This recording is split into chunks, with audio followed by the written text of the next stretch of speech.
Hey, Maniacs. Hey, Mystery Maniacs. It's cold case time again. Time to binge. Season 4 of Midsomer. We have Garden of Death, Destroying Angel, The Electric Vendetta, Who Killed Cock Robin, Dark Autumn, and Tid Fruit. They're ripened by their own corruption. I knew you would say that. It's the line of that episode. Banger, banger, banger, banger, banger, banger. I think these are early 2001 episodes. I think that because the other episodes were so popular, they have a 6th episode season. We've got Neil Dudgeon playing a character that isn't Barnaby. He's Rumpy Pumpy with the Scrumpy. He's the lecherous gardener. Yep. We've got a dude. But that storyline, the storyline with him being the gardener, part of our show of what happens after the show. Yes. Because he inherits everything. Yes. We've got people being killed by wild boars. Yes. After being tied to trees. Yep. We've got dueling. And Ben Man. and Dark Autumn, I've said several times, my favorite Midsomer episode. So weird that that's your favorite. That music that he plays on his little boombox drives me freaking nuts. And he's like totally a psychopathic serial killer. Absolutely. In my brain, though, that song morphs into the Mary Tyler Moore theme. It's Dick Dyke. Yes, it's Dick Van Dyke. Yeah, exactly. We didn't even practice that. No, Very they're good. Completely different songs. But in my brain, yes, they become one. So what is my face hurt episode of this season is Electric Vendetta, because not only does it have the best corpse, which just so happens to be naked, but it has Bin Man. The Bin Man song in it. It has the Bin Man song. My face hurts thinking about it. The best corpse. We also make a sound at the beginning of the episode, which is the old guy getting electrocuted on the wire.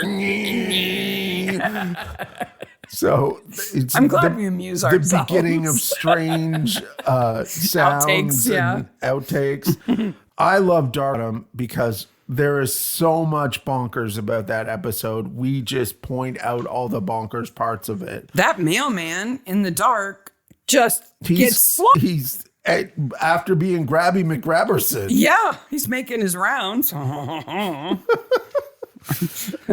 it ends with rotten fruit.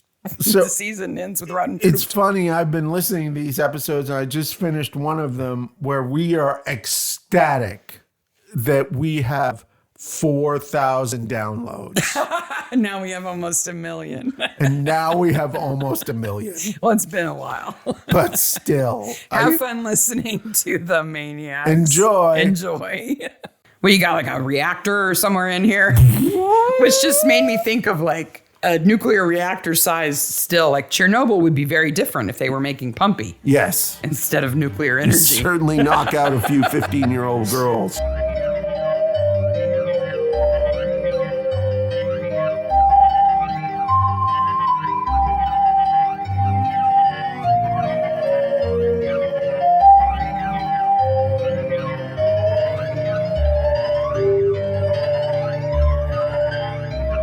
Welcome to Midsomer Maniacs, episode 14.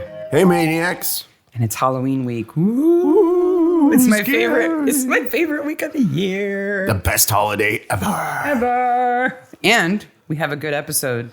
Oh, boy, do we. Garden of Death, which is season 4, episode 1 of Midsomer Murders. Neil Dudgeon. Yeah, Neil. Creeper's got a creep, man.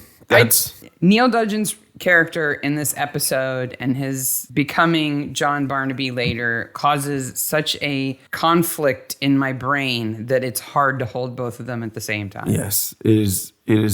Because he's so skeezy. He's so very skeezy in this episode.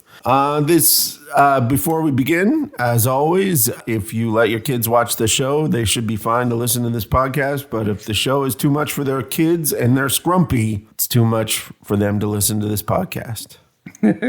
Whew, I don't know. This was filmed in July 2000 and broadcast the 10th of September 2000 with 7.65 million viewers. It's a good episode. We're well into that comfort zone of Midsomer craziness that we expect. Yeah, so this is the first episode of season 4, and season 4 is just rich with craziness. Full of insanity, just the way we Maniacs like it. And it has 2 brand new people at the helm. Peter Smith directs this, and Christopher Russell writes it. It's the first time for both of them, and they do a great job. So walk us through the cold opening. So the cold opening has the following in it: a wheelbarrow, which either sounds like it's farting or squeaking.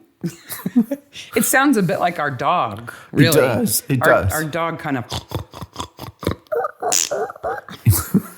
She's a bulldog. That's what they sound like. Yep. And there's a body in the wheelbarrow, and it gets dumped in the hole, and we know that it's a woman who gets dumped in the hole. In a bad pantsuit. We'll get to the clothing worn in that particular scene later on. And of course, we're going to spoil everything. We've expected that you have watched this episode before and maybe even rewatched it recently.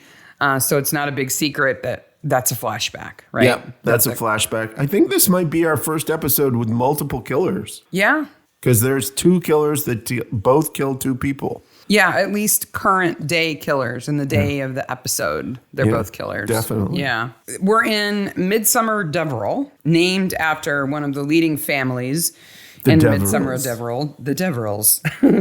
Big surprise, right? So we have Augustus Deverell and his son Richard. And then the other big family in Midsomer Deverell are the Inkpens. I think the LinkedIns, the stink pens. I think of all these funny names for them because it's kind of a silly made up name to me, but I don't know if it's a British name, but I don't know if Graphite Pencil's another person. We are the esteemed Graphite Pencil family. I just want to call them Bic. Yes, like they're the ink pen. They're the Bics, the roller balls. I don't know.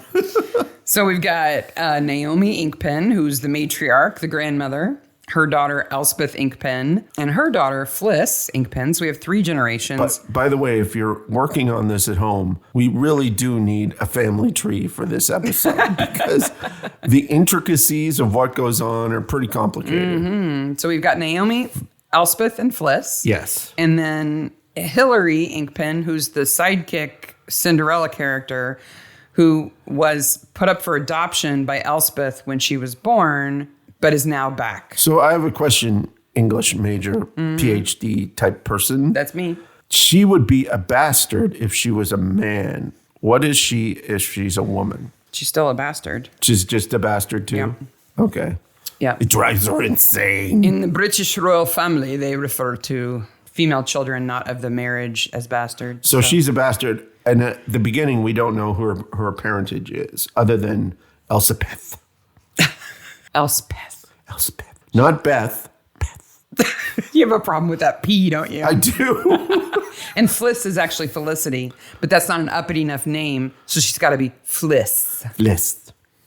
Said like a snake. Well, she goes down like a sack of potatoes, so. What I love is that later they call Hilary half an ink pen. She's as much half an ink pen as Fliss is.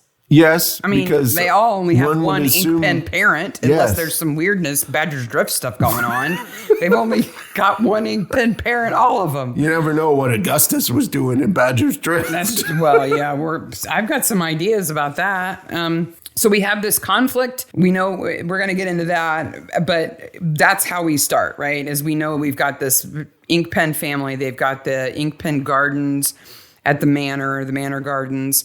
That they're selling admission to. And apparently it attracts parents of the most unruly, messy, screamy children ever. Oh my God, those kids just drop a whole bunch of trash. I almost got my gun after polishing my golf clubs. I don't have a gun, but I do have golf clubs. Because that's what you do when you need an outing with your unruly, misbehaving kids. You take them to a boring garden. And it charges a lot of money for them. £5, 40 pence for an adult. And then it like all those kids probably were £1.50. It's just a lot of money. That's almost like 15 pounds for a family. Oh, well, a family is 12. A family of at least 4 is only 12 pounds. I read all the signs. You did.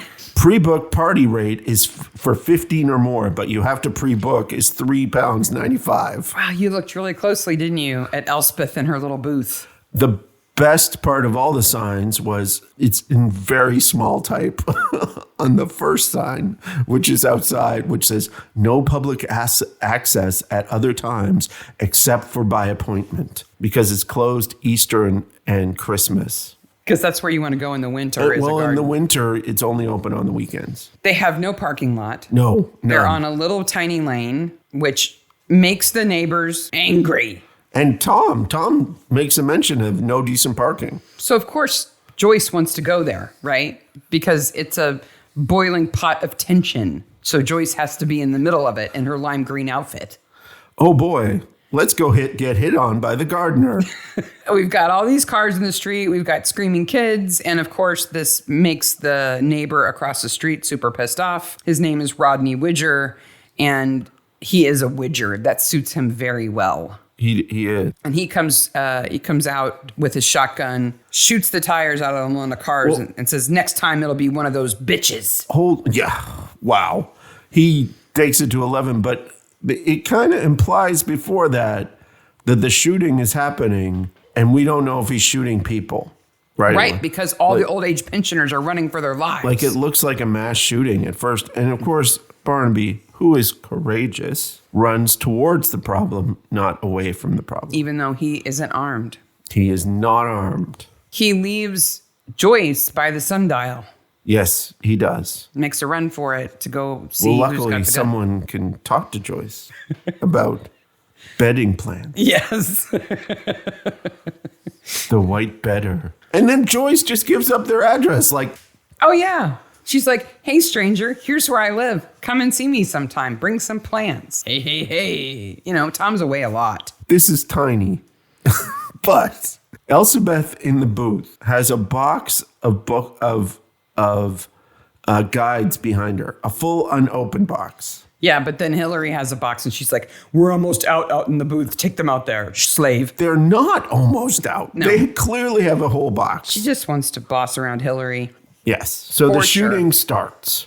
The shooting starts and Tom finds Rodney and wrestles the gun away from him and arrests him. He's not shot the tires out of the Inkpen's car. He shot the tires out of some poor punter's car. And when he says the bitch thing, like immediately you look at Tom's face and you're like, oh, Rodney, you just said the wrong thing. His collar may be unbuttoned, but Tom is never off work. Yes. That's not gonna be good for him. We also find out that Joyce is, getting organic meat from Desmond Cox, the super gossipy grocer. That Tom doesn't even notice they're on organic. No, but Desmond has filled Joyce in on the whole background of Inkpen Manor, that they lost it. The Inkpens fell on hard times and had to sell. Yeah, like Joyce knows everything. Oh, yeah, because Desmond's filled her in because he's a super gossip grocer. That they had to sell it to the Bennetts. And they've just recently, like in the last few years, bought it back. And they've opened it to the public for the gardens. You know what should be on the signs for the gardens? Inkpen Manor, or the house where everybody hates everybody else in the house. Because they all hate each other. They do. Especially when they're fornicating polecats.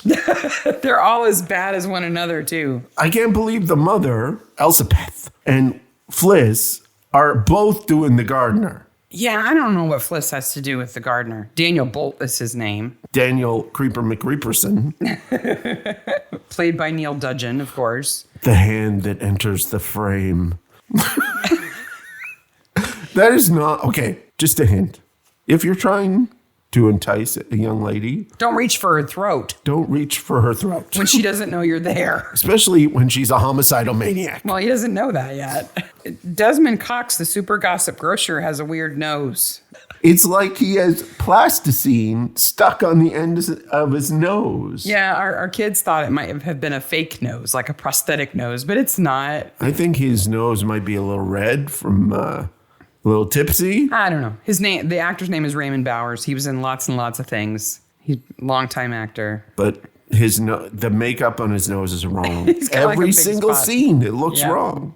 So we're also introduced to another family here, right? So Gerald and Jane Bennett, who owned the house for a short period of time. Bennett is a botanist and gardener, and he revamped the gardens for the whole manor, including building a memorial garden that he then granted access in perpetuity to the village. Then they sold the manor back to the Inkpens. Yes. Luckily, he has a big red book that explains all this. Yes. The big red book of explaining. Gerald's got that. Jane is his daughter, and Jane spends the entirety of this episode on edge, mostly because her murder is about to be dug up. The murder that she did is about to be dug up. This is an excellent inciting incident. Yes. Like this is, I got away with murder of my mother for reasons we'll get into for years. And now that I've finally calmed down, they're digging up the damn memorial for a tea shop. It's just vandalism. Tom would like the tea shop though, because he wants some tea. Yeah, he's thirsty. Well, you get thirsty when you're wrestling Rodney Widger to the ground. I guess so. Taking away his gun. So Daniel Bolt is the gardener for the Inkpens. He maintains the gardens, and he has a greenhouse with a secret. He's mixing up some medicine. Yeah, he's making hooch and yellow selling it. with bits in it. It looks like, okay, it looks bad. It looks very bad. It's not something I would drink. And Michael and Dean, played by Dean and Michael. Yeah. So the actors who play the two kids the characters' names are Michael and Dean, and the actors' names are Dean and Michael. Yes, Dean plays Michael, and Michael plays Dean. They're clearly having some fun here. Yeah. And I got to tell you, Dean Batchelor, who plays Michael, this was his last acting gig because he decided to go to college. You know what I was thinking? That those guys are like 18, so now they're essentially 37. Oh. Those guys are going into their 40s. I'm so old. Thanks for that. Another skeezy thing we find out about the gardener is he tried to give some of he succeeded in giving some of this to their sister, who's 15. Yeah, so he not only is he a lech, but he may be a pedo too. Don't ride your bikes afterward. Yeah. I'm like, don't go blind afterward. Yeah, really?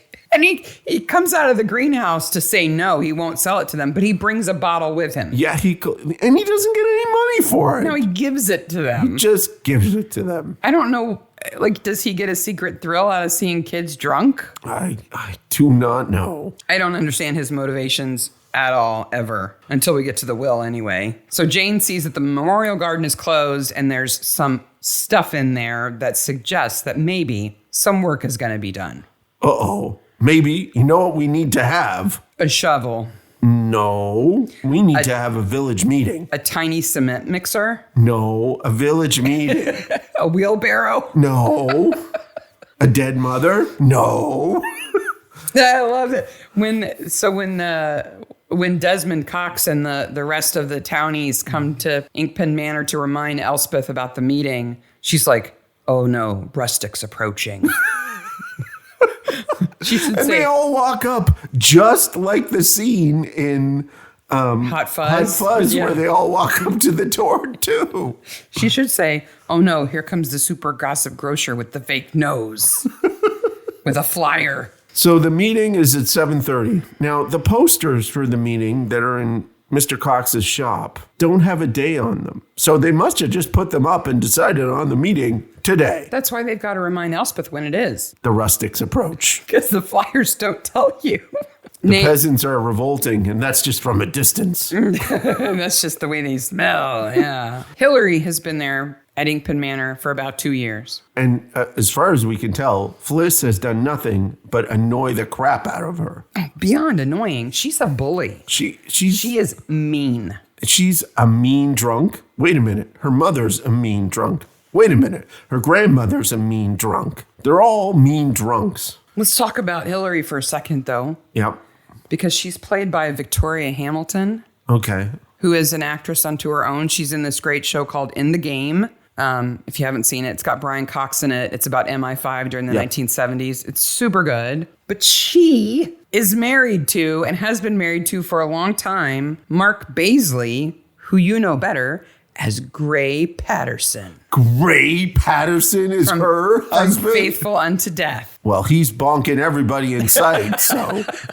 Gray Patterson. She just plays this kind of mousy, quiet. Now, not all of her roles are like that, but I would say about half of her roles are like that. And the one role we know of him is just as he's a gigolo, basically. But she plays that whole mousy thing up so well. She does a really so good that job. when in the climax of the show she gets angry, it really comes across. It's believable. Yeah. Yeah. So Joyce, of course, wants to go to the public meeting because she's got to put her head into everything that's not her business. Why does Joyce want to go to this public meeting? She can vote. It's just... They don't live there. Why does she care? They don't live there. And Joyce is like, let's sit front and center almost. Poor Tom hardly gets a day off. And when he does, he has to go to a boring garden with no tea shop, arrest a guy, and then go to a public meeting. That's not a good day off. It's not. But Troy shows up. Because he drew the short straw and has the public service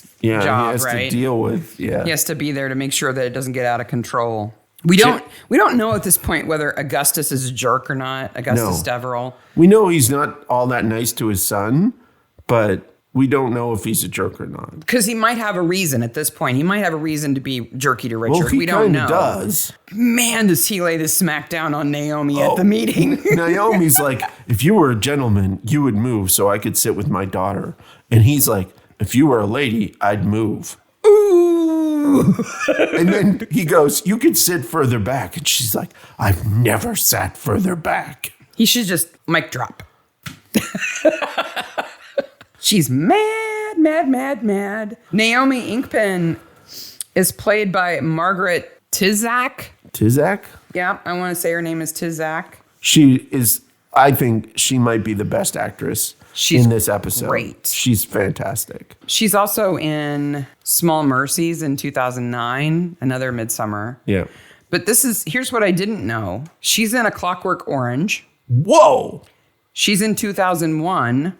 What part is she in 2001? Elena. She's on the space station and everything. She's on the space station. Oh my gosh. Yeah. I so want to hear stories from this woman. Yeah. And she's in this awesome movie from 1978 called The Legacy. Well, of course, I know everything about The Legacy. Of course you do. God. Because as a child in the 70s, I remember seeing Legacy commercials and being like, I need to see this movie right away. It is not appropriate for children. But she's great. You're right. I mean, she, right off the bat, she is a bitch on wheels. She's having none of it. No. And you do not talk to her like that. So Jane talks, and then Elsapeth talks, and she calls it a naff garden. Yeah. So naff, I had to look that up. Oh, you've never heard naff before? No good or tacky, especially from an upper level person saying it about a lower level person. Like most of Joyce's home decorating is pretty naff. Yeah. Her hair's kind of naff too. And everyone freaks Sometimes. out. But wait, everyone freaks out a little bit more. And who is the lady who's running the thing? Susan, that's right. She's got a little speaker of the house going on there. She needs that stick. Troy shows up. The drunken kids knock over the table that is about to fall over already. Like they barely touch that table and it collapses. It is not a good table.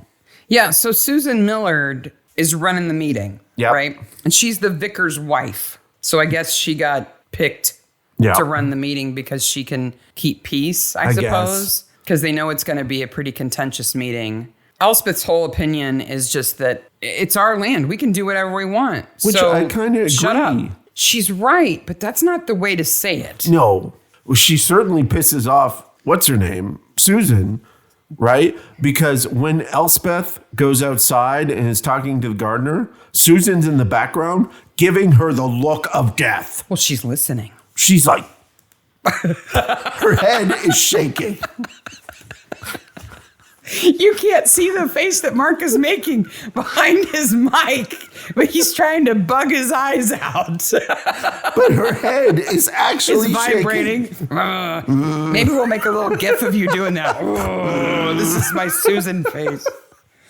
Susan Millard's played by Anna Calder Marshall, who is married to David Burke, who plays Watson in the Jeremy Brett Sherlock Holmes. That's right. Episodes. And he Is he the first Watson or the second Watson? The first one. He also plays John Farrow in Midsummer Rhapsody. Yes, that's right. He's the dad that comes back. That's right. And he's in Poirot with the pool. Yes. But her son, speaking of Poirot, is Tom Burke, who plays Cormoran Strike. And he's Lieutenant Race in the Poirot episode, The Clock. But when you get... I love the holes I fall into, right?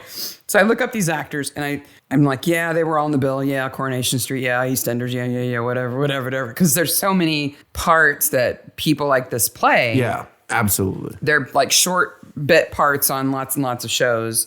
But Anna Calder Marshall was in a fantastic movie that I bet you've never seen. Okay, I'm going to bet you. We'll see. Because I can't believe you've seen The Legacy. Have you seen... Pussycat, I Love You from 1970. So Pussycat, I Love You from 1970 was where the song came from, right? It's a soundtrack movie from Tom Jones did the soundtrack, right? And it was a huge hit, that song. Yeah. I saw that movie when I was maybe 11 or 12 in the afternoon movie on a Saturday or Sunday. I remember it was English. I don't know anything else. It stars Ian McShane. Oh my gosh. It's Lovejoy. Oh, wow. And she plays his wife. Oh, well. And then there are all these other half-naked ladies. That's why I remember it. Oh, yeah, I bet. All of the movie posters are of a big bed covered in half-naked women and Ian McShane in a suit. I definitely know why 11-year-old Mark liked this movie. There's also a gorilla in a bikini. That's right. But Anna Calder Marshall is like, Ian McShane is the star and she's second. Okay. Wow. In that movie. So there's all these pictures of her with, oh my gosh, what's her name? Joanne Lumley from Ab Fab. Is she in that movie? Yes. Wow. Dude. All of these older women, British actresses that you think, oh, they're older now, but I know they were really beautiful when they were young. They're all in that movie and they're all undressed. In bathtubs and all kinds of weird stuff. Of course you liked it. We need to watch that movie again. Not with the kids around, I'm telling you. It looks serious. So who doesn't go to the meeting? Fliss and Hillary. Right, because they stay behind so Fliss can bully Hillary and make her miserable. And the killer can arrive with shoulder shovel cam. The shovel that's used to kill Fliss is approaching her at an angle that it would be like if you were holding a rifle. Like it's way high in the air. More like if you were shooting pool, but standing straight up. Yes. Instead of bending over the table. And black gloves. Because one of the people online who follow us said that if they stop selling black gloves in Midsomer, there would be no more killings. I'm like, right there. So yeah, it is shovel cam, definitely. And it even kind of wavers like it's coming in. Ooh, it's coming in for her head and the bonk. Yep. And then Fliss goes over. Fliss is dead into the sand, into the dirt. And Sarah Alexander, who plays Fliss, she has such beautiful, fantastic eyes. Her eyes are like half of her face. Yeah. So she goes down in that sand with her eyes open, and it's dramatic. Yeah. They could have done with like a little trickle of blood across her face or something. Something. She looks a little too whole. Yeah. But the sand landing, I think, is good. Yeah. I give it a thumbs up. So what happens next really confused me. Okay. Because the next morning, but I didn't realize it was the next morning. I thought it was just after the meeting. No, it's the next morning because Susan's out with her dog for their morning walk. Because Susan had changed clothes. I double checked this. Yeah. And I was like, wait a minute. Like, is Susan go home and change clothes? No. Then Crispin is a bad dog, much like every other dog on this show that never comes when they're called. Well, Crispin has a superpower. He does? He can sense dead bodies from a quarter mile away. He's very good at it. Yeah. He's like over the river and through the woods and peels off to run away from Susan because he's like, hark, in the distance, I smell a dead body. I must go find it. And he's gone. So let's get this timeline straight. Elspeth goes to the meeting with her mother. Yes. They come home. Yes. Have something to drink. Yes. Yell at Hillary. Yes. Go to bed. Right. And they don't know where Fliss is. The entire night goes on. Right. They have no idea where Fliss is. Well, they don't look for her. They wake up in the morning. Fliss, whatever. They're probably glad that she's not around that Did evening. they not notice that she was gone? No. Plus, how far away is this memorial garden from the house? Far enough away that you wouldn't see it from a window. I have no problem with them not problems noticing there. she's gone that evening. They were probably grateful that she was out of their hair. And the way she drinks, she probably crashes out early quite often. I was kind of weirded out by it. So she's dead in the memorial garden overnight, hence the snails. Yes. So I love that. Tom and Troy show up, or does Tom? Because somebody does a hand close up here. So This was so much controversy in our house. we have not discussed this issue yet. It is thought that that John Nettles has long fingernails on his right hand and short fingernails on his left hand because he plays guitar. I've run into lots of people who finger pick guitar. This is what they have. They have long, strong fingernails on their right hand and short fingernails on their left hand. It's common. We know that Tom plays guitar because in The Axeman Cometh, he plays guitar with the Axeman. So we know John Nettles actually knows how to play guitar. He actually knows how to play guitar, and Tom, the character, knows how to play guitar. Mm-hmm. Okay. It's quite a controversy online, but there is one giant dirty fingernail right there on the thumb. The hand comes down with no gloves on. Yep. To pick up the one piece of forensic evidence with no gloves on. And it's minuscule. It's the corner of a page. And we see it's his left hand. His ring is on it. And his thumb has a long, dirty thumbnail on it. And this caused so much consternation in our house last night. One of our kids is absolutely sure that that's a stunt hand. It's a hand double. So we just need to get Barnaby on the show so we can ask him if he has a stunt double for his hands. Yeah, we just need to say, John Nettles, sir, can we see your thumbs? Well, we wished him happy birthday last week, so the least he could do is come on the show. Yeah. Before he gets to the crime scene, though, Joyce is obsessed. He gets a phone call and she doesn't even stop talking. She's like, gardening, plant, gardening, plant. He's on the phone. Oh, there's a dead body. I should come to the scene. And she's like, gardening, plant. My new boyfriend's going to bring over some bedders. I've never seen her so obsessive. She's like totally into it. And they're going to get some forensics off that piece of paper, even though Tom just picks it up with his hand. We have this whole suspicion, right? Because at the end of the village meeting, Daniel Bolt leaves. I'm a gardener and I'm going back to the garden. And Elspeth says, there must be someone in the village you haven't slept with yet. While Susan stares eyes. So now there's a body in the garden. Who must have done it but the gardener? But Elspeth didn't follow him because she doesn't follow men. Right. She just bonks everybody of age. Oh, really just him because he speaks Latin plant names to her. He also bonks, she also bonks the Augustus's son. Richard, but that was when they were little. When they were young. I hope not little. Well, when they were young. 25 years ago. 28 years ago. Still. Yes, she has had sex goer. with more than one person. She's a goer. You're right. Not as much as Jane's mom, but right. We'll get to that. So we want to make Neil Dudgeon, Daniel Bolt, look as revolting as possible. How can we do that? We've already hinted that maybe he likes 15-year-old girls. We've already seen that maybe he slept with Elspeth and Fliss. He makes hooch. I know. Let's make it look like he's peeing. Yeah. Why did they do that? I don't know. And one thing I noticed right away is in this scene, because it's a close-up, Troy looks a little older here. He's grown a little. He's smart in this episode, too. Yeah, he is. They let him be smart. Troy is obviously, they're saying he can't be just a complete babe in the woods anymore. No. He has some good ideas here. He's putting some things together. But Daniel says it's not hooch, it's insecticide. Do you get them drunk with it?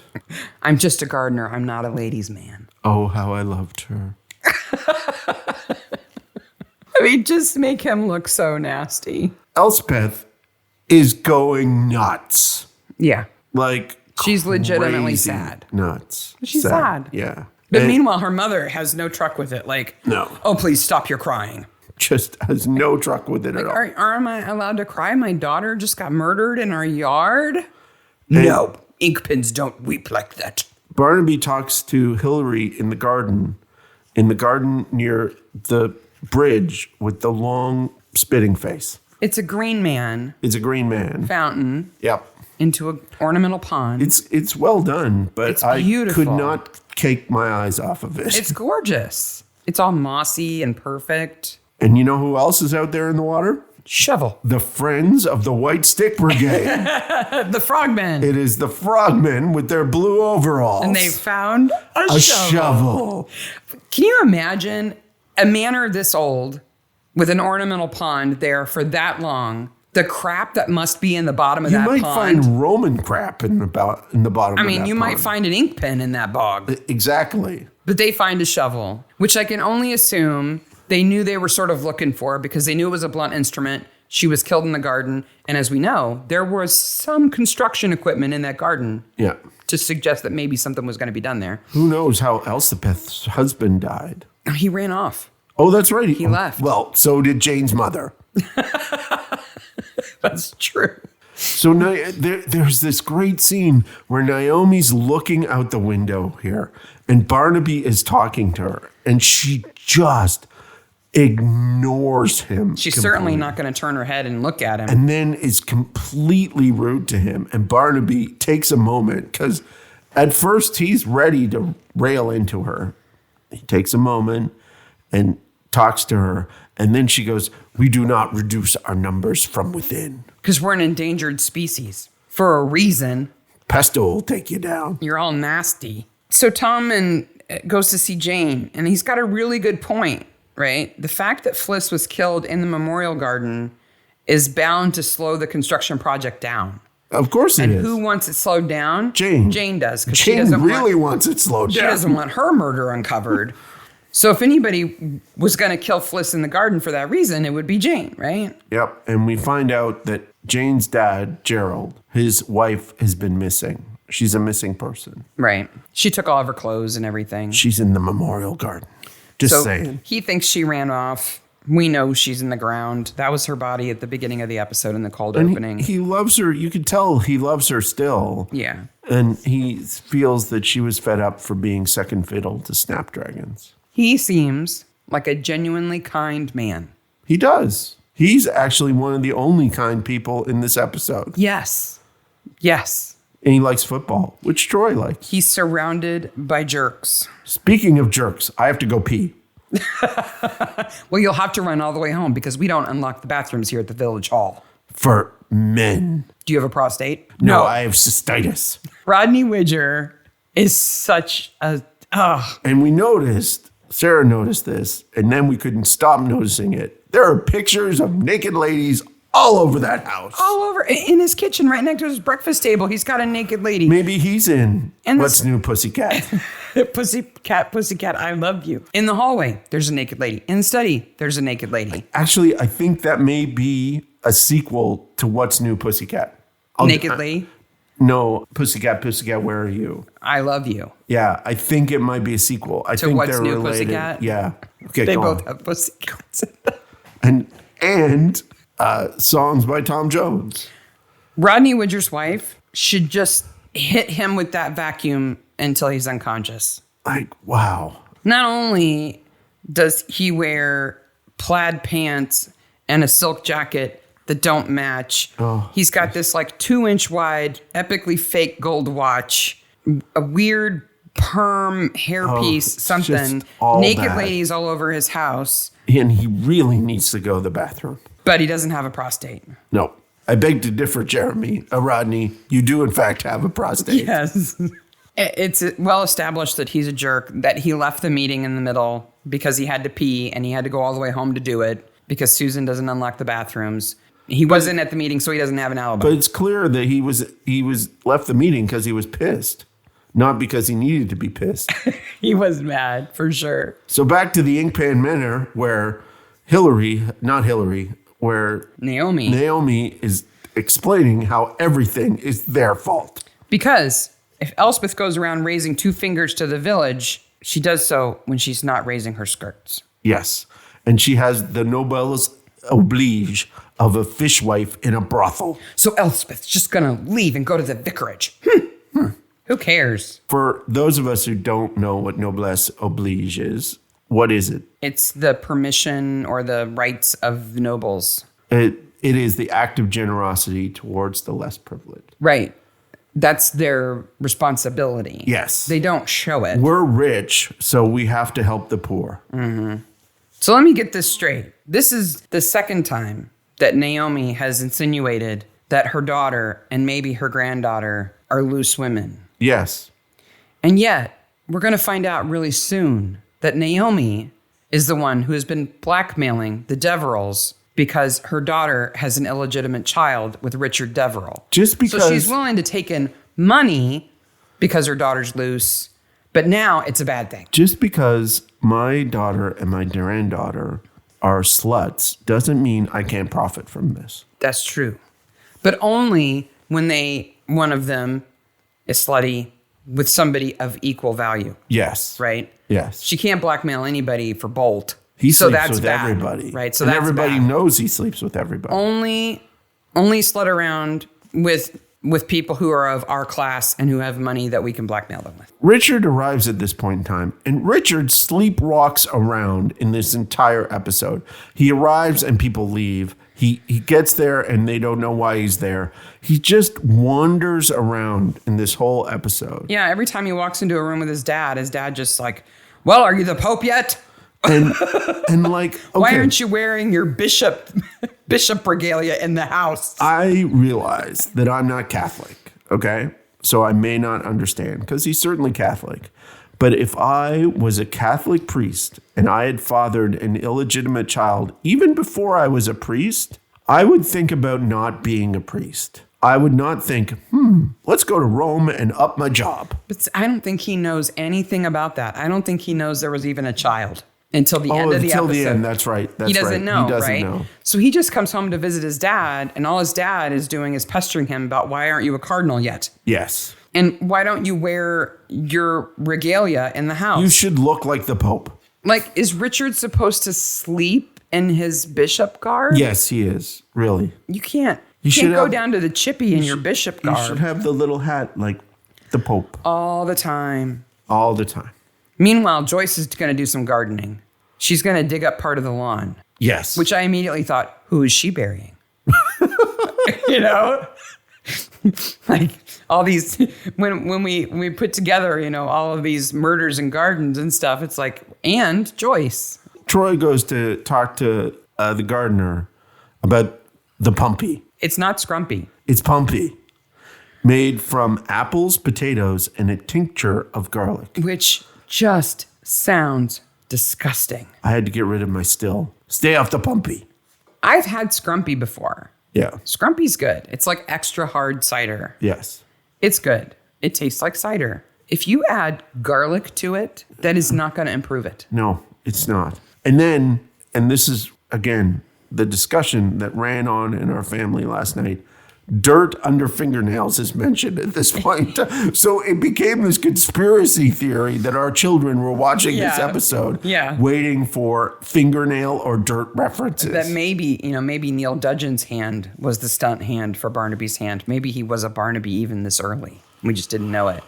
There's so I went looking around for Pumpy. Yeah. In my long series of dangerous Googling. Yep. For this show. There is a brand of cider called God's Hill Rumpy Pumpy Scrumpy cider. Wow. Which is fantastic. Troy's confronting Daniel in the greenhouse. Yes. And he says, he wants to ask him where his still is, but he says, Well, you got like a reactor somewhere in here, which just made me think of like a nuclear reactor size still. Like Chernobyl would be very different if they were making Pumpy. Yes. Instead of nuclear energy. Certainly knock out a few 15-year-old girls. But then Tom has what used to be a Troy line, that last leaving line, and stay off the Pumpy. And stay off the Pumpy. Like Troy used to go and don't go anywhere. Don't do it again. Yep. You know, Tom My gets boss says, don't. Yeah. Rodney Widger is using his friend Charles King as his alibi. Okay, do we have enough assholes in this episode? No! Not yet.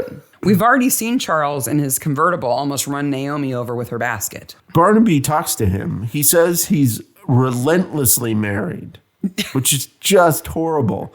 And then I thought he implied that he was gay by saying, you're looking up the wrong trouser leg. Oh, no. I think he's talking like a dog. Yes, I think so, pumping at somebody's leg. Yes. So the first time we see Charles King is in his convertible, and I kind of want to hit him. And then we see him here again talking to Tom, and he says, Fliss had a reputation, but not a track record, if you know what I mean. She wasn't a goer. And I kind of want to hit him again. Yes. But then I really, really want to hit him when he's talking about Cynthia. Yes. Like, this whole episode is hold me back. Yeah. I'm going to hit Charles. Charles and Rodney are the worst of the worst. They just, two peas in a pod. Absolutely. Desmond shows up at the vicarage, and at this point, I remembered, because I've seen this episode before, but I forgot that this was part of it, the pesto. Yes. Because Desmond delivers. The super gossipy grocer delivers. Yep. A box of tomato juice, toilet paper, cleaner, and orange soda. So pesto. And apparently he's got extra pesto in the car. I guess. Because, along with the loaf. But Mark, Elspeth won't eat. She's just so too upset. Sad. She so won't upset. Eat. Elspeth is played by Belinda Lang. Yeah. She was Agatha Troy in Inspector Allen. Yes, Do you remember right. Inspector Allen? She plays his girlfriend, and she's an artist. She's really cool. Great show. And she's not so bitchy and uppity in that show. She's much better in that show. She's really good at playing these highbrow characters. And in Inspector Allen, she is still a highbrow character, but she's very down to earth. She is. She's married to Hugh Fraser. Oh, from Downton Abbey. No. She's married to Hugh Fraser, who plays Hastings in the Poirot episode. Oh my gosh. With David Suchet. That's fantastic. She's married to Hastings. We love him. We love Hastings. I just want to hug him every time I see him on screen. So Susan is hoping that she'll be able to get Elspeth to eat if she tempts her with pesto and pasta because it's her favorite thing. Meanwhile, they've been working hard at the lab on the scrap of paper. At night. And they know that the letter was torn from Fliss's hand because there was a scrap of ink under her fingernails. This episode is all about lime green and dirty fingernails and assholes. So then we have a quick shot of Daniel seeing Rodney sneak out. Now Rodney's going to go see Charles King. But where's Daniel off to? He's going to watch Badgers. What is going on with that? That's the worst excuse ever. But he does have night vision binoculars on. But why is he going to look at the badge? Because they're cool. I guess. And because Rodney's probably going to kill them all. It's like, I'm so horny all the time. I have to touch everybody. Wait a minute, badgers. Hey, it's a wholesome hobby for him. It is. Okay, compared to everything else he does. That's true. And badgers are interesting. He says it's a set of badgers. Do you know what a set of badgers is? No, I don't know what a badger's set. No. Badgers dig these really intricate tunnel systems. Okay. Way fancier than I had like no a idea prairie we were dog. going to talk about badgers in this episode. No, I'm just telling you. They're really cool. Okay. So, if you're a gardener, you don't want them in your garden, but if they're somewhere else, they would be interesting to watch. I guess. I can imagine him climbing a tree to watch them. Keeps him out of trouble. Hillary is making like hot chocolate or something. And Naomi comes in and yells at her. Yes. By the way, for a big manor, they have a really crappy kitchen. They do. In that scene, Hillary is in a bathrobe with nothing on underneath. It looks like maybe a nightgown or something, but not much. If we're to get this story straight, she goes back upstairs and gets into her killing clothes, including her black gloves, and then kills Elspeth. Yeah. I much rather like the idea that she just puts black gloves on and keeps the robe on. But you see a dark sleeve. Yes. When we have killer vision. We do see a dark sleeve, so that's what breaks it. But Even better, she must wrap up making the cocoa as soon as Naomi leaves and quickly start making pasta. well, what am I going to put the pasta in? I've got this Tupperware, but I can never find a lid that Where matches. is the lid for the Tupperware? It's nice to know that even the upper crust can't find the lid to their Tupperware. Remember, when you come to your own killing, bring your own Tupperware. And a lid. Yes. Or you'll have to fiddle with plastic wrap while wearing gloves. And that's just a pain. Susan asked this weird out of the blue question about slabs, which is a joke that fills in at the very end. Yeah. But Elsabeth has a bath, and Susan is walking her up the stairs and she goes, okay, up the wooden hill to Bedfordshire. yeah, like she's a child. But that's a phrase that goes way back. Oh, really? Oh, yeah. There's all these like kids' nursery rhymes in the UK that refer to stairs as wooden hills, and the Bedfordshire joke about being, it's a long version of bed. Yeah. There's even a song by Vera Lynn recorded in 1936 Ooh. that's all about going up the wooden hill to Bedfordshire. Is it like raunchy 30s song, or is No, it? it's a kid's legitimate song? lullaby. It's a lullaby. Yeah. Okay. While Elspeth soaks in the bathtub, though, Susan goes off to church and never locks the door out of Christian principle. What Christian principle says don't lock the doors? It says, I trust people not to break into my house. Thou shalt not lock your doors so the Tupperware killer can get in. Well, the geyser is heated up, so Elspeth can take a bath. And she comes back to her room to find somebody has hand-delivered pesto to me.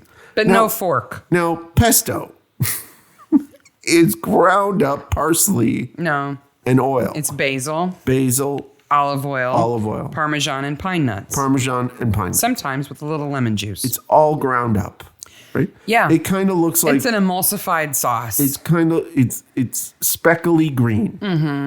It is not uniform Technicolor green. That green that pasta is could be used for a green screen. It could be. Yeah. It's chroma key green pasta. It's super green. And Hillary has so little class, she doesn't even give her a fork. She has to eat it with a spoon. And immediately Elsabeth hates it, right? You're going to say it that way every time. She hates it. So what does she do? This tastes like crap. Here, Crispin, why don't you eat it? Yeah. And Crispin's like, I'm smart enough to realize that the killer did that. Well, I saw the killer come up the stairs and put that pasta in there, so I don't think I'm going to eat it. So again, okay, this is what happens. There's a weird timeline here. Hillary makes her hot chocolate, goes upstairs, gets dressed, comes back downstairs, makes the evil demon pasta, Right. puts it in the Tupperware, Right. covers in cleanware, Yes. goes to the vicarage, Yes. which must be like across the road, Right. goes upstairs, Yes. oh, sorry, puts Goes it to in the a kitchen. bowl, Yeah. Because Susan had set out bowls because she offered to make pasta for Elspeth, But- but Elspeth didn't want any, puts so it she in went a off to bowl church. with a spoon, Yes. not a fork. Only savages don't know that you eat pasta with a spoon and a fork. Take it upstairs. Yeah. Put it in Elsabeth's room. Yes. Okay. So 'Cause she's in the Elsabeth bath. in the bath. And then creep out of the room again. Right. Okay.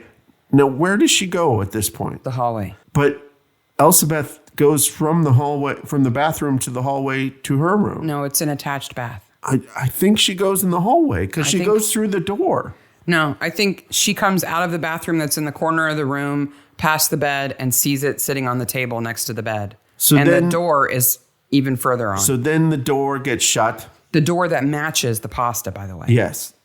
And she uses her anger strength to keep it closed while Elsabeth is dying. Yeah. Well, almost. She has to come in and force feed her some more to make sure she dies. Okay. So what I have in my notes is Elsabeth dies. Well, really, over a long time, she dies. Because, and I'm not making fun of the actress or the scene or anything. It has to be a horrible death. Yeah. And it far too often in a lot of these shows, it's like death happens instantaneously. Oh, no. She's moaning and screaming and struggling and wants to get out of the room and can't get out of the room. Well, and she gets force-fed the pesto by Hillary. And then we have pesto hand cam. Yeah. because we've got to force some more in, and then that gets it on the black gloves. So then when the killer's hand goes and locks the door, the green door that matches the pasta. Along with the vanity in the other side of the room. That sink and the matching towel. Yeah. She gets the pasta on the key. Yeah. Yeah. So there's little dots of it. So that death is pretty hideous, right? Yes. So we find out later that what she was poisoned with was aconite. Yes. Which is buttercups. Yes. Buttercups it's a big plant family. There's 2 main branches. The ones that bloom in summer, jam-packed full of poison. Yeah. Top to bottom. The ones that bloom in spring, less poisony. Okay. Not poison-free, but less poisony. Less poisony. But if you wonder, when you plant this flower, do you know that it's poisonous? Because they've got a lot of it in the garden, we find out, right? Yeah. It's also called wolf's bane because Yeah. they used to extract poison from the roots to put on spears and kill wolves. Yes. Leopard's bane, because you never know when you're going to run into a leopard. Mouse bane, it kills animals of all sizes. Mouse, leopard. Including Same Elspeth. thing. Woman's bane. Whoa! That's one of the names for it. Well, clearly, Elspeth is a woman. It may as well be called Elspeth's bane. But it's also Ink called... pen pain. It's also called Devil's Helmet and Queen of Poisons. What are we going to plant in the garden down by the guy, the green man spitting? I know. How about Queen of Poisons? I like the purple color the best. So symptoms, 2 milligrams Which is tiny. of aconite, right? Yeah, it's very small. You're dead in 4 hours. Yeah. Tingling, numbness, nausea, vomiting, labored breathing, arrhythmia, clammy skin, confusion, paralysis, then death. I would say she goes through all those. And there's no antidote. Nope. None. None at all. They say the only care is support. Oh. That's what it actually says in the medical dictionaries, which means like a cold cloth and sorry, you're going to die. How about I give you some more noodles? That might help. You'll die even quicker. Yeah, eat some more noodles. So Tom's looking for Elspeth and busts through the door and finds she's dead. And Susan does a good scream here. Man, does she do a good scream. With her hands on the side of her head. Ah! There's 2 ink pens in 24 hours that are dead. And I don't know why they have the whole, maybe Elspeth committed suicide. That's an elaborate suicide. Yeah, death by pesto. I love when they confront Naomi with it. That's just not possible to her. It's completely possible to her that Elspeth killed Fliss, but not that she would commit suicide because an ink pen just wouldn't do that. No. And We might be murderers, but we don't commit suicide. She throws Daniel right under the bus. Oh man, kabunk, kabunk. And then she admits that Elspeth owns the house. Yeah, which means she would have left it to Fliss in Yeah. her will. Fliss is dead, so who gets it now? Hillary and the gardener. Yeah. So Hillary and Daniel share ownership of the manor now? And then we get that weird phrase of 1.5 ink pens. Yeah. Like, she's not a half ink pen. She's just as much as anybody else. Troy has figured something out here. He's figured out that Gerald's wife, when she took off, only had a shoulder bag. Right. That's what the people at the hotel said in the statement that they made at the time. And the next day, all her clothes are gone. So there's an inconsistency there. Something happened. He's being real smart. He is. And he realizes this and goes to talk to Rodney, whose wife completely blows his alibi. And he goes, can we discuss this elsewhere? I have every bit of sympathy for her. Absolutely. Maybe she wants him to go to jail just so she could get rid of him. And Barnaby's like, you should follow this lead. I don't know where it's going to go, but that's a good idea. Yeah. And then we go to see the Deverells again. Yes. And Augustus is sitting in that fantastic chair. It is fantastic, and you must rule out suicide. It's got wings and a crown. It has everything. And apparently he sits in it until 1 o'clock in the morning, unless he's off at Badger's Drift seeing his friends. And his son makes an episode entrance. Who's still alive in Badger's Drift? I don't know. Like, who is he visiting there? So this is the point where we see Daniel trying to now make it with Hillary by reaching across the frame with his hand to her throat. when she doesn't know he's there. This is not how you pick up women. She should have grabbed him over her shoulder, karate chopped him, and flung him into that lake. She should have. Yeah. She certainly is the rage, man. Then Widger tells the story. Tells all. And the episode gets skeezier. So we take a turn here. What happened is that Widger and Charles King, on the night that Cynthia Bennett went missing, met her at the Deverell Arms in Coston. Okay. She was a very friendly lady. She was friendly. You understand? She friendly. knew her way around chaps. She was friendly. But before that, you other detective, get away from me. That poor guy. Troy's sitting jauntily on his desk talking to skeezy Widger. And that other detective is like, what's on that desk over there? Maybe I'll go look at it. Troy's like, get out of here. Gives him the head nod. So Cynthia meets Charles and Widger at the hotel, and I have the following note. It's nice that they wore suits to the orgy. Yeah. See, all this time, I was thinking that Cynthia went missing like a long time ago because Widger's suit is like polyester. He's got these super wide lapels. His collar's super wide. His tie's super wide. So I'm thinking like, did she disappear like in the early 80s? No, it was like 5 years ago. And she also, like, there is a distinct lack of sexiness in any part of this scene. It is just, yeah. Because then your mind, and I'm sorry, I have to do this, goes to what happened in that room. Ugh. And I had to stop myself. It involves Rodney without clothes on. That's all you need to say. I spent 30 seconds of my life thinking about it, and then I said, stop. We don't need to go into that. Let me give you a little what do they call those little snacks that change your, not a bon vivant. Amuse-bouche. Yeah, let me give you an amuse-bouche to distract you from the idea of Rodney's naked butt. Please. Oh. Charles King. Rumpy, Pumpy. Charles King, the other naked white butt in that scenario, is played by Tom Chadban. Okay. He was in many episodes of Wire in the Blood, yes, which is a really good show. If you've never seen it, you should go see it. But in 1974, he was in this movie called The Beast Must Die. Okay, I've never seen that movie. Whoa, I found one. I found a bad movie you haven't seen. This is amazing. But now I have to see it. Okay, so The Beast Must Die is about this island where this millionaire invites 7 people to the island because he knows one of them is a werewolf. Okay, I definitely need to see this movie. The best part of this movie is that it has audience participation. Audience participate. Go on, please. I know, this is interesting, isn't it? So this is a 1974 movie, okay? Yes. There's no Twitter or anything like that. Can't do that. So what do? Near the end of the movie, before they reveal who the werewolf was, there is a 30-second werewolf break in the movie where you are invited to turn to the people around you to discuss who is the werewolf. Good Lord. And come to a conclusion before you see the end of the movie.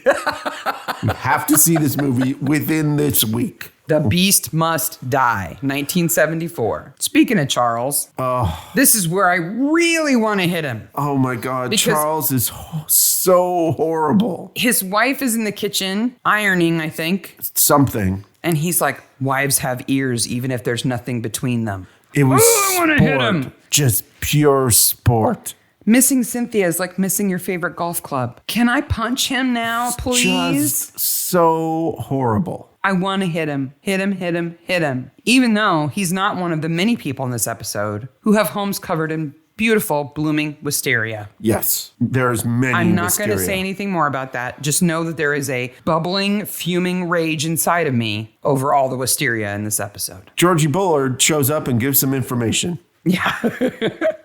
He says it was aconite. We know that it was Devil's Helmet. And Susan Kitchen is not full of poison. No, because she never cooked anything. But man, does she hate Jezebels. She's got some strong feelings about it. And meanwhile, I just kept going, where's the vicar? If she's not the vicar, where's the vicar? Yeah. Well, he's away for a few days or something.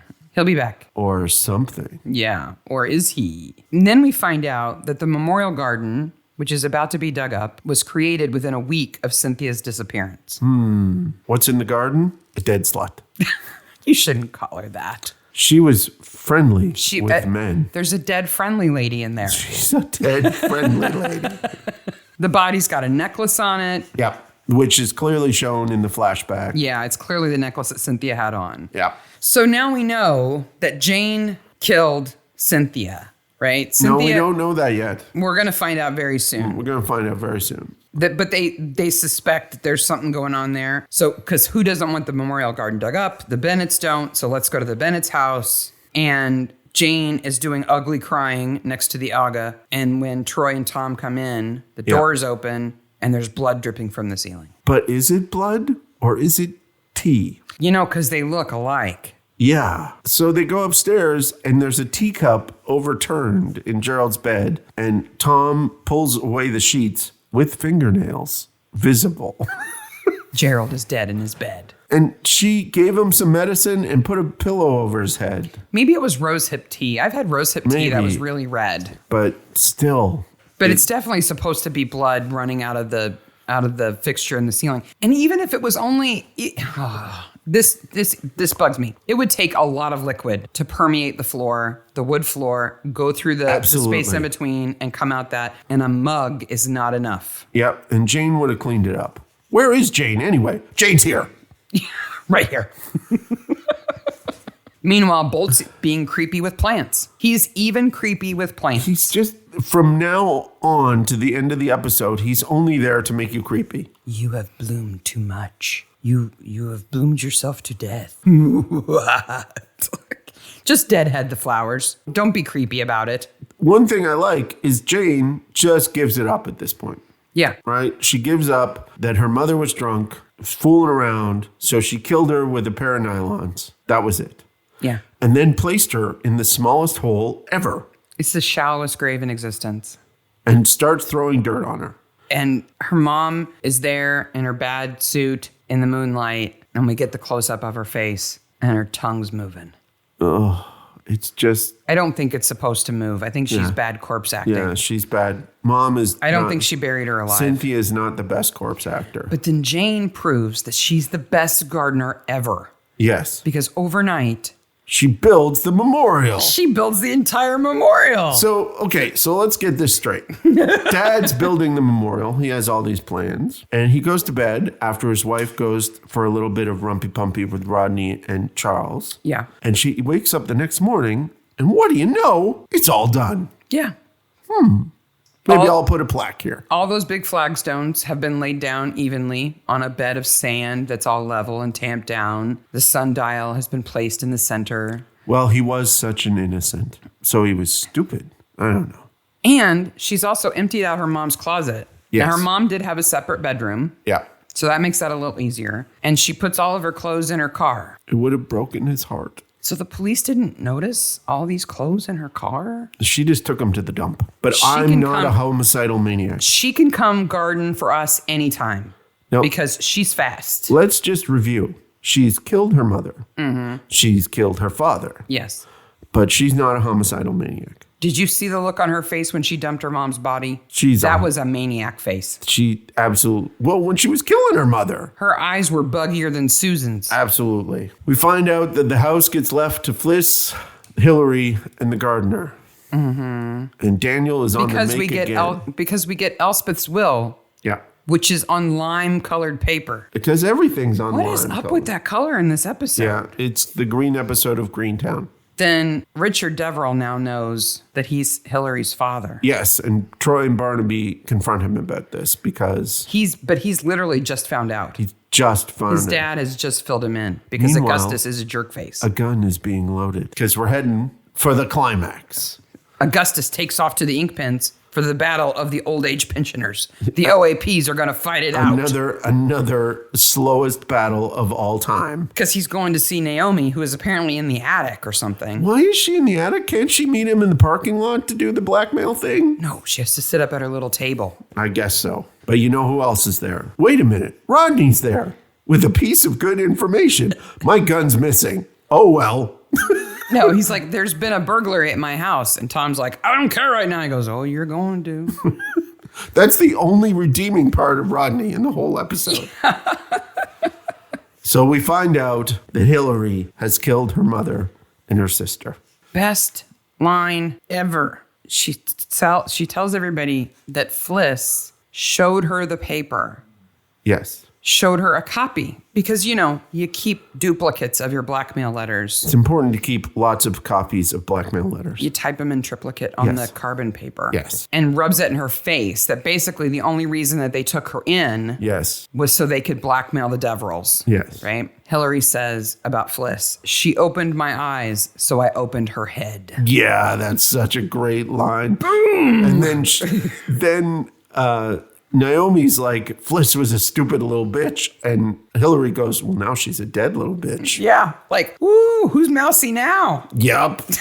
And I'm going to make a mess with you. Mm-hmm. And then she shoots Augustus. Now, in the gut? Now, it looks kind of like it's maybe in his arm. He's in pain. Oh, yeah. He's crying. He does some good acting there. He does. He's not a dead body. No. Though we never happen to know what happens to him. I'm assuming he survives. One would hope. Hillary goes to jail. Yep. Sits in her cell in her bunny suit. Richard comes in, holds her hand. That poor man.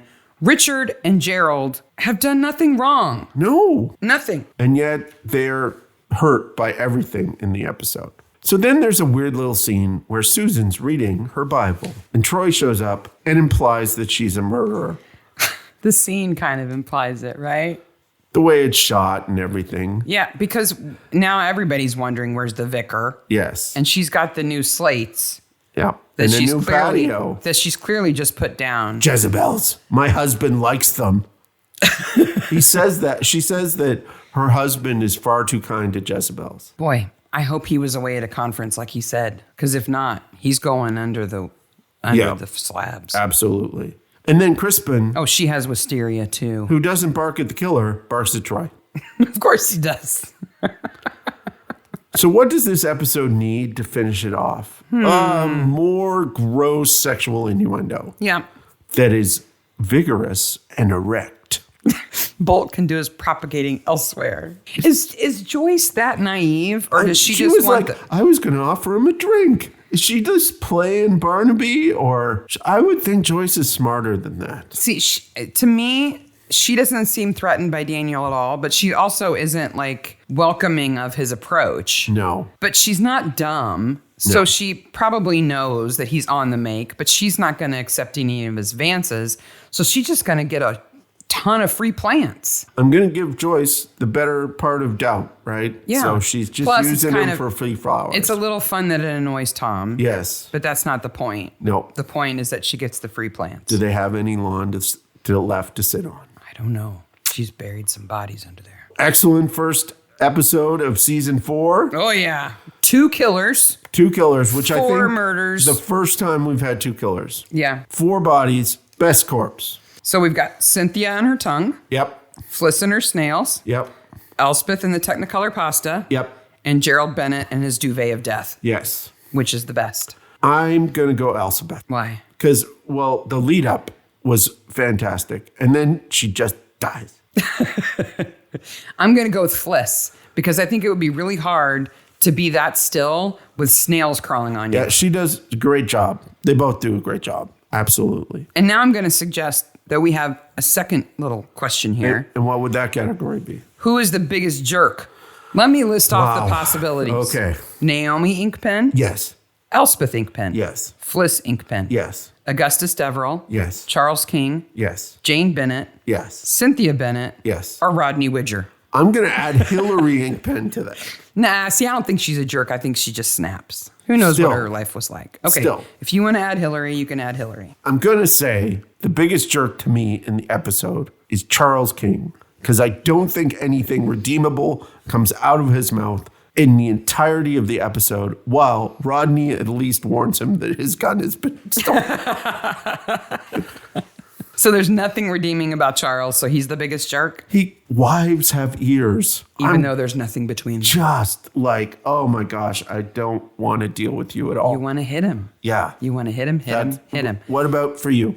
I think Naomi Inkpen is the biggest jerk. She's the mother of all jerks. Yes. Right? Literally. So she's raised Elspeth to be the way she is. She's allowed Fliss to be raised the way she is. She allows them to treat Hillary the way they do. And she's a gigantic hypocrite. Yep. I do have another question. And she's mean to Tom. She's mean to Tom. So I have a question. Augustus is the patriarch. Mm-hmm. And Hillary and Naomi is the matriarch of two separate families. Mm-hmm.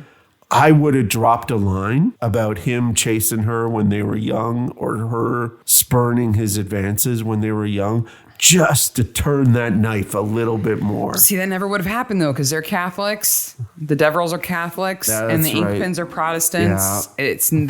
It would have been a Romeo and Juliet deal. But Richard and Elspeth are... not married. They didn't get married. They fooled around when they were young. I didn't say married. I just said some... Yeah, but that's different. Yeah. Right? That wasn't approved. Yes. Hanky-panky. Yeah. Right? And there was a love child who came out of it. So Hillary must be the devil or something. So this episode of the podcast drops on the 28th of October, Halloween week. And we have a question for you about Halloween week. What Midsomer character are you going to dress up as on Halloween? Oh, it's hard. And we hope you guys will tell us what you would be, who you would be, which character you would want to dress up as. I'm so posting that on Halloween day. Absolutely. If I had to choose one character from all of Midsomer to dress up as for Halloween, it's got to be Iris Rainbird. Iced sombreros. I would have an iced sombrero. Yeah. I would have the glasses with the chain. Yeah. All of it. Well, you're far prettier than her. Oh, thank you. I would be Jack Axeman McKinley. Oh, yeah. He's got a big old beard. And I don't have long hair, but he's got a big beard and plays guitar. That's who I would go You as. could pull off the long... I've done the dude before, so and you can play guitar. So, and he's the Axeman, and the name of the episode is The Axeman Cometh. So, he's part of the name. That makes him big. Yes, definitely. Plus, he's a tough dude. He is rides a motorcycle. A tough dude. So who would you be for Halloween if you had to dress up as a Midsomer character, assuming that there would be enough people around you who are savvy enough about Midsomer who would understand? You're going to the Midsomer Murders Halloween fancy dress. Yeah. You're going to the Midsomer Maniacs party. Yes. Absolutely. We'll recognize you. We'll know who you are. So on Twitter. Because we're that kind of nerds. And Instagram, we are at Midsomer Maniac. We're on Facebook, on the Acorn group and the Midsomer group. We are, again, just stupidly overwhelmed by all the positives that you guys have done. It is really keeps us going. It's awesome. It is fantastic, and we thank you for all your comments. They just tickle us pink. Speaking of comments, drop us a comment this week on who you think the biggest jerk of the episode was, who the best corpse was, and what's your Midsomer Halloween costume going to be. Next week, episode 2 of season 4, oh baby, Destroying Angel. Yeah. Oh, evil mushrooms. This evil mushrooms and Punch and Judy and naked guys running in the forest. And it's all awesome. Midsomer at its best. Yeah, absolutely. So tune in for that next week, Maniacs. Until then, bye, Maniacs. Bye, Maniacs.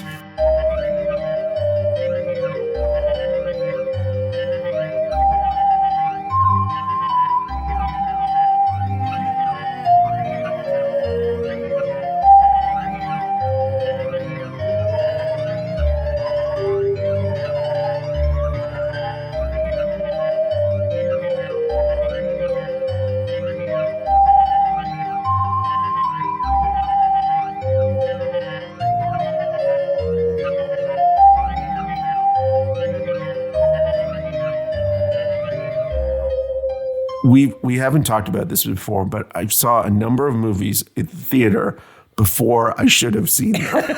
And The Legacy was one of those movies. Well, she plays Nurse Adams. Yeah. I remember. Who looks more like a nun than a nurse. Yeah, well, that movie has some, that's like kind of an Omen offshoot. Well, isn't somebody a werewolf? Like a millionaire brings these 7 people to an island because he knows one of them is a werewolf and she's the nurse on the island. I think so. It's just weird, but it's a weird Naomi movie. Inkpen, she's in that movie. Yeah. It in looks 2001. fantastic. Yeah. She was in 2 Kubrick movies. What other? Oh, and Clockwork Orange. Yeah. If only she'd been in The Shining. Or Eyes Wide Shut. Oh, no. Hold on. We have to roll the telephone over to him. I'm coming. It needs some WD-40 back. I'm almost there.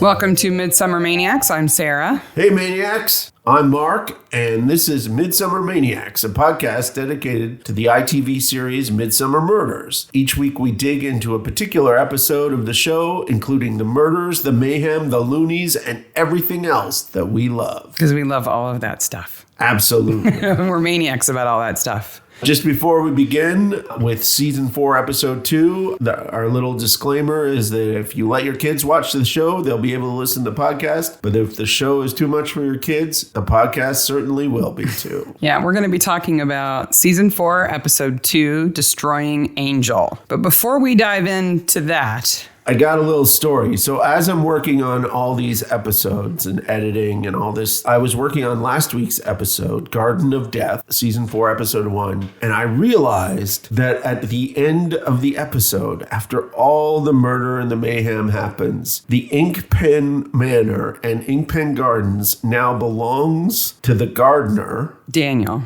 And Naomi Inkpen, the old lady, has nowhere to live and no money. Right. I mean, maybe she stays in the estate, but only if he lets her. I'm willing to watch a sitcom of that. Daniel and Naomi.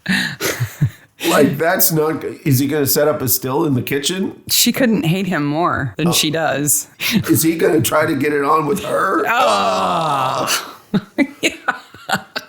Okay, to get that image out of my head. So once we started talking about that, about what happens after Tom and Troy leave, the bad guys are locked up, the bodies have been taken away, kind of after the credits, what happens? And yeah, certainly in Garden of Death, there's a very interesting situation that's kind of left over after everything. And the gardener would have to hire a gardener. Yeah. So that got me thinking, are there other episodes that we've already talked about where after the credits, there is a weird situation left behind? There's gotta be. And there's always going to be some kind of mayhem left behind. I mean, it's seldom let at the end of the Midsomer. It's like, and the bad guys are now locked up and the people who died were bad anyway. And so really the world's a better place and on we go. It's not that kind of situation. No. So there's a couple that kind of stand out to me. In Season 2, we have Death's Shadow, right? This is the episode where Tom and Joyce are going to renew their vows at St. Michael's Church back in Badger's Drift. And the vicar is a killer and then commits suicide at the end in front of his wife. Yes. And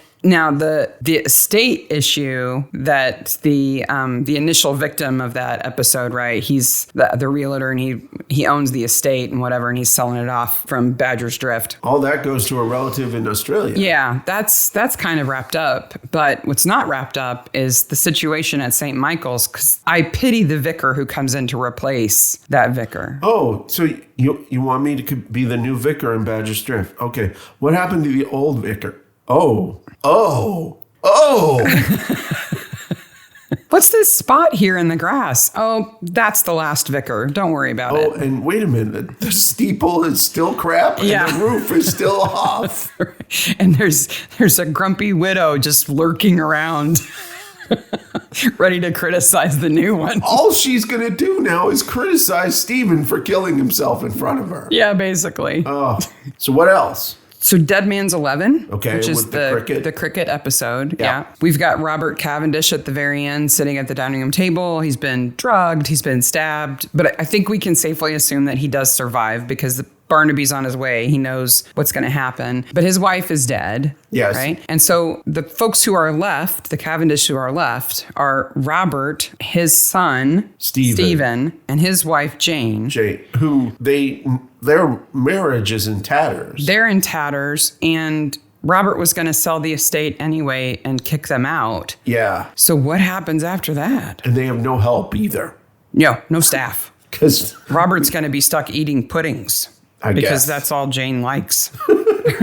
Puddings for everybody. And then one more, which I think is probably the most fun, other than Daniel and Naomi living in the mansion together, is Beyond the Grave, where we have, so Sandra was married to David. Yes. And his brother Charlie. David and Charlie departed. They owned the software company together, right? David's dead. Charlie's going to jail. So Sandra is left being the sole owner of the software company. She is the least likely owner of a software company. What are they going to do now?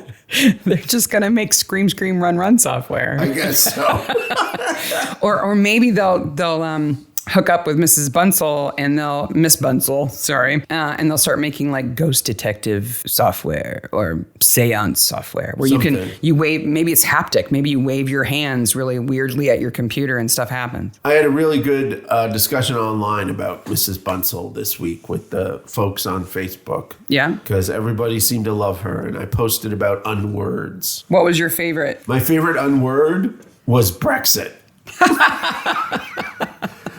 To which I responded, if you guys hate that word, we hate Brexit already. I'll trade you Brexit for Trump. I don't know. No deal there. So this episode, season 4, episode 2, is Destroying Angel. I have to say, this may be one of my favorite episodes. I love this episode. It has all sorts of weirdness in it. It's hard to have a favorite episode. Like, I have less favorite episodes. Yeah. But it's hard to have the favorite episode. Oh, it's definitely hard to have the favorite. But it's up there. You're right. Yeah. It was filmed in August of 2000 and broadcast the 26th of August, 2001 with 9.99 million viewers once again. Directed by David Tucker, who is kind of a journeyman television director guy. He does a lot of EastEnders now, but he's done everything. And David Hoskins, who basically writes Midsomer's and The Bill. Really, he has my dream job. Maybe that's why they have all the same actors. Possibly. He keeps them, in a hotel somewhere locked up and lets them out to be in one of his shows, and that's it. Exactly. The village is Midsomer Magna. Now, I looked up Magna to see what it meant. It just means mighty or big, right? So this is a big village. This is a big village. Or at least they want to be a big village. And we start with Gregory Chambers, a complicated man, walking in the woods. So you don't like mushrooms. No. I do like mushrooms, but after hearing Gregory Chambers talk about them, I don't know that I like them anymore. It's not good. My notes... Well, the biggest part of my notes just says, ew, because the way he describes them just... Ugh. It's not academic. It's something else. He talks about nodules and ripeness, right? Because he's talking into his recorder, his cassette recorder, and that there's a clear liquid from the incision. It's gross. It's a mushroom, dude. They're good in scrambled eggs. They're good on steaks. Leave it alone. Just nasty. And he knows all the Latin names. Yeah. They're perfect freshness. Oh. But we see Killer Cam, and we know when we see Killer Cam, there's a killing about to happen. Well, yeah. He's out there alone in the woods. He's not going to make it. And he does this weird fall where he kind of takes a couple of steps backwards and then falls. Yeah. And we find out why this is later. Right. But I imagine the cameraman, though, basically on the ground with his camera and the actor falling backwards at him. That's exactly what they would have done. Like a Nestea plunge that we used to do into the pool. That's what you called it. And it wouldn't have been pleasant. We're sent to the Easterly Grange Hotel, which is never mentioned. They never say the name of the hotel. It's just a sign. Yeah. But I'd like you to know that it gets 4 stars. From 2 organizations, one being AA, and I don't know the other one. I tried to look it up. You think AA is supposed to be kind of like the AAA? Yeah, of? something. Yeah. But it got 4 stars. It's 4 stars twice on the sign. Obviously, it's a very fancy hotel. They have a chef. But today, it's the site of a funeral, right? There's a church right next to it. Yeah. Where there's a funeral. That's the convenience of having murders in villages, is everything is located really close together, right? Yeah. Today, the hotel is a dark, sad place because Carl Wainwright, the owner of the hotel, has died. And the help can go see him if the lid's not been screwed down yet. This according to Susanna. That's not the issue with screwing in the coffin. Because 2 seconds later, Susanna and Tristan are making out on top of the dead body, basically. Okay, it's beyond making out. Teenagers make out. They're trying to eat each other's face. And she has a thing for his stomach. With a corpse in the room. Yeah. That's not okay. A corpse that she killed. Yeah, that's true. When he was there to see it. Right from the beginning, even before you know about the conspiracy and what actually killed Carl Wainwright, right off the bat, you know that Susanna is reprehensible. She's bad news. That Tristan isn't any better. Nope. And they're just two of a whole cast of people who really are not good people at all. I have a note that says, we get right to the Rumpy Pumpy.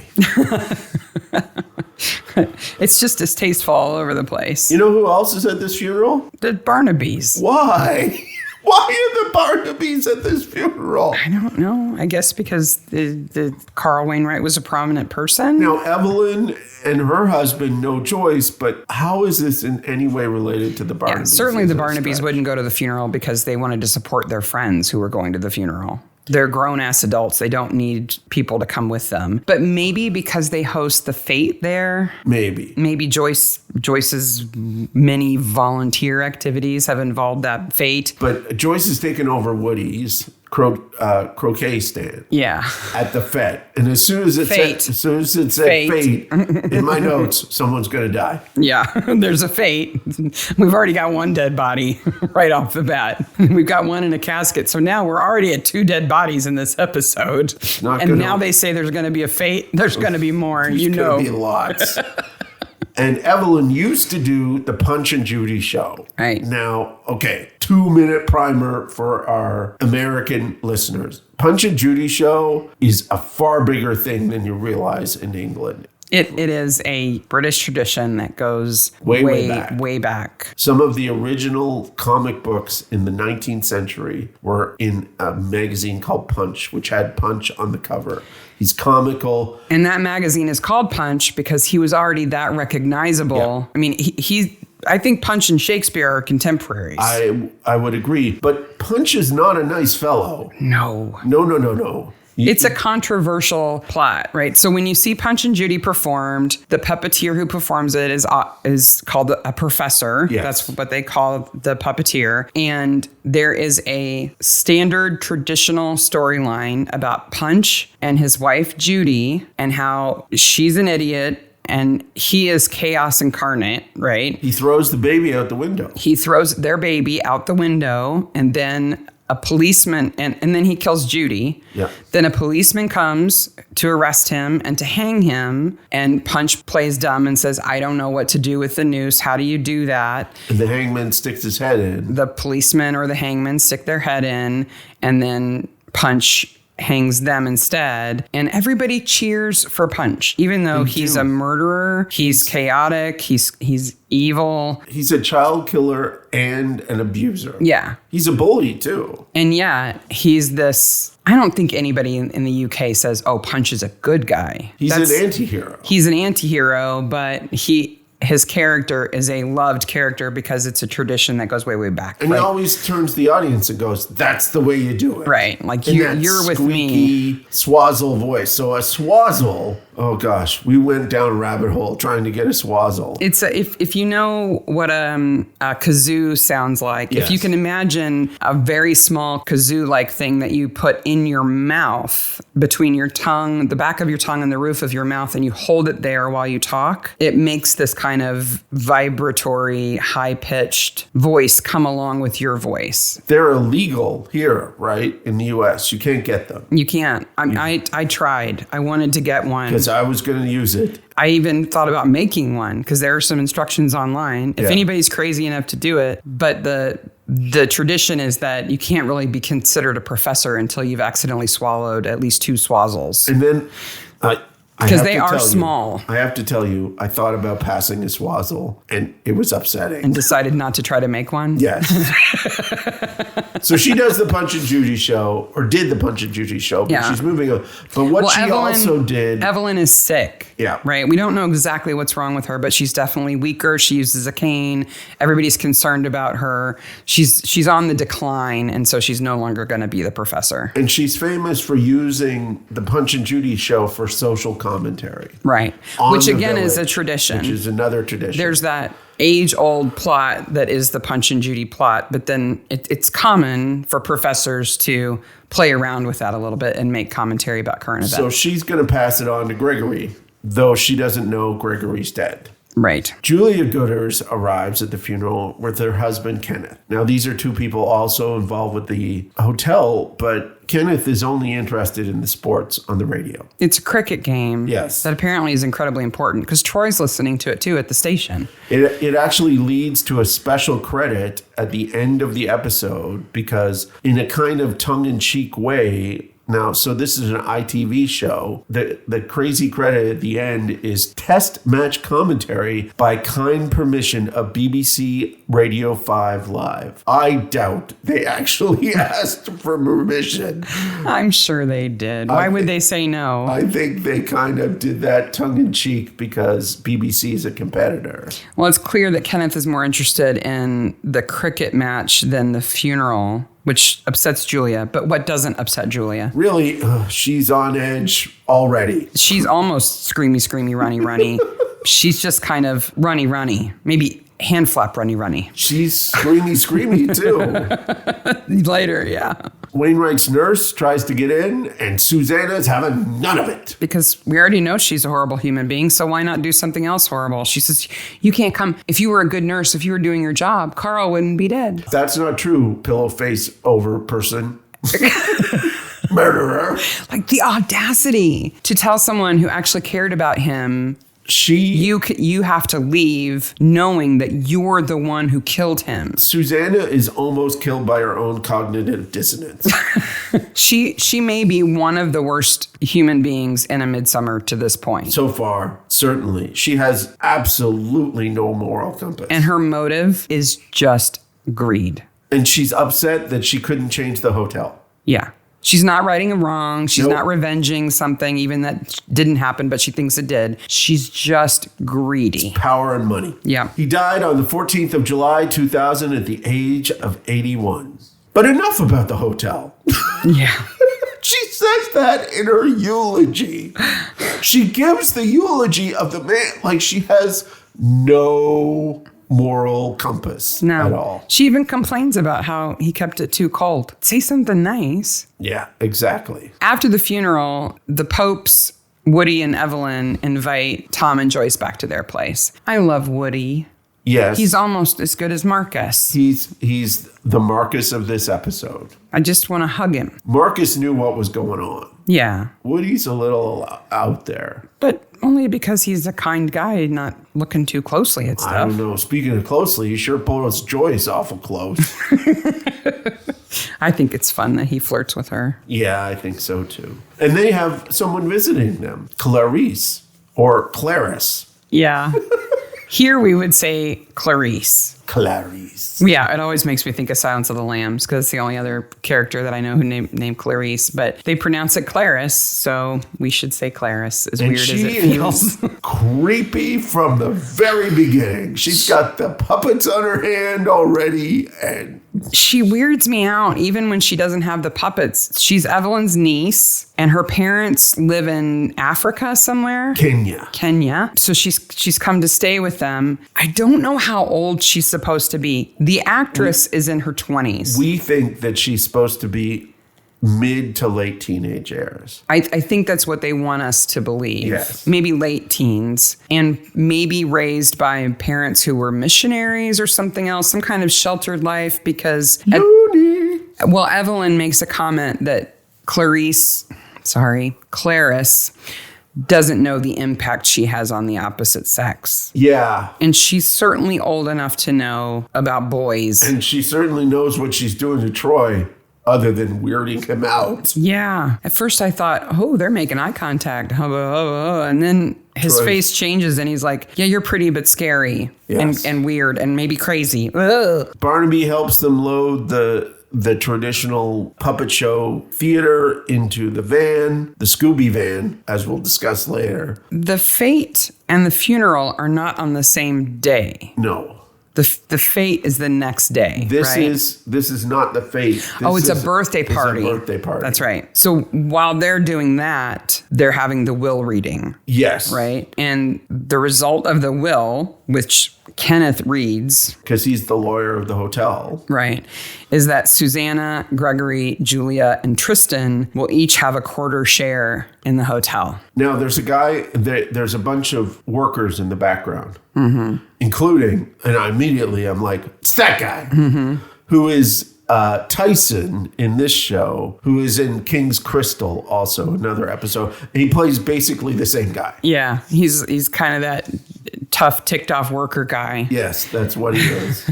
But the whole cast is there. I mean, everybody's there. There's a little bit of time difference. I guess I don't think it really impacts too much, except that we know while this is happening, Gregory is dead in the woods, right? So, well, no, he's dead in the drink. Well, yes. Yes. He's been killed. Yes. He is dead. So Annie is at the reading. Yes. She's at the funeral. She's at the will reading. But then when Evelyn and Clarice and Tom are in the van taking the Punch and Judy show to the birthday party, she's at the end of the lane having caught pheasants in the woods. Now, I have a question. I have never been pregnant in my life. My entire life, I've never had this experience. And Annie is 4 months pregnant at this point. 4 months? 4 months. We know it's Gregory's child, we find out. Yeah. Were you really wanting to go? Now, I realize you had triplets. Did you want to go pheasant hunting at 4 months pregnant? I wouldn't have gone pheasant hunting if I had been 100 months pregnant or negative 100 months pregnant. There's no situation in which I would have said, I'm going to go pheasant hunting. Okay. So I don't know. I don't know. But she's definitely stressed out. Yes. The father of her child, the man she loves, is missing. And she was going to go meet him in She the woods. was supposed to go to the funeral with him. They were going to go together, and that was going to be a big statement about the future that they were going to have together, despite Susanna, who he's married to, right? And so I can only imagine that after the confusion and upset of that morning, she just wanted to do something that made her feel purposeful. But she's a busy 4 month pregnant lady. She is. But she's also kind of a woodsy, outdoorsy gamekeeper's daughter. So who knows? Maybe pheasant hunting is relaxing to her. Yes. And Tyson's her dad. Those two are, whew. Yeah. So Troy starts working the missing person, and he's calling around the hospitals and stuff like that. And what happens is Barnaby and Clarice and a few other people go to the pub, and they go to the Red Lion, which is the actual name of that pub. And this is after the show. Yes. Right? At the birthday party. Yeah. So I have a question about that show. Sorry. Before we go too far on, because we've talked about the swazzle and all that stuff. So Gregory was supposed to do this Punch and Judy show. Yes. Right? But he's missing. Yes. So Clarice does it instead. Yes. Evelyn encourages her, says, you can do it. And she does a pretty good job. She drops a puppet, but she's a natural mimic. Yeah.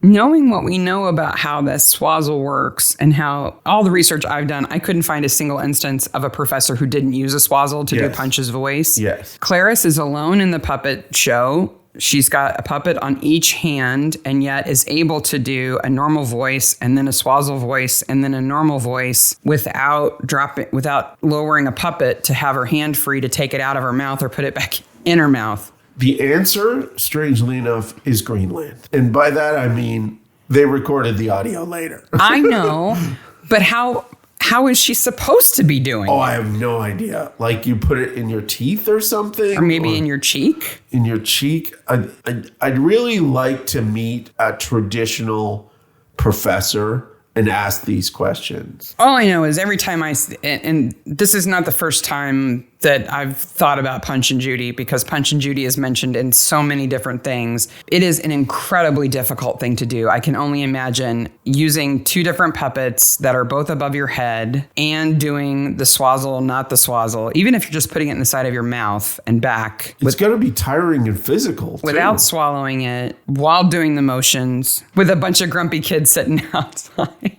Yeah, definitely.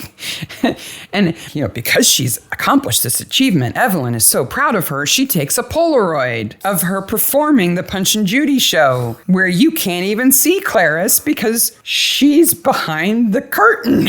Here's you doing your first performance. I'm so proud of you. I know you're not in this picture, and it could be anybody in this picture, but I'm so proud. So that Polaroid camera is a Polaroid 636 blue. Blue? Yes, because the camera itself is blue and only available in the UK. Oh. That blue model. You couldn't buy that model here in the United States. And it was actually still in use at this point in time. You still could buy film and stuff for it, even into 2000.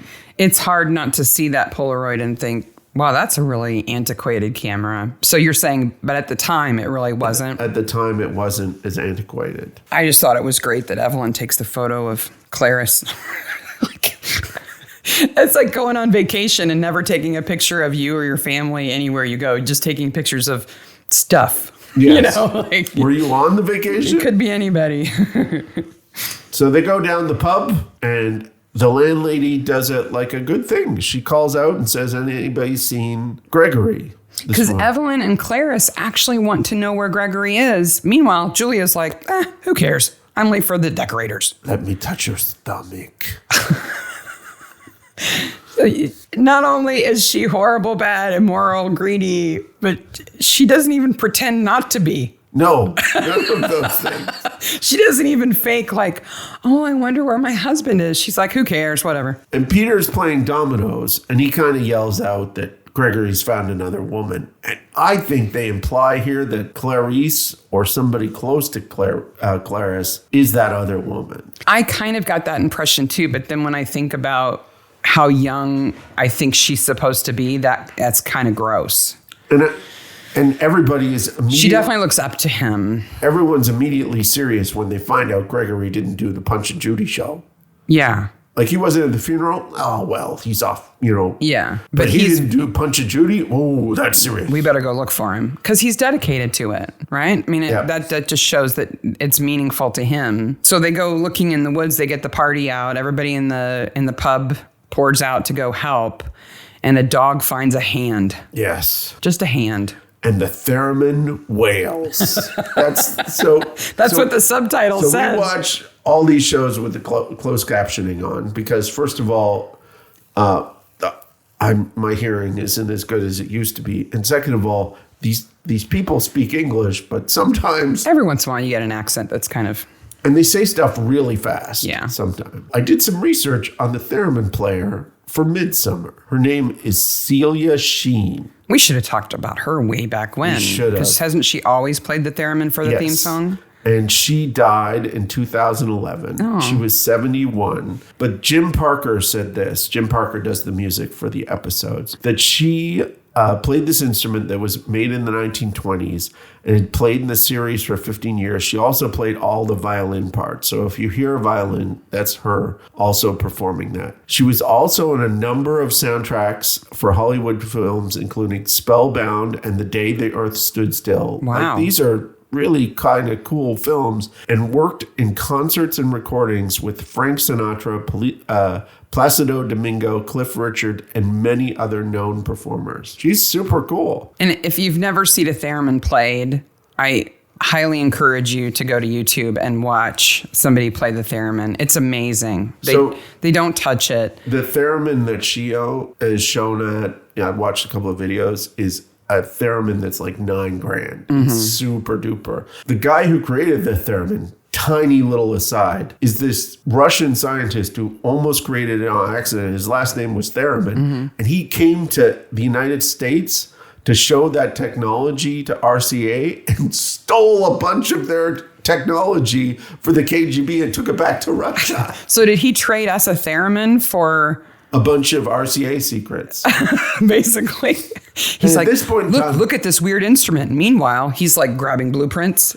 That's basically what happened. And RCA was like a leader at the time. And then another tiny little aside, the whole theremin kind of disappeared until Moog brought it back, the guy who created synthesizers, because he brought it back into Hollywood. And that's how we get all the Hollywood alien movie stuff. So it's an amazing instrument, and Midsomer wouldn't be Midsomer without it. Yes, absolutely. It is the main theme is a waltz with a weird kind of voicey theremin noise over it, and it perfectly sums up the show. And in situations like this, when they find the hand and you hear that theremin sound, it sets the mood perfectly. It sets the mood in a way that a violin just wouldn't. Yeah. So especially in this series. Yeah. Theremin comes in perfectly here, and then there's a crappy sound edit. It doesn't dissipate naturally. There's no decay. It just cuts off. It's just bad. George says the hand is Gregory's, and it's been cut off with a hacksaw. Who does that? Well, apparently Tristan. Ugh. Susanna is the manager of the hotel. Tristan is the head chef. Julia is the accountant. Kenneth is the lawyer. And Gregory was general help. Yeah. He just helped around the place. Did you think he got paid? I don't know, but the old man liked him the most. Yeah. So now that Clarice is going to be the official Mr. Punch professor, Evelyn gives her a new Mr. Punch puppet. Trust Mr. Punch. Why would you ever trust Mr. Punch? I wouldn't trust Mr. Punch with a glass of water. He'd splash it in your face and then stab you with the glass. Puppets are creepy anyway, okay? Let's just put that out there. They can be very creepy. They're not always creepy, but they can be. These are purposefully monstrous puppets. Yeah. Their features are extreme. So the last thing we need is Clarice, a girl who's slightly creepy all by herself, to now have a puppet that is super creepy that she insists on wearing all the time. And she doesn't blink, and nor does Mr. Punch. You know what's weird also is Colin rushes home when they find out about the hand to talk to Florence, his housekeeper. That's a nice name for what she is. I wonder if he pays her. He's a naughty boy. They'll find out how naughty you've been. Mm-hmm. Susanna doesn't hide the fact that she's greedy or immoral or adulterous. She's like, yeah, I've been sleeping with Tristan for 8 months. Before that, Troy makes maybe his most tasteless joke in the entire series so far. That he would have had to do the Judy show instead of the Punch and Judy show because he lost a hand. Because they don't know if he's dead or not, right? It's a little hand motion. It's fantastic. He pulls his sleeve over his hand. Yeah. It's tasteless, but it's funny. Yeah. So she admits that they were having an affair.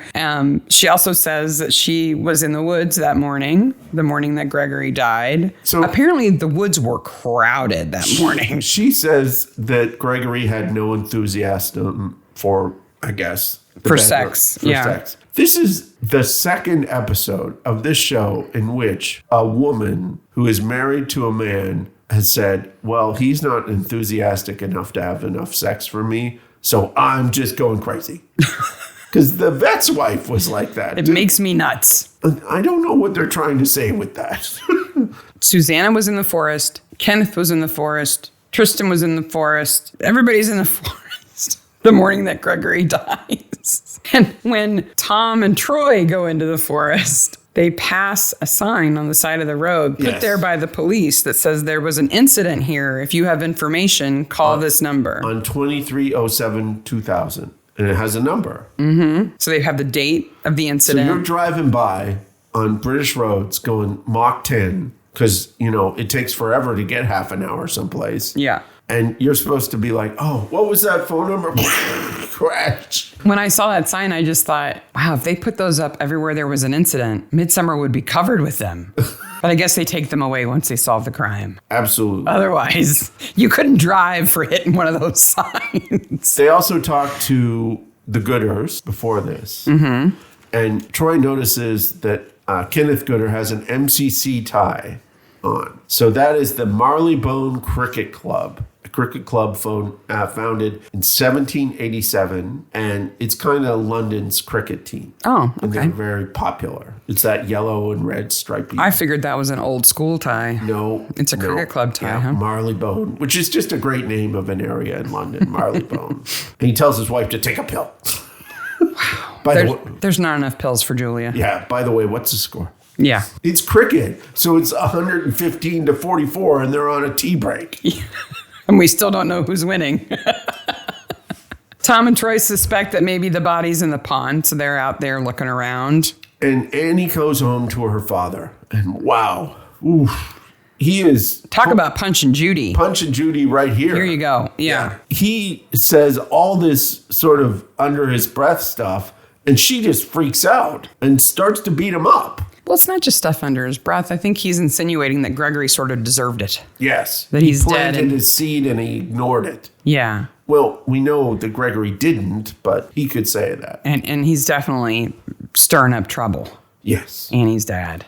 And Barnaby... She smashes an antique chair against him and breaks it. Barnaby and Troy show up and he's like, my damn daughter. So we have this image of Annie as like a wild animal. And he lets it out that Gregory got Annie pregnant. Mm-hmm. Which gives her a motive. And he goes, I should have killed him. And I was in the woods, but it was me. But I didn't see any of those other people who were all in the woods at the same time. You know who you should talk to is Colin Slater. He's always talking about denuding the woods. Get it? Get it? Get it? Get it? Denuding?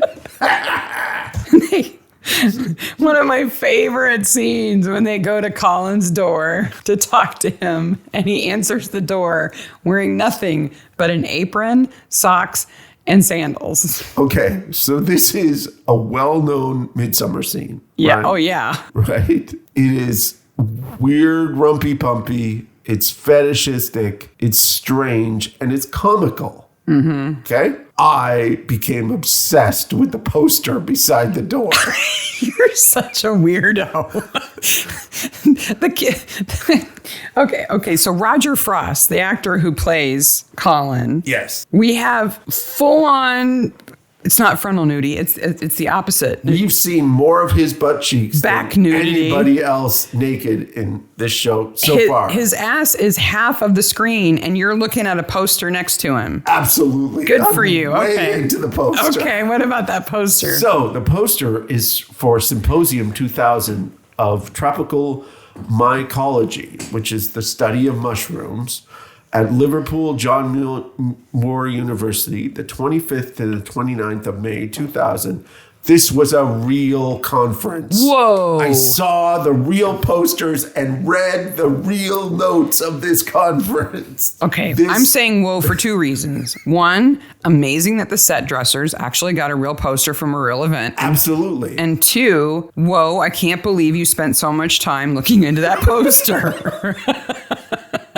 Did you learn anything? It was like a 2-day conference, a 4-day conference on mushrooms in tropical areas. Well, yeah. And then Liverpool is this huge microbiology center. Because Colin is a mushroom expert, Yes, right? he is. He's a botanist or something like that. I think he's an academic at this point. Yeah. And as a fellow academic, that is not the weirdest focus of a conference I've ever heard. But I've never put a poster. Now, it's a nice poster.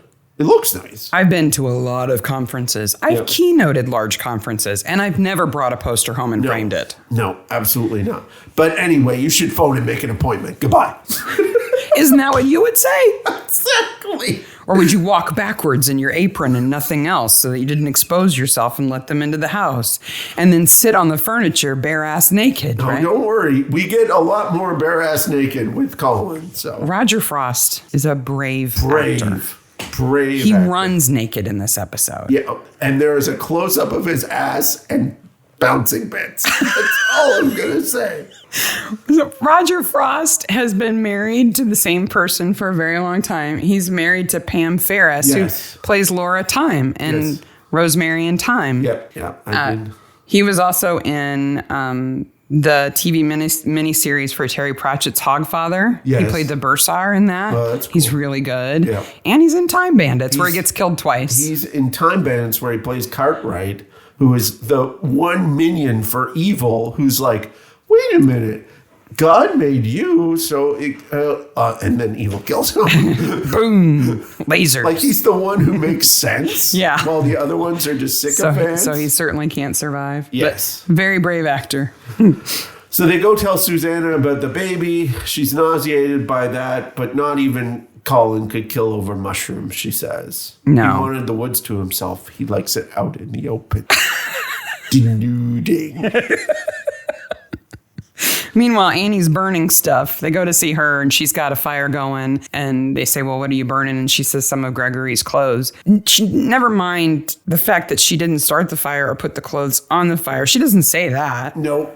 Oh, and what's So she in her gets truck? A bunch of blood. So she gets arrested because she looks super guilty. And then she's just so upset. She's too sad and angry. And yeah, there's a lot of blood in the back of her truck. Yes. But apparently it's not pheasant blood or fox blood or any of the things that she probably puts dead things in the back of her truck. So they go off to see the professors. And because we haven't been creeped out enough. I have the following line in my note. Clarice entices Troy in a sexual way with the punch puppet.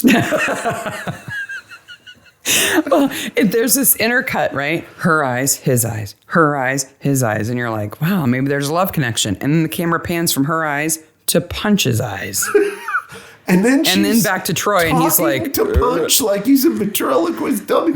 Forget about what happens in this scene. She is just so incredibly weird. And I guess Evelyn just thinks, well, she's got to practice. I guess. She's not weird. She's just practicing. And Evelyn's sickly. Like, that's the entirety of this scene. Weird Clarice, a Polaroid, and Evelyn sickly. What I wrote down is Troy either likes Clarice or fears the puppet. And then I underlined fears the puppet and put a star. Like, yep, that's the winner.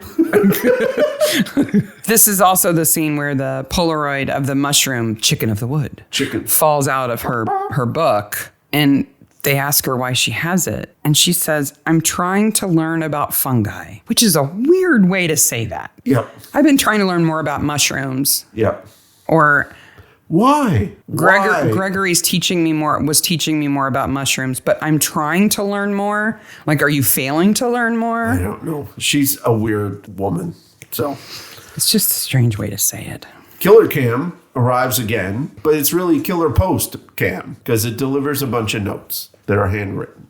It's galosh cam. Yes. It's galoshes. And also leaves some mushrooms. But completely innocently, remember? It's not really the killer. Yep. It's somebody who just innocently is replacing some mushrooms. Yes. No big deal. And next thing you know, Tristan is spewing his guts. That is some extended vomit noise. Colin is so fantastic in every scene, whether it's him being sure that he absolutely secures his piece of crap car. So the first low running around naked, or this scene where he is the least sympathetic human being I've ever seen.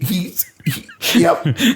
So the first scene with his low jack, he puts it in the car and you could see it in the background falling off the wheel. Yeah.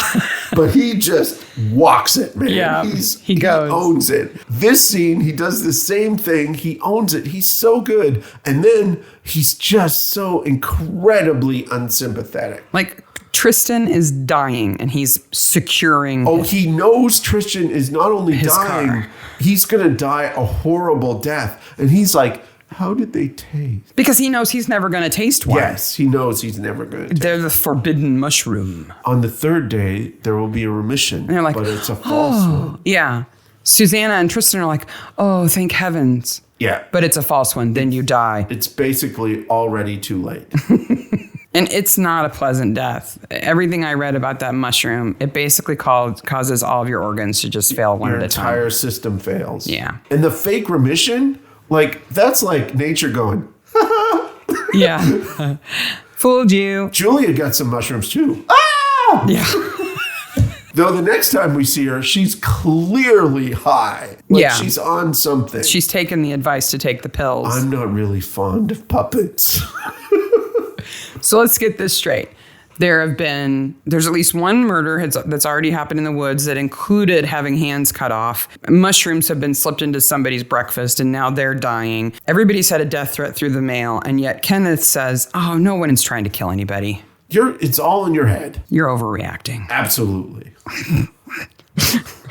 It's just like Kenneth could make himself look a little bit more guilty. Kenneth is horrible too because he is the guy at the back that goes, yeah, kill him. And he doesn't do anything. Kenneth does nothing in this episode except for watch murders and get crushed by a drinks cabinet. Well, when Julia comes back from the funeral or from the will reading, he seems excited about the fact that she's inherited a quarter of the hotel because that means he can buy more whiskey. Yes. Right? For his collection of whiskey. And so when it falls on him, it is justice. So I think this murder is a first, though, in Midsomer. Because when he goes to the drinks cabinet, in the room are him, his wife Julia, and Troy and Tom. Yeah. This is the first murder I think Troy and Tom actually witnessed. Yeah. They're not just nearby, but they see it happen. See the drinks cabinet go over slowly so that Kenneth can't get out of the way. Okay. They also, there are a lot of bottles on there. Mm-hmm. And they all have labels that are real. Mm-hmm. So I'm assuming that that's not actual alcohol. Right. Okay, it's colored water in there. Yeah. Somebody had to drink all that alcohol. Was this a party set or something? Because there's a lot of alcohol. Maybe they collected them all from pubs. So the drinks cabinet goes down, and Troy tries to lift it, and Barnaby's like, no. His hand takes his pulse. Clearly He's dead. Instantly dead. I don't know if he would instantly die. I don't think so. I don't think so either, but Julia does, what does she do again? Screamy. Yeah. And those must have been the two most powerful screws in the universe. They held up really that entire wall. Apparently. And who calls the handyman? I know you're rich, but who calls the handyman to take two screws out? I don't know how he did it anyway.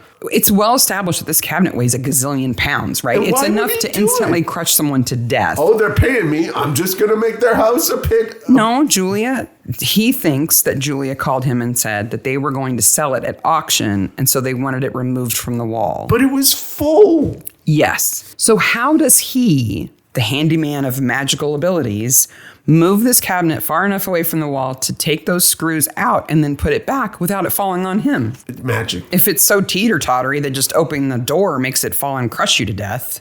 Magic. He's skilled. I guess so. Yep. We have no timeline on that either. No. Because he is in that drinks cabinet at other points. I'm like, does it fall on him now? Oh, no. Okay. So that timeline is weird. So now Kenneth's been crushed. Julia is even more freaked out. They send her to bed, give her pills or whatever and send her to bed. But then when everybody's outside, she comes out to talk to Susanna and she says, I just don't think I can face the tombola. Yes. And Susanna says, look we have two dead husbands and a poisoned lover between us. I think it's okay if we don't run the tombola. You weren't even supposed to run the tombola anyway. All I could think is roll up, Because Tom runs the tombola, in another episode. Like, I can't face the tombola. Really, no one can, Julia. It's the tombola. It's not exciting. So they figure out that Annie couldn't have left the mushrooms because she was in the pokey. Mm-hmm. And they go and see, this is just like a ping pong between suspects. That's all they do. They just keep, Tom and Troy are just like, let's talk to this person. Let's go to that person. Oh, they're dead. So now we don't have to go talk to them anymore. We have the punch hangman scene. Don't tease. And Gregory's script is mentioned, that they found Gregory's script. Because he was going to follow the tradition of making some kind of social commentary with his script for the show. So at the fete, not the show at the birthday party. As mentioned, they ping pong around all these different things, right? You know what Troy's doing in the car? He's calling the cop shop to tell them where they are. every single time they So move. they can find them. Because they phone on a landline and know where he is. That was kind of how you had to do it. Oh, gosh. It must have been a pain in the butt. I don't know why they're doing it in this episode specifically when we already know that cell phones exist from prior episodes. Yeah. But detective inspectors especially, before cell phones, did call in quite often and tell the desk sergeant where they were. It's time for the fate. Yep. Luckily, I have fate. Someone's going to die. Actually, no one dies at the fate. No. But there is a who'da thought it truck. What the heck is that? I mean, it's a food truck. Apostrophe D/A, comma, THO, apostrophe T dash IT. Who'da thought it? And they have everything. Chips, burgers, candy floss, toffee apples. Wait a minute, toffee apples? Is that like butter toffee on an apple? Because we're getting on a plane and going to the UK so I can have one of these right now. All I know is that we don't have any food trucks in Bloomington that are nearly as good as the Who'da Thought It truck. Because who'd have thought they'd have all that stuff? They also have another interesting thing there that I really want to know more about. Ferret racing? Ferret racing. Place your bets. They've got Splat the Rat too, but we know what that is. We know what Splat the Rat is, but ferret racing. Ferret racing was a new one. Hey now. I'm like, I want to place my bet on the ferret racing. Meanwhile, Susanna's like, all the builders in the county must come to the hotel right now. Start work. Yes. It's the most efficient project. Because 2 days ago, she was meeting with decorators, and now work is underway. Yep. Goodbye. She's on it. And this is the last time that the fate's going to happen at the hotel anyway. So, because she's already told those people that they're not going to be doing it again. They find out about that Tristan's a really good archer. They find a piece of paper. No, in the woods, they find the mushroom and some blood, which has been there for a couple of days, but is still wet. And there's a Punch and Judy show. Heads will roll if the truth ain't told. So then they get in the Scooby van. The Punch and Judy van is the Scooby van? It kind of looks like it. Especially when all three of them are in the front seat. Yes. I like that. I like Tom riding in. Judy? Tom riding.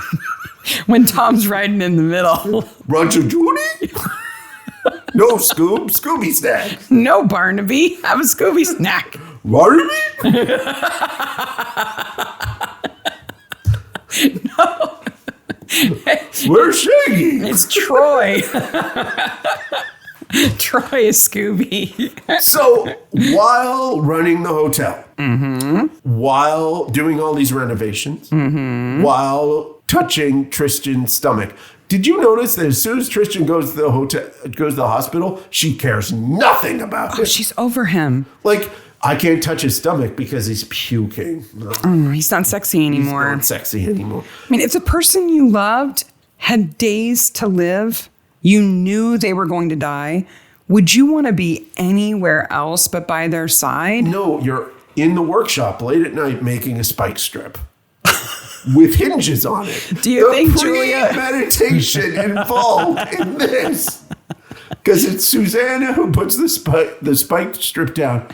I'm not exactly sure why she wants to kill them, but she does. Because she thinks they know about the will. Because they've mentioned the piece of paper. So she has to leave early from the punch show, get ahead of the Scooby van, put down the spike strip in broad daylight. Yep. In a spot where she thinks they'll kill themselves. Because there's a wall they can run into. Because in no point in time does she think, oh, well, the air will go out of their tires and they'll slow down and stop. Well, Clarice is driving, and she's crazy. That's true. She should have the punch puppet on as she's driving. So it's Evelyn, Barnaby, the punch puppet, and Clarice. No, Tom's not in the van this time. But if we could But Scooby in the back. So punch. There's great footage of Clarice and Evelyn kind of getting thrown left and right in the front of the van as they lose control after But they now go I over. can see Punch. But if only it zoomed in and Punch was there in the middle, smiling, waving back and forth too, that would have been awesome. So they go off into a field. Oh, she should have driven with Punch on her hand. I can't get that out of my head now. That would have been so epic. She's screaming, Evelyn's screaming, Punch is screaming. So after that, Suzanne calls Julia and says, calm down. Julia is definitely the weakest link in this conspiracy. Oh, who is the weakest link? Julia. And then who calls next? Punch calls next. Man. Is there anything creepier than Punch calling you on the phone? Julia needs caller ID. That's what my note says. Would it say Punch? I think it would say Punch. It would say Killer Punch. Evelyn. You're next. I'm coming to get you. So that would drive anybody crazy. Out. Husband's dead. She's out of her medicine. Punch is calling her on the phone. Home alone after having a death threat too. Yes. And the scene of her husband's death is like downstairs. And we find out later that Tristan had called Suzanne to go kill her. Yeah. Like, what does he care? That is the least characterized thing of him. When she calls him at the hospital for advice, Hold on, nurse, we have to roll the telephone over to him. I'm coming. It needs some WD-40 back. I'm almost there. The excited nurse who gets to sit behind the window and watch Tristan die. And then I'm like, did they plug it into the wall? If they plug it into the wall, why don't they have a phone there already? But she calls him because she's freaked out and she wants his advice. And if I was Tristan, I'm laying there in agony. I know I'm dying. She calls me going, Julia is like so unstable and I think she's gonna like tell people that we killed people. Wouldn't you just say, screw you, Susanna, and hang up? Yeah. I would. Or it's time that you were over here because I'm dying. Maybe she'll kill you instead. Oh, wait, that's what happens. Because that's what happens. So Julia, the least stable person in this entire episode, gets a gun. Always a bad thing. And knows that Susanna's going to kill her. Let's just go over. Wait a minute. Does she know Susanna's coming to kill her? No, she knows someone's coming to get her. Let's just go over. So Susanna kills Cartwright. Mm-hmm. Wainwright. Sleeping around on her husband. Mm-hmm. Ditches her lover the moment he gets sick. Mm-hmm. Drives the nurse away and breaks her heart. Puts down the strip and goes over to kill Julia. She may be the most maniacal person we've seen so far. And all because she's greedy. It's all greed. So anyway, right? Mm-hmm. Susanna goes down like a sack of potatoes. I can imagine though that there was another phone call that we didn't see. Okay. What's where Tristan called Julia again. Okay. And said, Susanna's coming to kill her. Oh. Kill you, shoot her first. Susanna would deserve it. Yeah. And if I was Tristan, yeah, what all you got to lose? Tristan has nothing to lose right now, which is why when the cops go see him, when Troy and Barnaby go to see him, he gives it all up. Yeah, because he has nothing to lose. He's like, oh, here's the will. I was out with safety arrows. I'm sorry to go on and on about this, but you could not shoot a safety arrow into a person, let alone a tree far across the water. No. It's just not possible. Yeah. You'd think, as much as they clearly know about weaponry and stuff for the show, that when they show the tip of an arrow, they would have shown a real arrow. Yeah. And then let him shoot a safety arrow. Because Tristan certainly would not have used the wrong arrows because he's Rambo. He says, I'll kill Gregory. I'll take that job, right? Yep. He volunteers. He's ready. He's ready. If only he had camo. And face paint. Yeah. And footballs. Yeah. The armbands, I understand. Those are archery gear. Yeah. Right? They stabilize your bicep to keep your arm from trembling when you're holding an arrow taut for a long period of time. The camo pants, I kind of understand because they're cargo pants and they let him hold a bunch of stuff. Maybe he needed bits and pieces. Oh, okay, maybe. They don't have to be camo. In the same way we have Punch in the van now in our brains, all the outdoor scenes, I see Tristan leaping like a gazelle in the background. Yeah, saying, if it bleeds, we can't kill it. Not only does he have all that gear on, he puts the black paint on his cheeks. He puts a feather in the headband. Yeah. Now he's real. He's ready. And he brings a raft. Does he inflate the raft? There's a missing scene where he's on the beach with the dead body. Yeah, no pump because he would have to carry it, right? No, he's blowing into it with his mouth. I should have brought a pump. Yeah. Like, that would have taken him half a day. But he was interrupted. Well, he has those awesome abs. He does. So maybe that lets him inflate a full-size raft with just his mouth. He's interrupted by Colin and his sandals. His sandals. And the housekeeper doesn't appear here. No, you know she's there, but you don't see her. So Colin is naked. He has sandals on. No apron. That is no nothing. All he is on. And we get the moonshot, right? It takes up the whole screen, his ass. Yeah, never mind the branch that slaps him on the ass first while he's running. And the subtitles here are happy cries of pain. Yeah.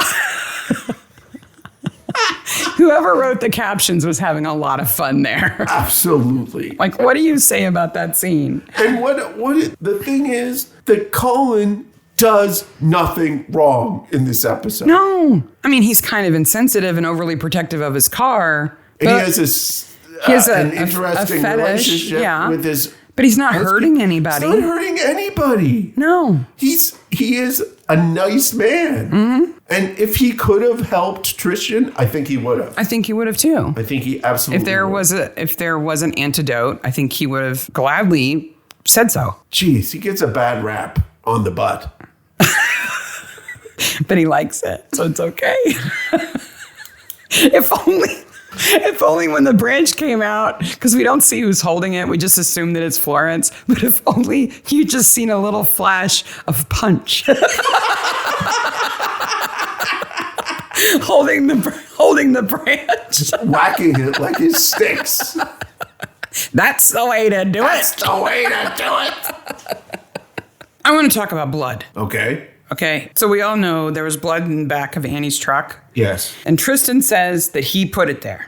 And it came from... the head and hands of Gregory. From... the woods. What's his name's car. Right. So Tristan kills Gregory in the woods, cuts his head and hands off in order to...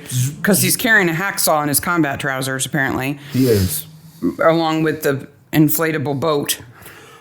He's got big pockets. Right? Man, his face must have been so sore. You know when you blow up a pool floaty, you get that kind of lightheaded feeling if you blow it up too fast? He must have really been lightheaded. Anyway, so he cuts the head and hands off, puts them in a plastic trash bag, sinks the body. Drops a hand. The bag rips apparently, so a hand falls out and he doesn't notice. But the bag is still whole enough to contain all of the blood that's oozing out of the head and the remaining hand. Into Ken's car. So he puts it in Ken's trunk and it leaks blood in there. And then they think, oh, we should put blood in the back of Annie's truck so that it looks like she transported the body. And when they show Annie's truck, it's not like a little spatter or a couple of drops. It's like a puddle. There's a puddle of blood. So how do you get from a blood pool in Kenneth's car to a blood pool in the truck? Like, did he sop it up with a dishcloth and then wring it out in the back of Annie's car? I guess. Maybe he had those also. Or maybe he could have filled a floaty with it. Or maybe he brought Gregory's head to the truck and, like, squeezed it? Maybe. Like a lemon? No, they did that afterwards. Because remember, he puts that stuff in the incinerator. That's right. Which would have left all sorts of evidence. Yeah, but they don't look real thoroughly in there. As far as we know, Barnaby just kind of scoots stuff around. No, they make a reference to it later that the lab boys went through it. Ah, yes. Behind the scenes, the grunts did the work. With their white sticks. So did they use like a wet vac to vacuum the blood out of Kenneth's carpet and then pour that out? And it just doesn't make any sense to me. And it seems like an awfully big, messy kind of thing. And wouldn't Annie have noticed that Tristan's out there like squeezing blood into the back of her truck? Like, and when did they do it? It's just the timeline here is screwy. Just the reality of it is really gross. Yeah. You know, it makes me think of like Strangler's Wood when we know that little boy went out there with his dad's shirt and smeared it over a corpse's lips to get lipstick on it. You know, it's like, that's a nice clue. But if you think about the logistics of it, it's rather disturbing. Tristan's got a pastry bag, you know, full of blood. He's like, he's a chef, right? Another helpful guy that shows up is the builder. Yeah. And he says that he got the call to come and remove the screws, and he assumed it was Julia, right? Yeah. And mimic. He knew where the key was. Yeah. We know it was Evelyn calling. Yes. And Evelyn can sound just like Julia. You know how she does that? Take the screws out of the liquor cabinet. I can't handle it anymore. Click. That's how you knew it was her. Exactly. Because that's what she always sounds like. So now we're headed to the climax of the episode, which involves Evelyn taking some pills and getting ready to talk to Barnaby. Because Julia's in the asylum now. She's off with the I Love Myself jacket in the padded room, out of the picture, which means everybody that was involved in the conspiracy is taken care of, right? Yes.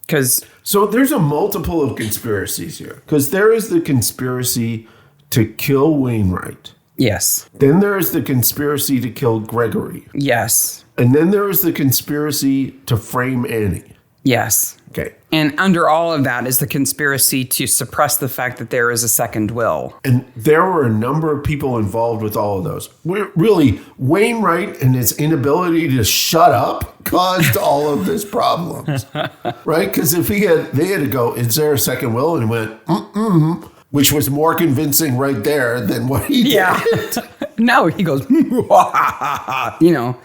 a Scooby-Doo villain. None of that would have happened. But then there's a conspiracy, right? So Evelyn gets Boy. That's what he's called in the show notes, right? Yeah. Boy on motorcycle. Gets him to deliver the mushroom. Mm-hmm. Okay. And she gets Clarice to drop off the death threats. So there is an unwitting conspiracy here, but there's a conspiracy. Mm-hmm. There's everybody's conspiring against everybody else. Evelyn manages to kill Tristan, Kenneth, and Susanna without ever touching them. Without being near them when it happened, right? She gets Boy to add the mushrooms to Gregory's basket, which she claims if they hadn't been so callous as to eat the mushrooms that Gregory picked the morning that he died. Oh, she has. So does that mean that Tristan kills Gregory, takes his little basket, and takes the basket home? Yes. Or are these mushrooms? He does. Oh, that's even worse. They're horrible people. So he's carrying a trash bag of body parts and a little wee basket of mushrooms. Okay, this is what must be in Tristan's inventory: a bow, safety arrows, an inflatable raft, a bag with hands and head in it, a rope, a basket of mushrooms, and the body, because he has to carry the body too. That's true, because the pond is not right next to where he was shot. Yeah, that's a lot for Tristan to carry, even with those fancy stomach muscles of his. Maybe the feather made him super strong. It's like his power up or something. Because he is like a video game character whose inventory is far larger than they could actually carry. Completely. So Evelyn lays it all out. Woody comes in and she says, Woody, can you join us later? Poor Woody. I know. He's like, something's going on. Carl Wainwright is Annie's father. I wrote the script. I figured it all out. She just lays it all out. Yeah. And we find out that the will is giving everything to Annie, the second will. And we find that out at Tristan's bedside because he keeps it. The smartest thing that Tristan ever did was say, well, she killed one husband and she killed her boss. She might kill me. But I would still go out with her if I wasn't dying. I would just want this insurance policy of this second will just in case. I kept it here hidden in my hotel bed, my hospital bed.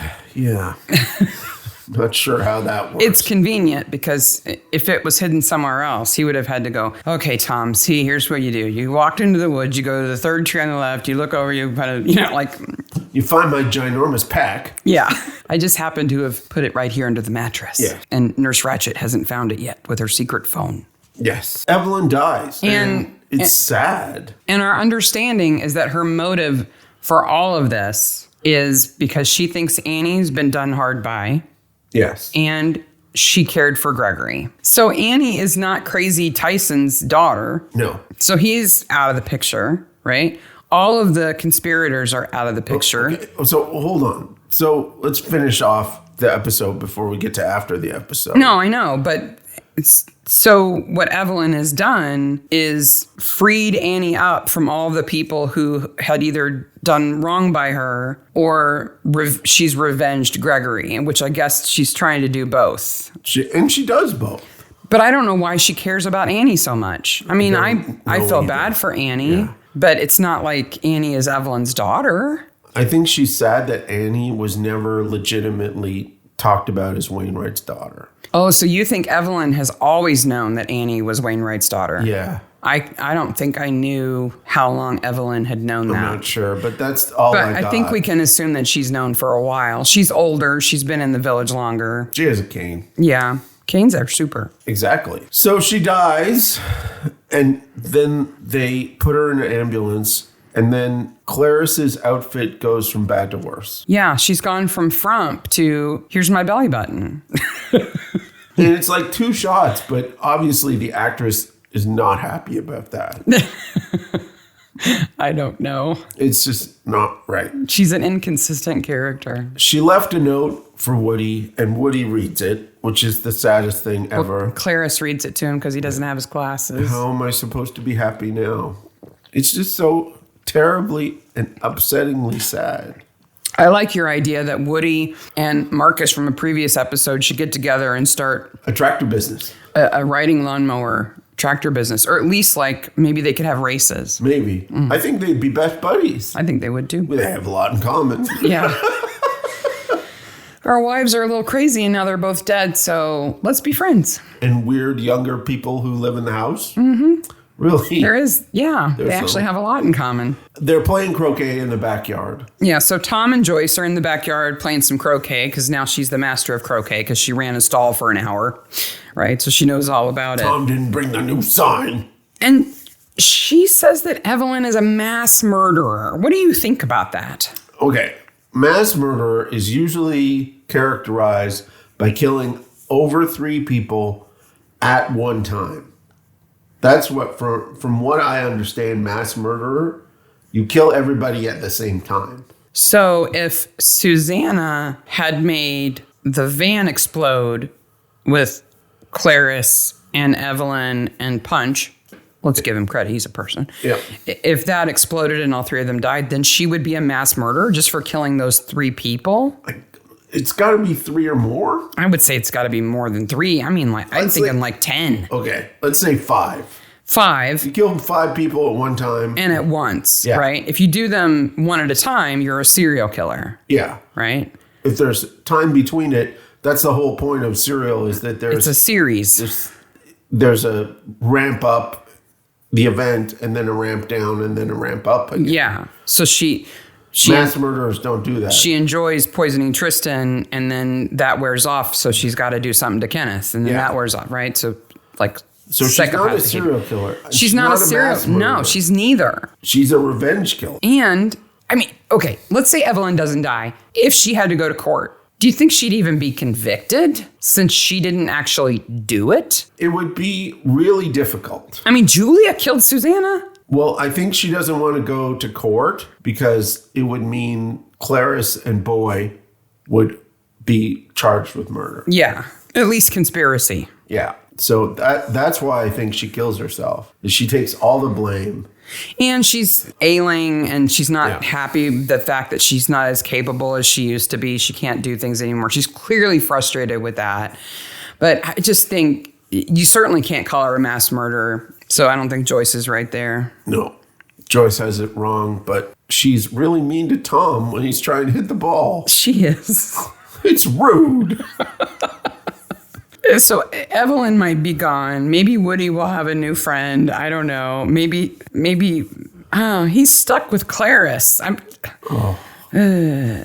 those puppets. Oh. I can only imagine those puppets would be really upsetting to him after Evelyn's dead. I would assume so. And Clarice even more so because she's creepy. So best corpse of the episode. Tough one. We have the following deaths to consider, right? We see Carl Wainwright. We see Gregory's dead body. Well, no, we see him fall. Yeah, we don't see a dead body. We see his hand. I guess you could count that. We don't see Tristan die. No. Ken Gooder's his hand. Susanna, she's up against the wall dead. Yeah.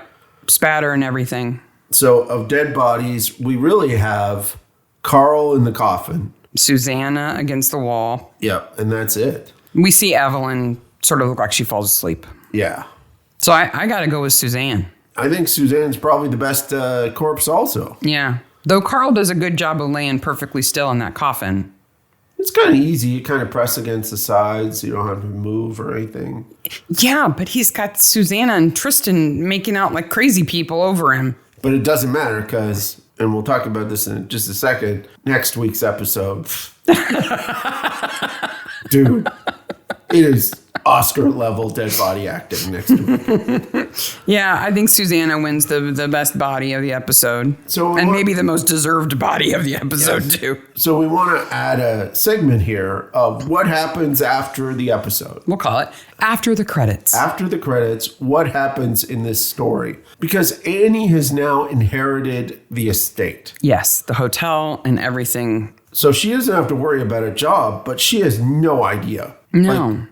How to run an estate. No. Or well, the she hotel. might know how to run the grounds, but she has no business acumen as far as we know. No, Julia is off in La La Land somewhere. She's committed. Yeah. Woody, and if she wasn't, she'd be on trial. Woody has lost his wife and lives in the house with creepy Clarice. Mm-hmm. And like, that's it. Like, Annie's father, Tyson, it's revealed that he's not her father. So that's a complex relationship already that just got another wrapper of complexity around it. Yeah, so let's put this all together. What does Annie have to live with after all this is said and done? She's inherited a hotel. She has no idea how to run. An estate. Yeah, she's pregnant. Yeah. The father of that baby was murdered and his head and hands were cut off. Yes. That's an interesting story to tell the child. Mm-hmm. Her dad isn't her dad, and her real dad was murdered. And then a friend of her family, a friend of hers, Evelyn, has killed 4 other people on her behalf. On her behalf. Yeah. That's an interesting story to tell a 19-year-old. There's therapy in her future. Yeah. I hope. Shooting some pheasants is not going to help her get through all that. Mind the pheasants. But it's not a happy ending. But I think maybe it is a happy ending because I bet you the fate was held there next year. Yeah, that little couple who come up to Susanna after the funeral, who she says, well, you better find someplace else to have the fate next year because it's not going to be here. They're like, huzzah. Yeah. I think 2 people are happy at the end of the episode. Place for our ferret races. Okay, next episode is going to be season 4, episode 3, The Electric Vendetta. We have UFOs and the greatest dead body acting of all time. Yes, it's Oscar level. Really, between these 2 episodes, there is more naked old man ass than ever before. They sat down and they went, what are we going to do this season that's going to really make it different from last season? Middle-aged naked man ass. More naked hairy butts. That's going to do it. That's going to bring in the viewers. There is hair to be talked about, let me tell you. It gets our vote, right? Yeah. Yeah. Absolutely.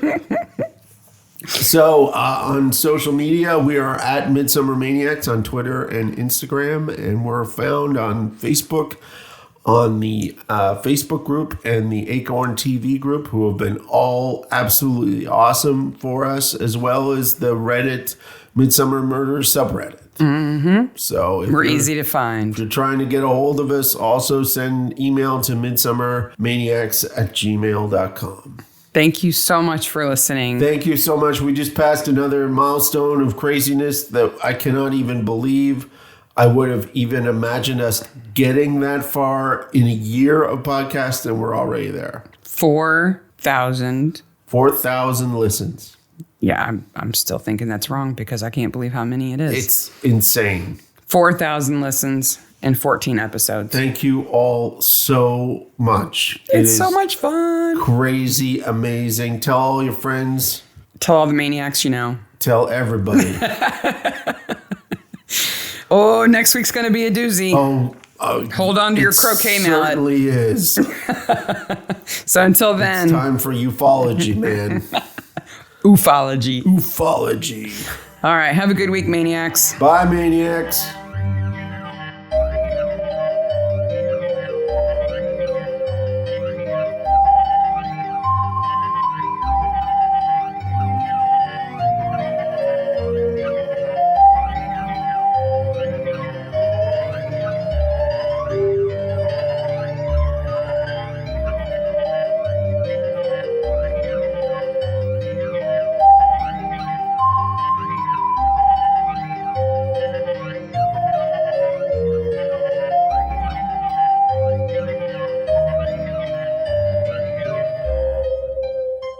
It's going to sound like something really bad happened because we were like, ha, ha, ha, ha, and in silence. We do that all the time.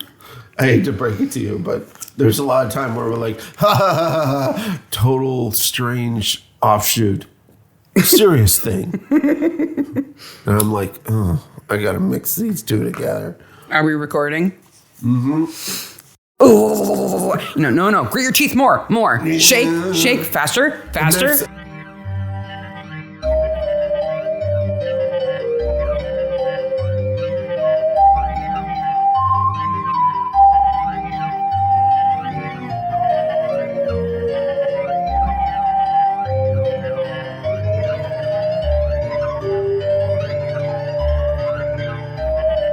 Welcome to Midsomer Maniacs. Hey, Maniacs. I'm Sarah. And I'm Mark. And this is Midsomer Maniacs, a podcast dedicated to the ITV series Midsomer Murders. Each week, we dig into an episode of the show, including the murders, the mayhem, and the loonies, and everything else that we love. We love the loonies. And just a warning at the top of the show, if you let your kids watch Midsomer Murders, the podcast is okay for them. But if Midsomer Murders is too much for your kids, the podcast is probably too much for them too. If minute-long shots of grown men's bare asses is too much for them or for you. I thought last episode we had a lot of men bare ass, but this episode has up the ante. Significantly more man bare ass. So we're talking about Electric Vendetta this week. Season 4, episode 3. And I have to say, when we started this podcast, this is one of the episodes that came into my mind when we thought, is this something we want to do? Will we have enough to talk about? And I thought, oh, that episode with that guy in the crop circle, we could talk about that for sure. No problem. What's funny to me is I remember we talked about this episode like way back in one of the other episodes,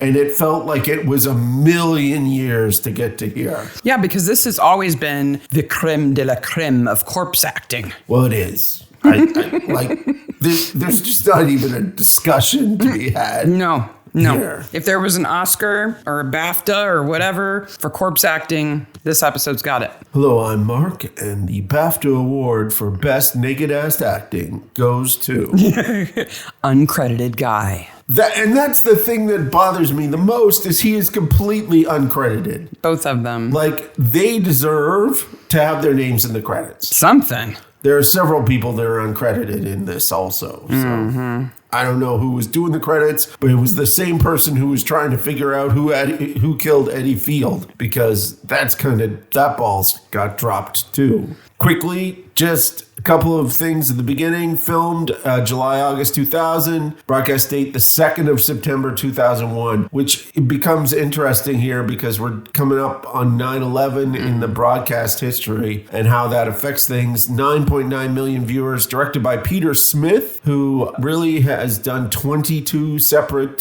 Midsomer episodes. Wow. He's kind of made a living of it. And written by Terry Hodgkinson. It's a good one. Yep, absolutely. So our cold opening is a flashback to a duel. Yes. It's like 20s or 30s. Oh. They make it seem like it's like medieval times.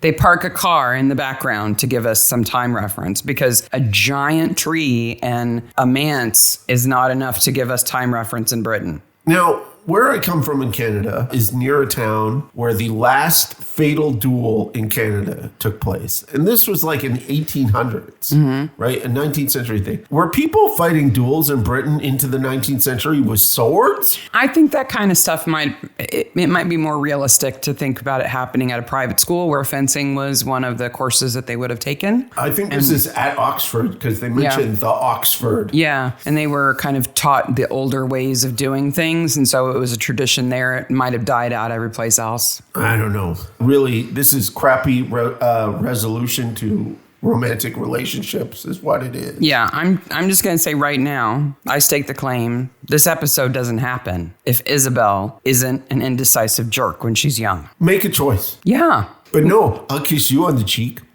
and I'll kiss you on the cheek. You can't have both of your beefcakes. I needed to. Well, make a decision. They are going right at it. And having them fight over her, as a woman, I'm sorry, that's not how I make my decisions. And also, I would want to be there. I would go there and stand between them and go, stop. Dudes, stop. I don't want either of you if this is how you solve things. No, jamais vaincu. Yeah. Once I've been defeated, I will speak French to you about never being defeated. So Peter loses. Yes. Christian cuts his cheek. It's first blood. Yeah. Their seconds are there and they walk off. Jamais vaincu.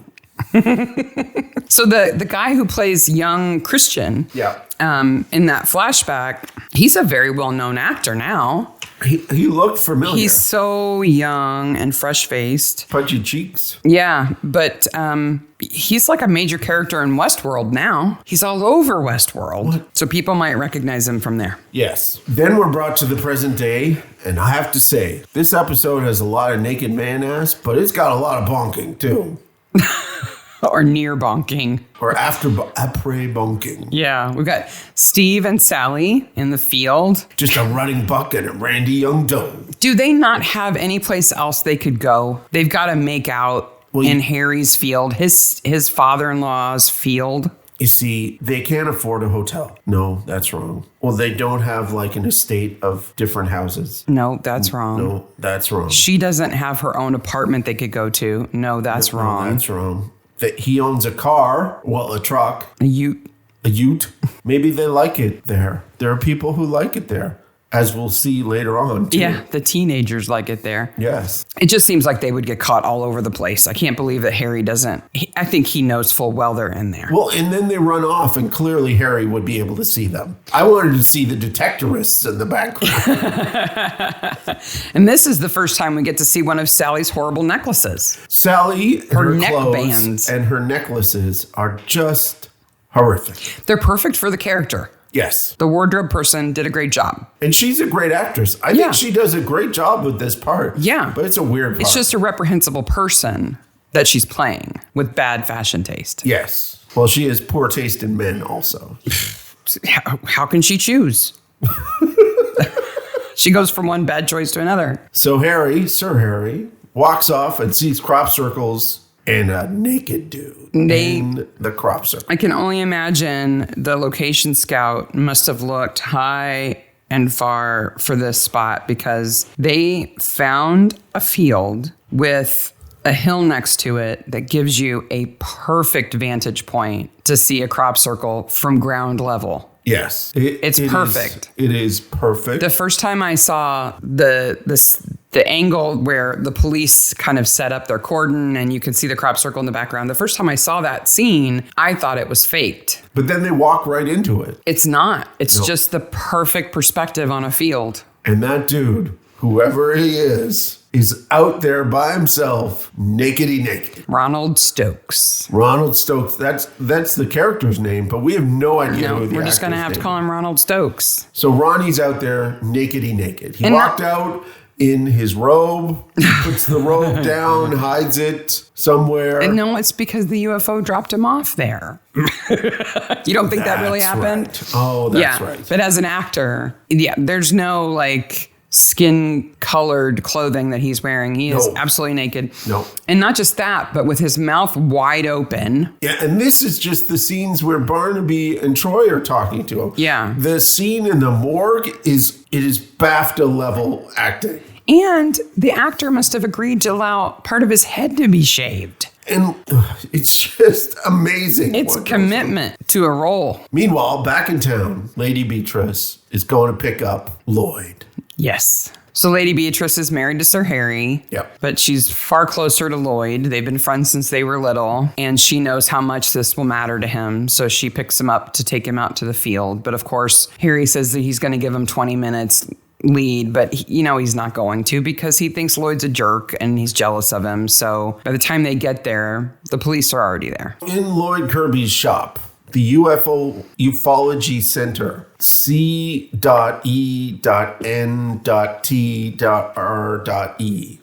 It's an acronym, but we don't know what it's for. No idea what it's for. Maybe that'll be one of the questions. What is the acronym for Ufology Center? Yeah, if you know what the center should spell out. So there are a number of books in there that he's selling to people. That room is fantastically staged. Yeah. It has all sorts the set of dresser did a really good job. Interesting things to look at it. There's Communion by Whitney Strieber, who is sort of the main, I'm going to go out on a limb here, fiction abduction person. Yeah.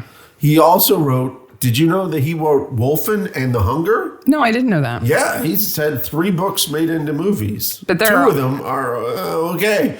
There are also some supposedly nonfiction accounts of abductions, though, that are there in the shop. So a book called UFO, Sightings UFO, and Saucer Wisdom, which if you buy 2 books, you get a third for half price. I would so shop at his store. Absolutely. But one thing I saw, and I'm a nerd, I'm a maniac.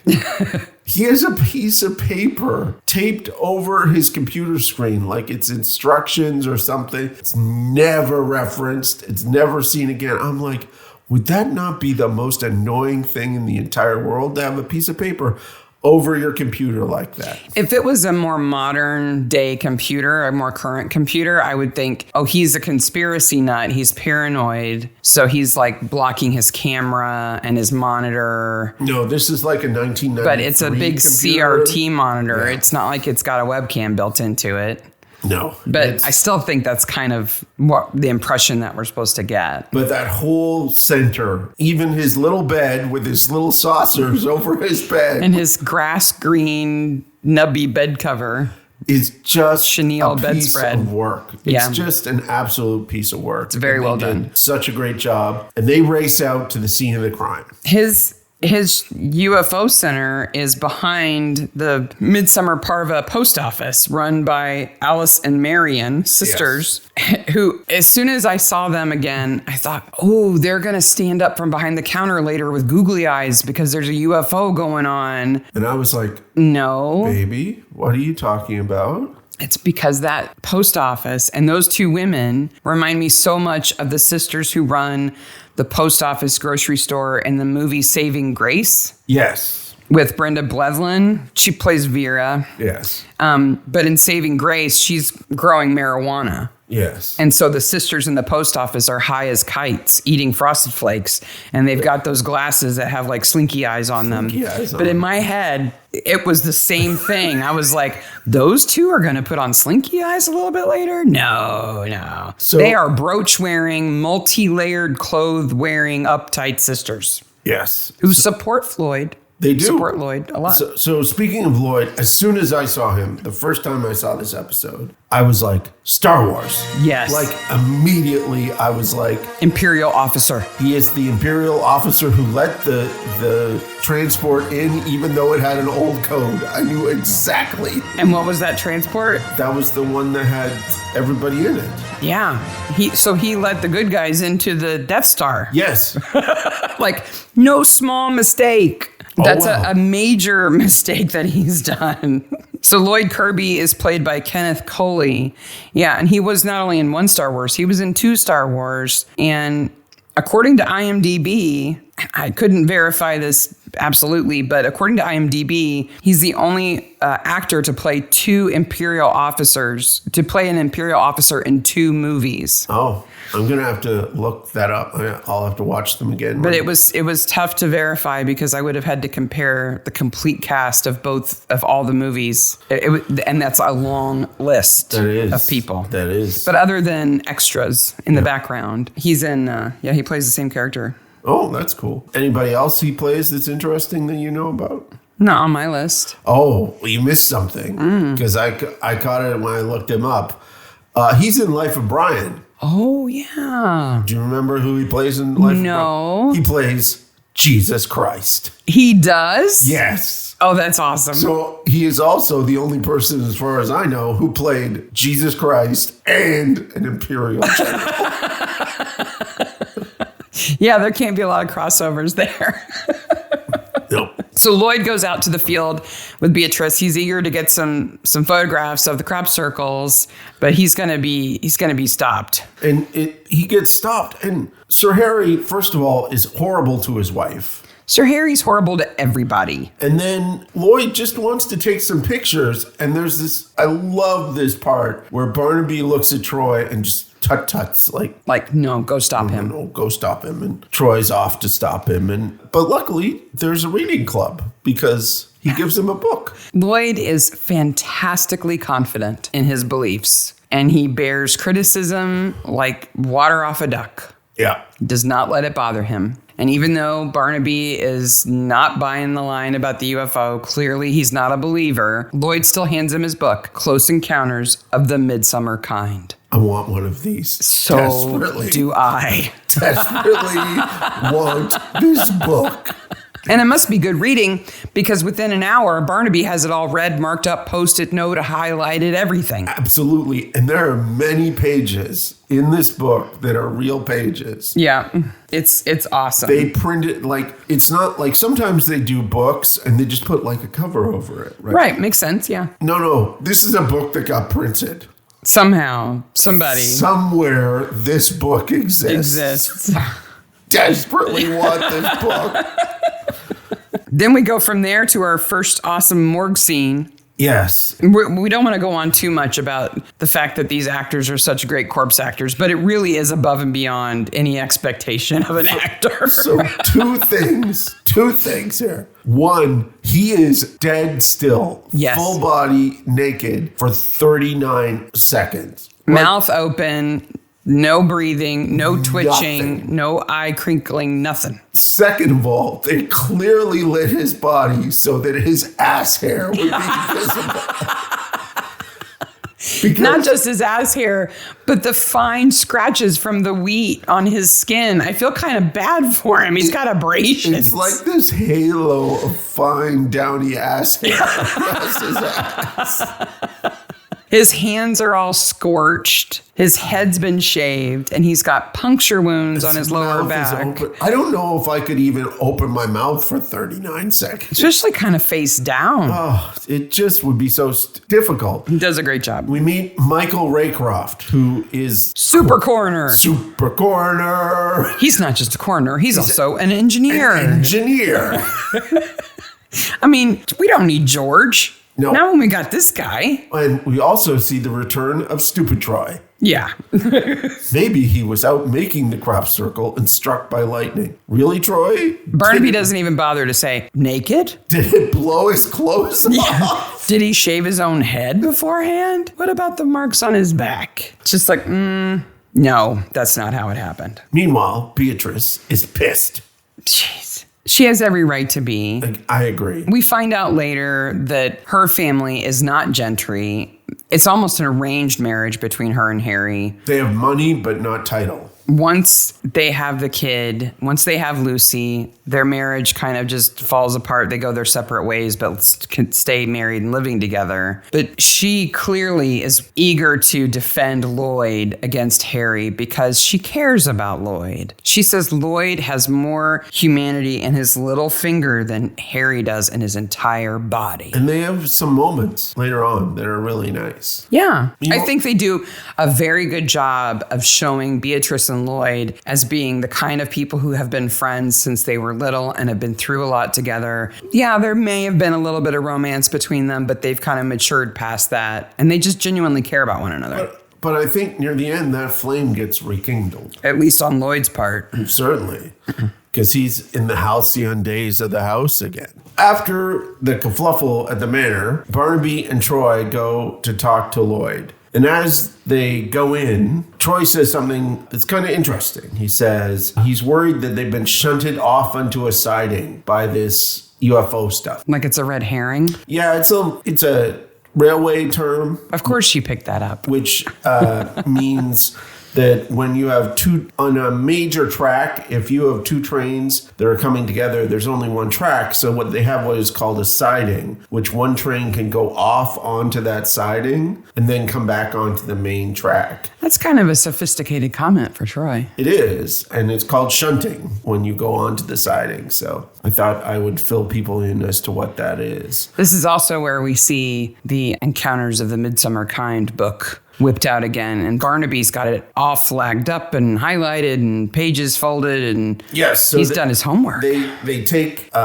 Lloyd down to the cop shop and they basically interrogate him over moving the body because they're pretty convinced that he's moved the body. And they have a look in this book because there's a very similar case of Elmore Brooks with a picture of Elmore Brooks. I don't know who that picture is, but we see more of Elmore Brooks on page 56.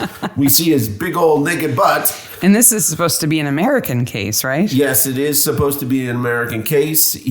There's quite a bit of stuff in the pages. It's super interesting. It's hard to read. It's hard to see exactly what's there, and they never show full pages or anything like that. But they do show his big old butt, which is figure number 56.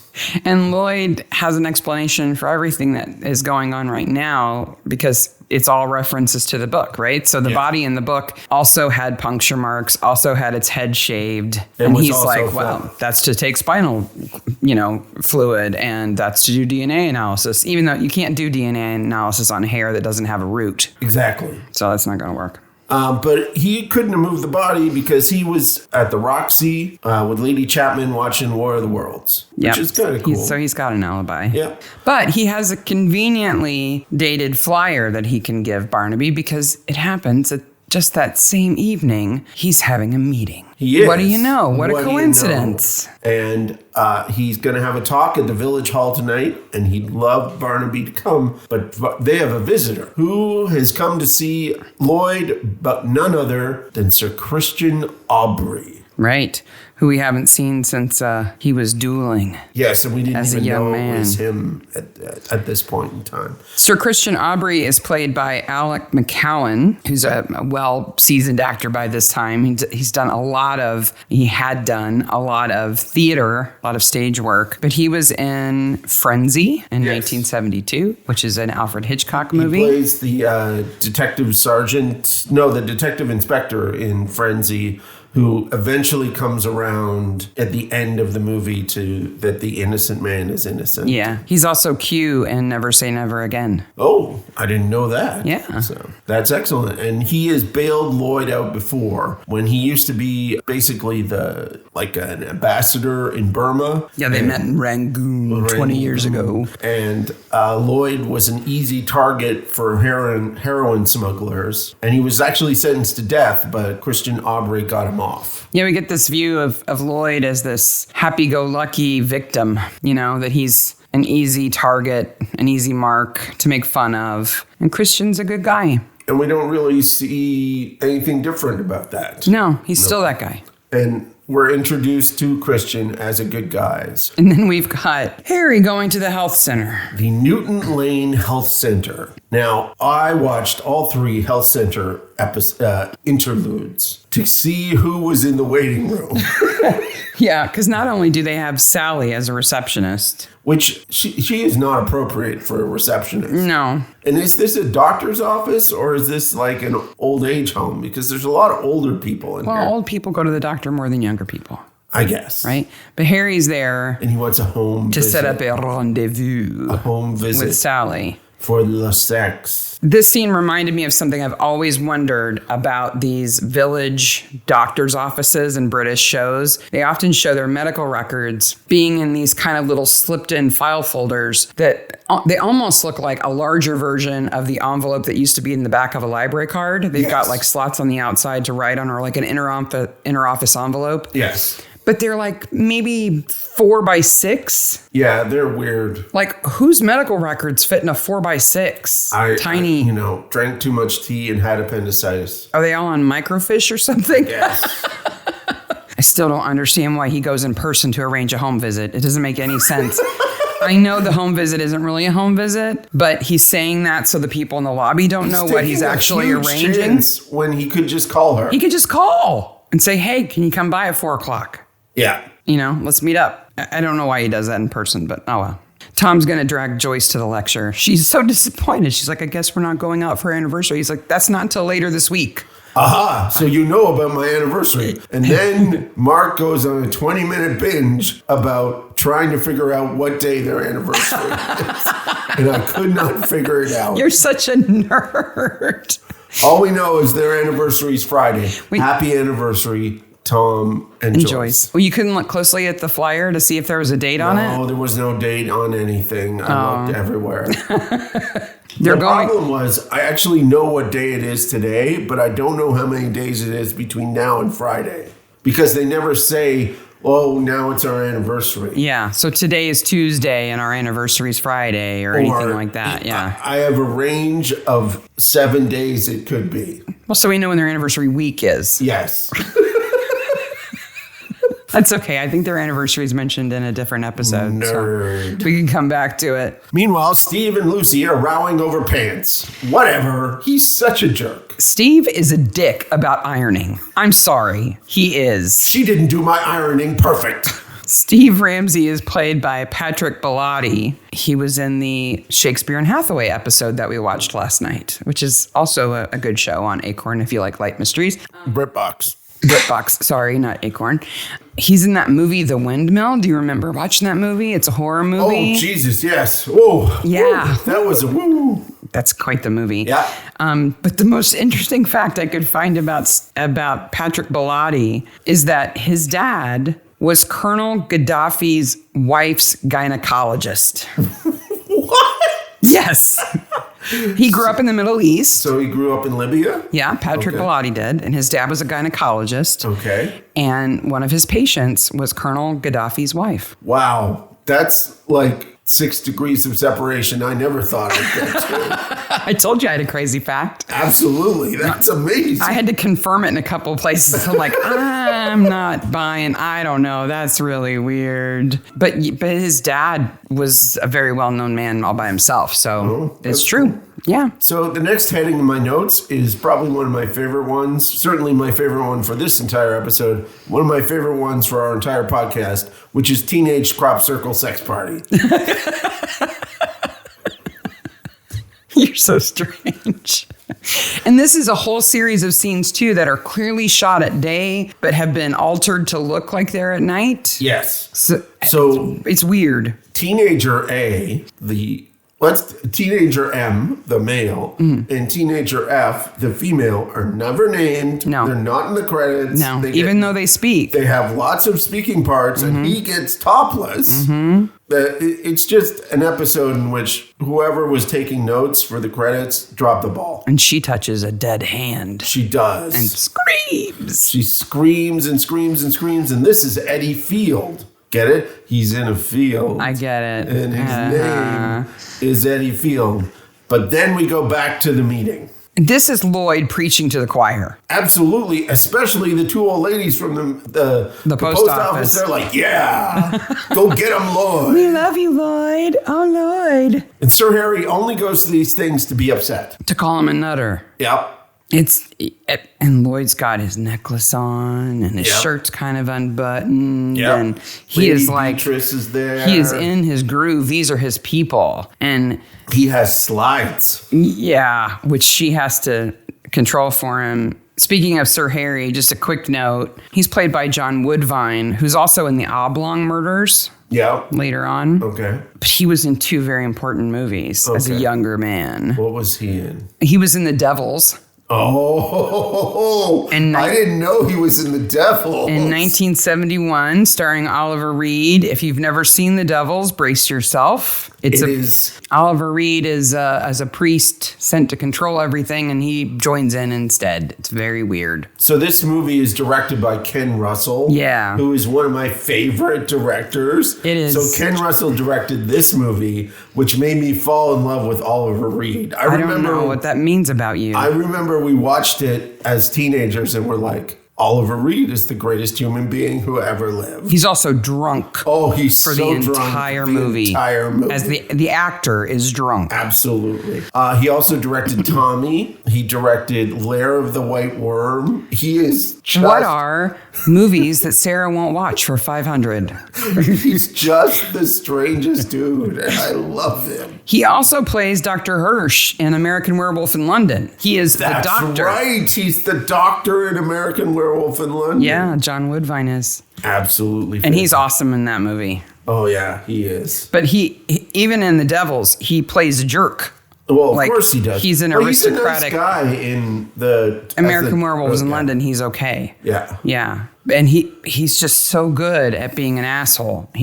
This role in Midsomer is a perfect example. And he asks Tom to go for a scotch, but he can't. No, I don't think he wants to. No, I don't think he wants to. He's like, no, I just want to interview you for 5 minutes. Because they have to go find this other body. Yeah. And Troy's driving. So, of course, Joyce gets ditched, and then they end up in a ditch. I think that every time that Troy drives, especially at night, it should play Yakety Sax. Well, first of all, he thinks that a combine harvester is a UFO. And he freaks out. The actor looks scared. He looks panicked. Yeah. He does. And then Tom gets out and he walks towards the lights. And it's like Close Encounters of the Third Kind. And he's like, what am I going to tell your wife? And yeah. Everything. That I talked to a farmer? Yeah. Oh, okay. And then once they realize it's combine harvester, Troy wrecks the car. Well, he tries to back up to get out of the way and goes into a ditch, of course. Right after that is my favorite shot of the whole episode, which is a steady cam shot of the police, including Troy and Barnaby and a couple of uniformed officers, walking through the wheat towards the crop circle. It's a very cinematic It's extremely cinematic. Which is strange for Midsomer. It is. It is jarring and yet beautiful. It's almost as if the camera guy said, I could do something really beautiful here, so I'm just going to do it. Yes. And the lighting guy said, well, it's daytime and it's supposed to be night, so I don't have to do anything. So they find Eddie Field in the crop circle. He's naked. With the puncture marks and the burnt hands and the shaved head. Flip him over and look at his junk and basically point. And so this is the murder that is unsolved. It is. I mean, we kind of know how he died, but it's never officially pointed out. No, he's kind of forgotten. And I was going to cover this at the end of the episode. I have a theory about what happened based on 2 pieces of evidence, but it's never confirmed what happens there. Well, I'm going to ruin it, right? So we're fairly sure that he's electrocuted in Dave Rippert's foundry. Yes. Right? Isn't it convenient that 2 men get electrocuted in 2 different ways in the same place and both have black hands? Yes. What I don't understand is he has the same haircutting mark and the same marks on his back, but I don't think that was ever released to anybody, that information.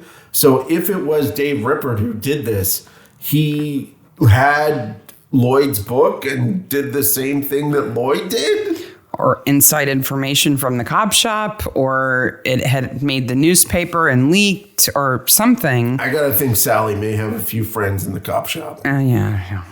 Troy would tell her anything she wanted to know. Friends everywhere. Yeah. Then we have Sir Harry and his love nest. Now, we later learned that this is Lloyd's boyhood bedroom, which is strange enough. It's weird that it's even Lloyd's childhood home. It's weirder that it's his bedroom. It's even weirder that it's still decorated like it's his bedroom. Like, I have a sort of list of the stuff in here, hand-drawn things, flying saucers, and a collection of fantastic 50s lunchboxes, to which I'm like, where are they?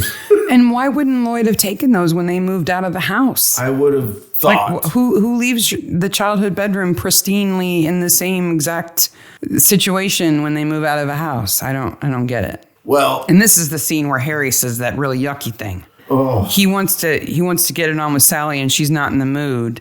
And he says, "Oh, come on, just a little touch for your Uncle Harry." Like, yeah. So he shows up late, and Sally's having none of it. Mm-mm. No sexy sex for you.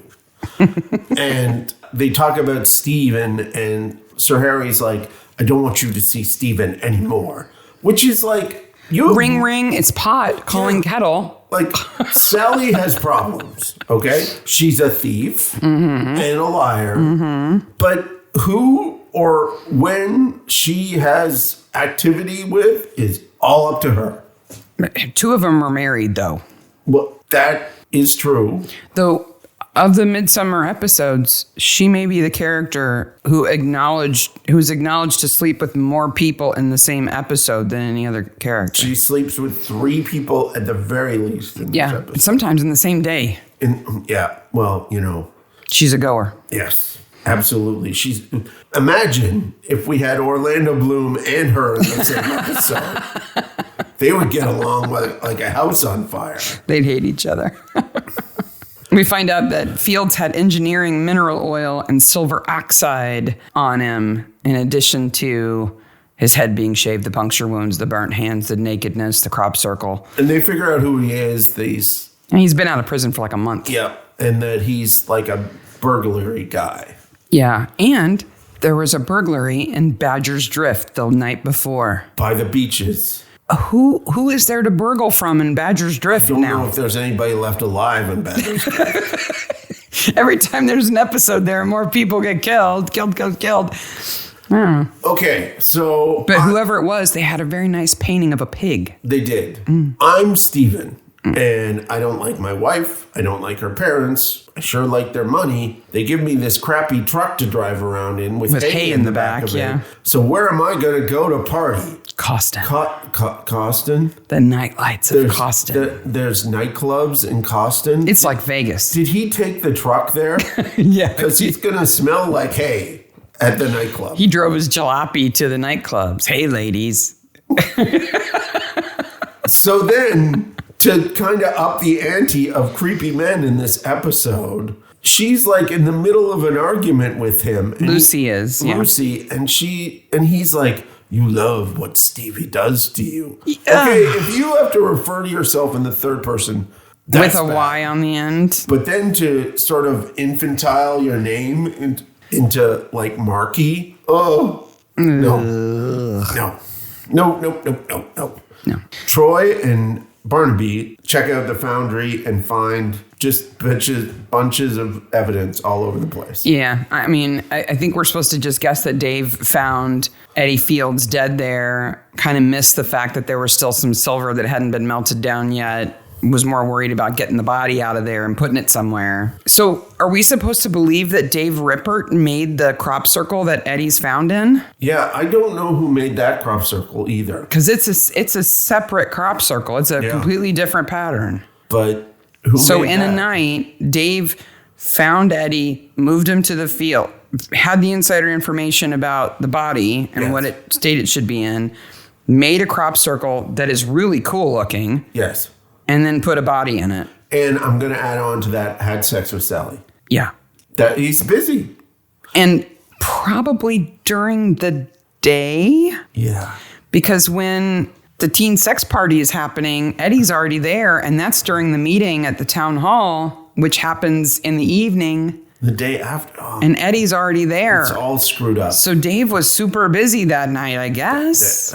Eddie, the whole Eddie thing is just a big screw up. Which I think is kind of why the writers went, let's just not deal with that. Well, there's a second body. Anyway. what has been said by Brian Trume is that it was left out in editing, which I understand that. Well, yeah, because there must have been a scene when they went, did you know that Dave Rippert is a time traveler now? And a mathematical genius who can one-handedly create a giant crop circle and put a dead body in it, all in an afternoon with nobody noticing? All before a teen crop circle sex party. Yeah, I would edit that scene out too. I would agree. Troy goes off to Dave's house and Dave knows nothing. He was in Oxford and he has a big old hangover. Don't leave me alone, and you can't come in. Yeah, initially I was sort of confused by what even led them to Dave Rippert, but it's because Eddie Fields was known to work for Dave. Yeah. And Dave had the foundry, so even though he lost the foundry, he doesn't own it anymore, they think, well, he's probably involved because he was a thief too, right? Yeah. Yeah, and he does not know how to not seem suspicious. He doesn't, but he's not a very good criminal. And I'm going to tell you why. No. I'm going to tell you why they're not very good criminals. So Troy leaves, right? Mm-hmm. Presumably to go get a warrant or to talk to Barnaby. Right. Right? And then here's what happens. And this is behind the scenes. Dave and Sally get dressed because Sally's not dressed. And then they take all the boxes that are overflowing with silver treasure. Yeah. Not closed, hiding it at all. Put them in Sally's car in the daylight. Yeah. And drive to Sally's flat, which is above the doctor's office. They do pull into an alley beside the doctor's office. Which just makes it easier for the two ladies who own the post office to see them doing it. That in the daylight, they didn't take all the stuff upstairs. Including putting the pig picture on top of the car. Yeah. In full view. They just are the worst criminals of all time. They're really dumb. Really dumb. Tom talks to Beatrice in a nice little scene where she gives a bunch of exposition. Yeah, about their childhood, the fact that they were born on the same day and they fell in love, and her dad kind of forced her to marry Harry and sent Lloyd away. And it's a tragic situation, but it's nice that they've come back together as friends now later in life. Unfortunately, he's going to die in about 5 minutes. Lloyd is well traveled. Yeah, he's been around. Yep. He's a worldly dude. So after moving their ill-gotten booty, right? into Sally's apartment. Dave goes, oh, I don't know what I'm going to do now. What are you going to do, Sally? And she goes, oh, I'm going to go have sex with Steven again. In the field. Okay, bye. Okay, bye. And we get Killer Cam and the wheat. So somebody's watching them, which is creepy. It's Harry. Harry's creepy. And Steven, after having sex with Sally, says goodbye. She gets in her little Volkswagen. Steven gets in his little blue truck and zap. This is pretty good special effects. They got some smoke going on. They got some post-production sparks going on. But poor Patrick Bellotti had to sit gripping a steering wheel made of rubber that wouldn't have electrocuted him, at least coated in rubber, and go, yeah, his teeth must have been so sore. The sound he makes, yeah, is awesome. There's even sparks coming off the rubber tires. Yes, there's lots of sparks. And who finds the body but Lloyd? Yeah. But, he did die because Harry basically hooks him up to the mains, right? Yes. Like, there's a power line right there. It's not as if you plugged him into the wall. No. It's like full voltage. So maybe that would go through vinyl coating on a steering wheel. It's a cheap truck. Who knows? I kept thinking, boy, Steven stinks already, but now he really smells. Yeah. He's just blackened. Because they would smell that before they even got anywhere near the car. They would at least smell the burning. But Lloyd has his head on his shoulders here and recognizes that this is not alien intervention. Yeah. This is human beings doing this. He's got a walking tour with him, and he tells them to stay back, and he sees the body in the truck. I like Lloyd. He's not a bad person. No, he's not a bad person. He makes one mistake because he's excited and he wants people to believe. But now other than I'm going to say he makes two mistakes because he clearly sees a dead body in this car that is smoking, basically, right? Mm-hmm. And then he touches the car. Now, I realize the car is unconnected to the mains at this point and dragged off into another area. But he doesn't know that. But he doesn't know that. Yeah, he could have easily gotten fried there, right? Meanwhile, at the doctor's office, the guy in the yellow shirt and the dark coat in the wheelchair is still there. In the saddest waiting room ever. So Harry's back looking for sexy sex again. Yeah.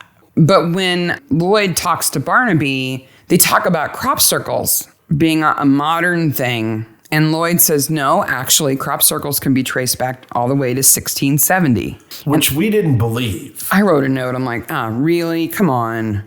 But then Google came to our rescue. And we found out that the earliest crop circle is linked to this pamphlet. In Hertfordshire in 1678. And we found out that it was from this pamphlet called The Mowing Devil or the Strange News out of Hertfordshire, published in 1678. And I'll put the picture of this pamphlet in the show notes. This looks like a guy doing a crop circle. Yeah. Now, crop circle experts say that this isn't actually the first crop circle because the wheat was cut instead of bent as in modern crop circles. Okay. I know, the devil is impatient. He just cuts the shit. He doesn't bend it. I know that we're Midsomer nerds, but we're not crop circle nerds. All I know is that mowing devil seems to be doing a good job, and he can come by our house anytime. He does. It's very circular. It's a very good job. Yeah. Absolutely. It's quite the woodcut. I'm all right with that. Back at the crime scene, Lloyd says it has nothing to do with aliens, and there's report from the ladies at the post office about Sally and Dave Rippert. They're really dumb criminals who move stuff in the middle of the day, and I have 5 shirts on and a brooch. And Troy is like, I hear she's a bit of a goer. A bit of a goer? That won't stop him from wiggling his eyebrows and everything else at her later. This woman is on the World Cup team for the UK of goers. So Rippert's place is clean, and Troy is going to have a word with Sally. And then they're looking. The crime scene team is looking at the truck, kind of figure out how it happened. And what do you know? Michael Rycroft, the world's handiest coroner, is also an engineer and can completely explain how he was electrocuted in his own truck. Not only am I a doctor, I'm an engineer. Yes, he's so handy. And they find a magazine from Lloyd Kirby's place that has a truck with an electrocution story just like this. So again, Lloyd is connected to this. So does that mean that Harry has been reading Lloyd's book? Well, okay. There is a giant poster of this truck in Lloyd's shop. So it's not exactly like he was reading the book. He wouldn't. Well, Harry's not going to hang out in Lloyd's shop. I don't know. But, he's probably been to enough of the town meetings and seen enough of the slides before he screams nutter and walks out that maybe he's seen that picture before. Maybe. And he does move the truck to be closer to the field where the crop circles are to make it look like it's associated. So Barnaby goes down to the post office, not the toast office, the post office to see the old dears and find out what's going on. They have a magical door lock. It is a magical door lock. She says, I'm going to lock the door. And she walks across the room and switches the sign from open to close. And suddenly the door is locked. Apparently. That's the equivalent of locking the door. I guess. Another local man electrocuted. Stephen Ramsey is in the paper. It's just kind of nutsy bobo at this point that we have 3 dead bodies already in this episode, all dealing with electrocution. Yeah, and we still don't know why, but why do we have this dueling scene at the beginning? And why is Sir Christian Aubrey important when he comes to not bail out Lloyd? And finally, we start to see those 2 stories come together. It takes a little while. Because Christian goes to see his wife, Isabel. Yeah. And she is in the world's cheapest wheelchair. But she's at a very nice home. She is, but they need to spend a little bit more money on their wheelchairs. But she wants to go home for a little while, so he takes her home. And my gosh, their house is so beautiful. So that actress's name is what? Her name is Ursula Howells. And she looks like an Ursula. Oh, I don't think so. I do, which is a good thing. Ursula Howells was in an absolutely fantastic movie. Okay. just assume that she was in the Bill, Coronation Street, Doctors, whatever, all those shows. Yeah, yada, yada. I don't even talk about that. EastEnders. I look for what is interesting. Yes. And the interesting thing... The devil. is that she was in a movie around the same time. It was in 1970 called Girly. Girly. Okay. The extended title is Mumsy, Nanny, Sunny, and Girly. Okay. She plays Mumsy. Okay. This is a mother and her daughter and her son and their nanny who kill people. Yeah.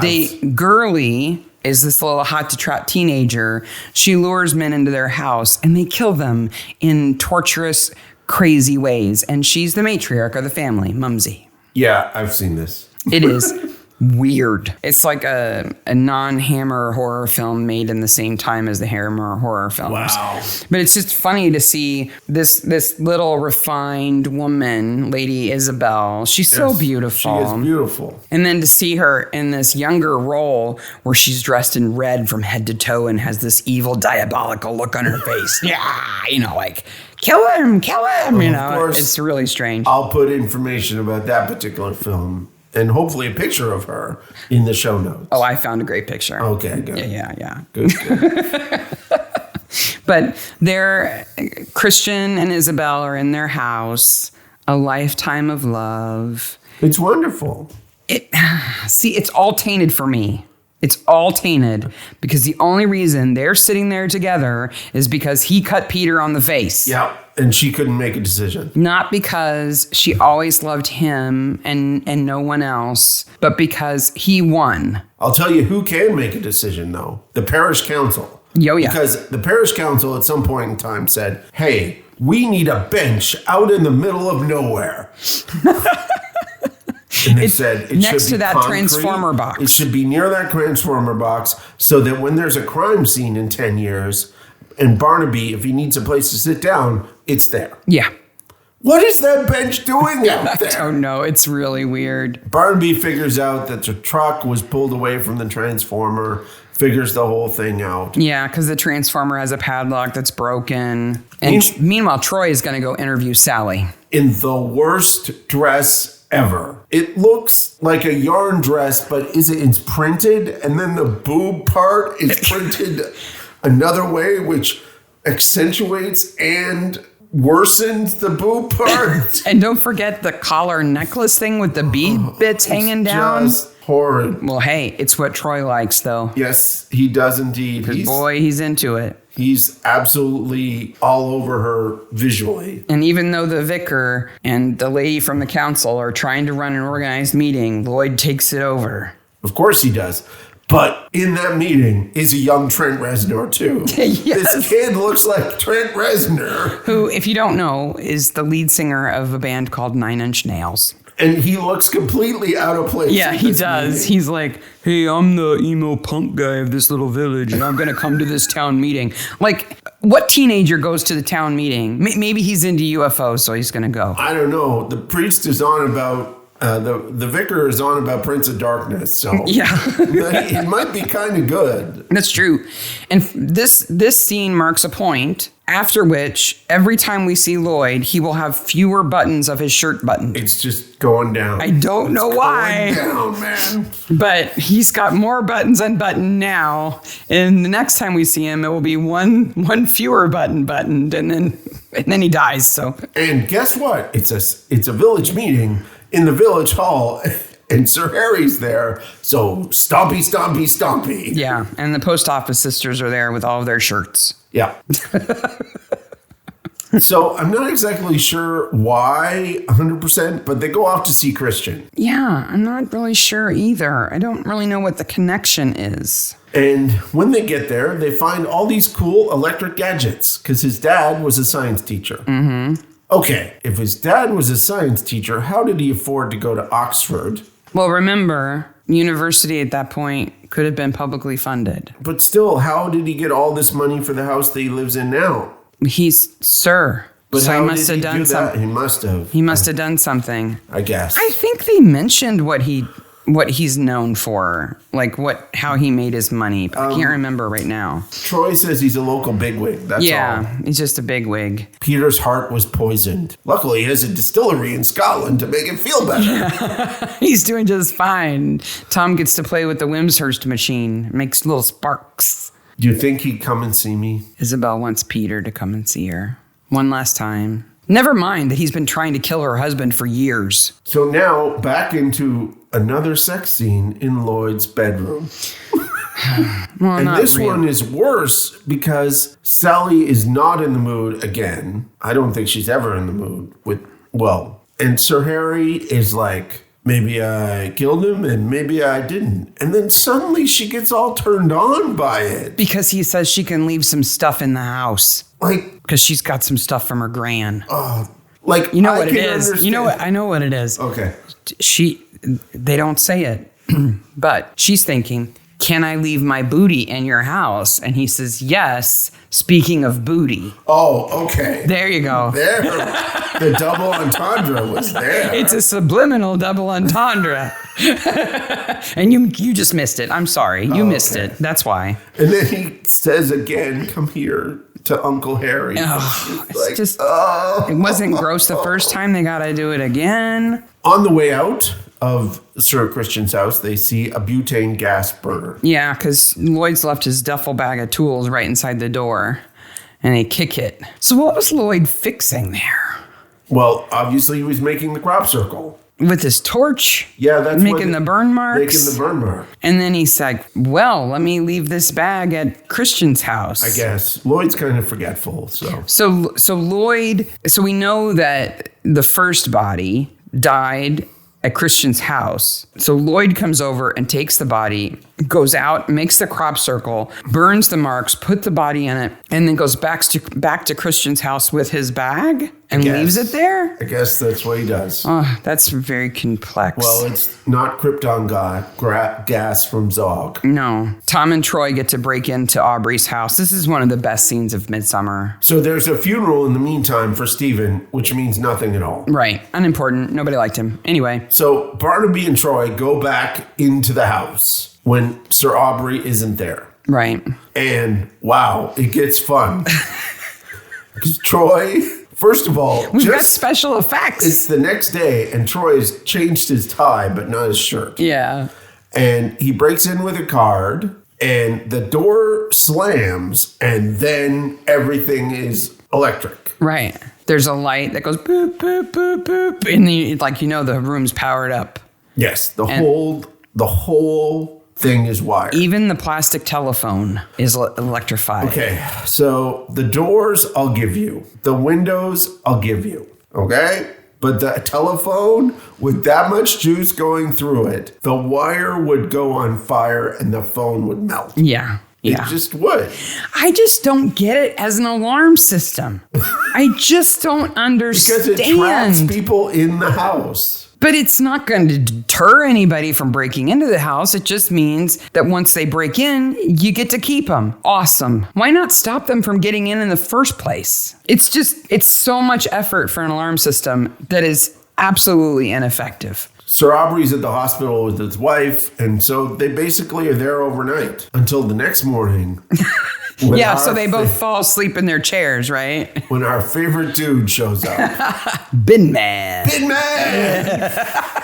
So they try to get the Bin Man's attention. But he's bopping with his headphones on. And Troy is like, Bin Man! Bin Man! There's a song there. There is a song there. It's a Bin Man. Hey, you! Mate! Hello! Hello!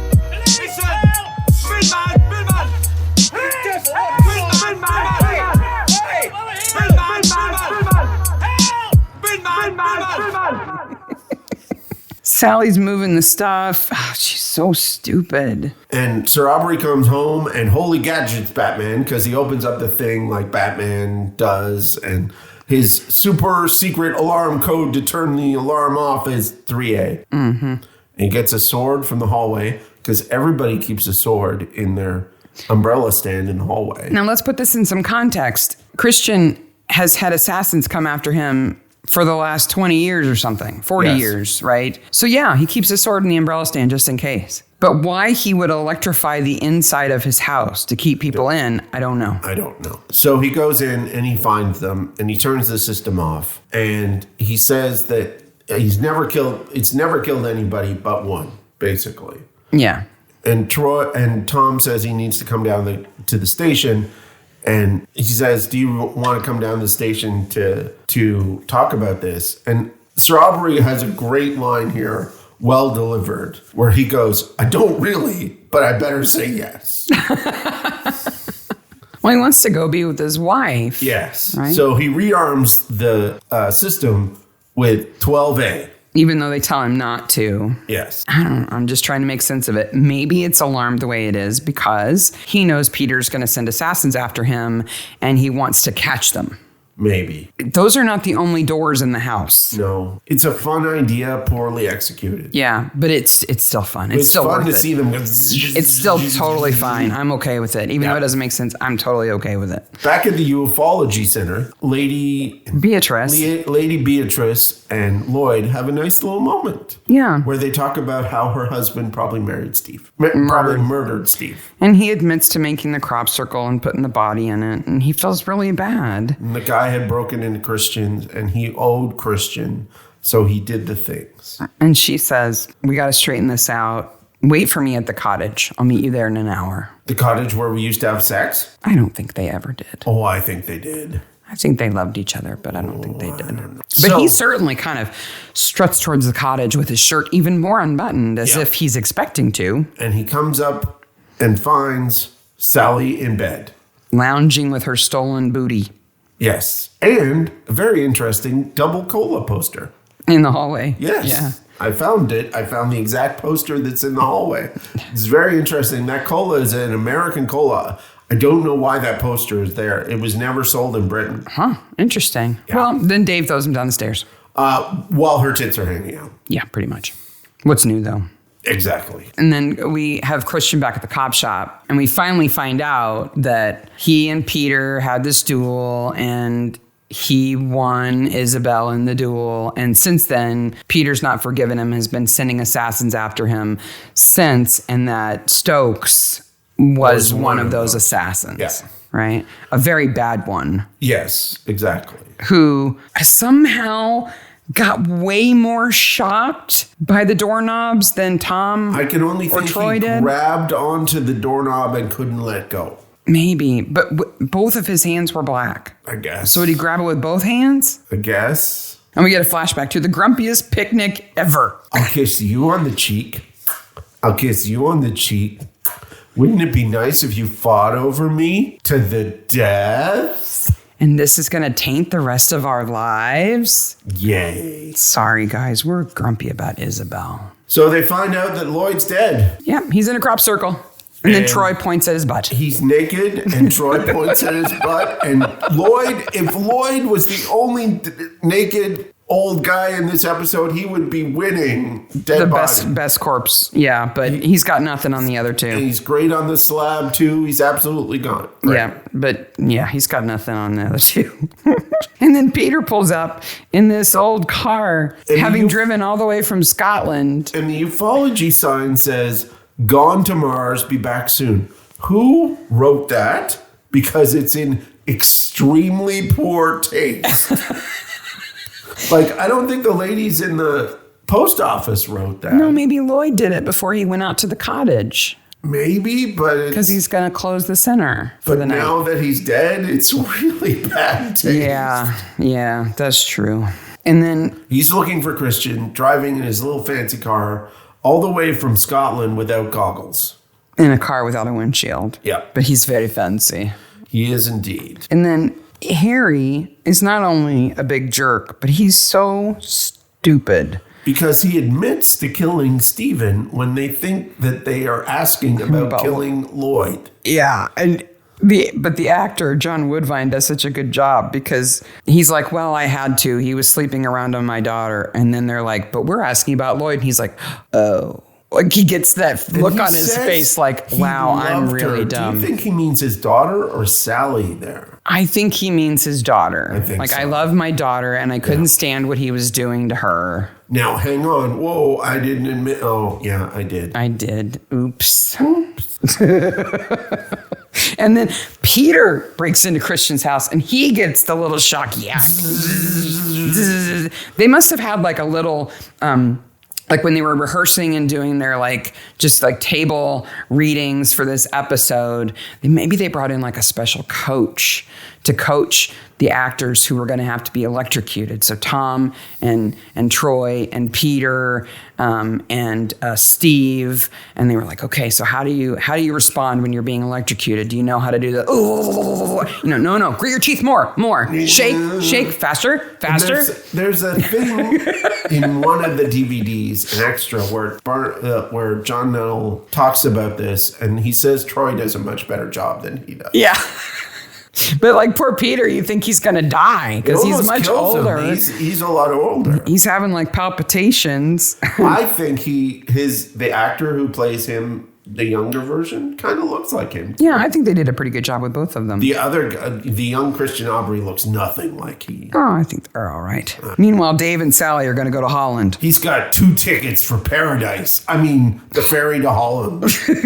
Pick me up at 9 p.m. 9 p.m. This will be important later on because we're going to show you clearly how it's not 9 p.m. And how they're so stupid. Yes. They're just stupid. It's all the same people, but in different seats from last time. My note says, sure is sunny at 9 p.m. at night.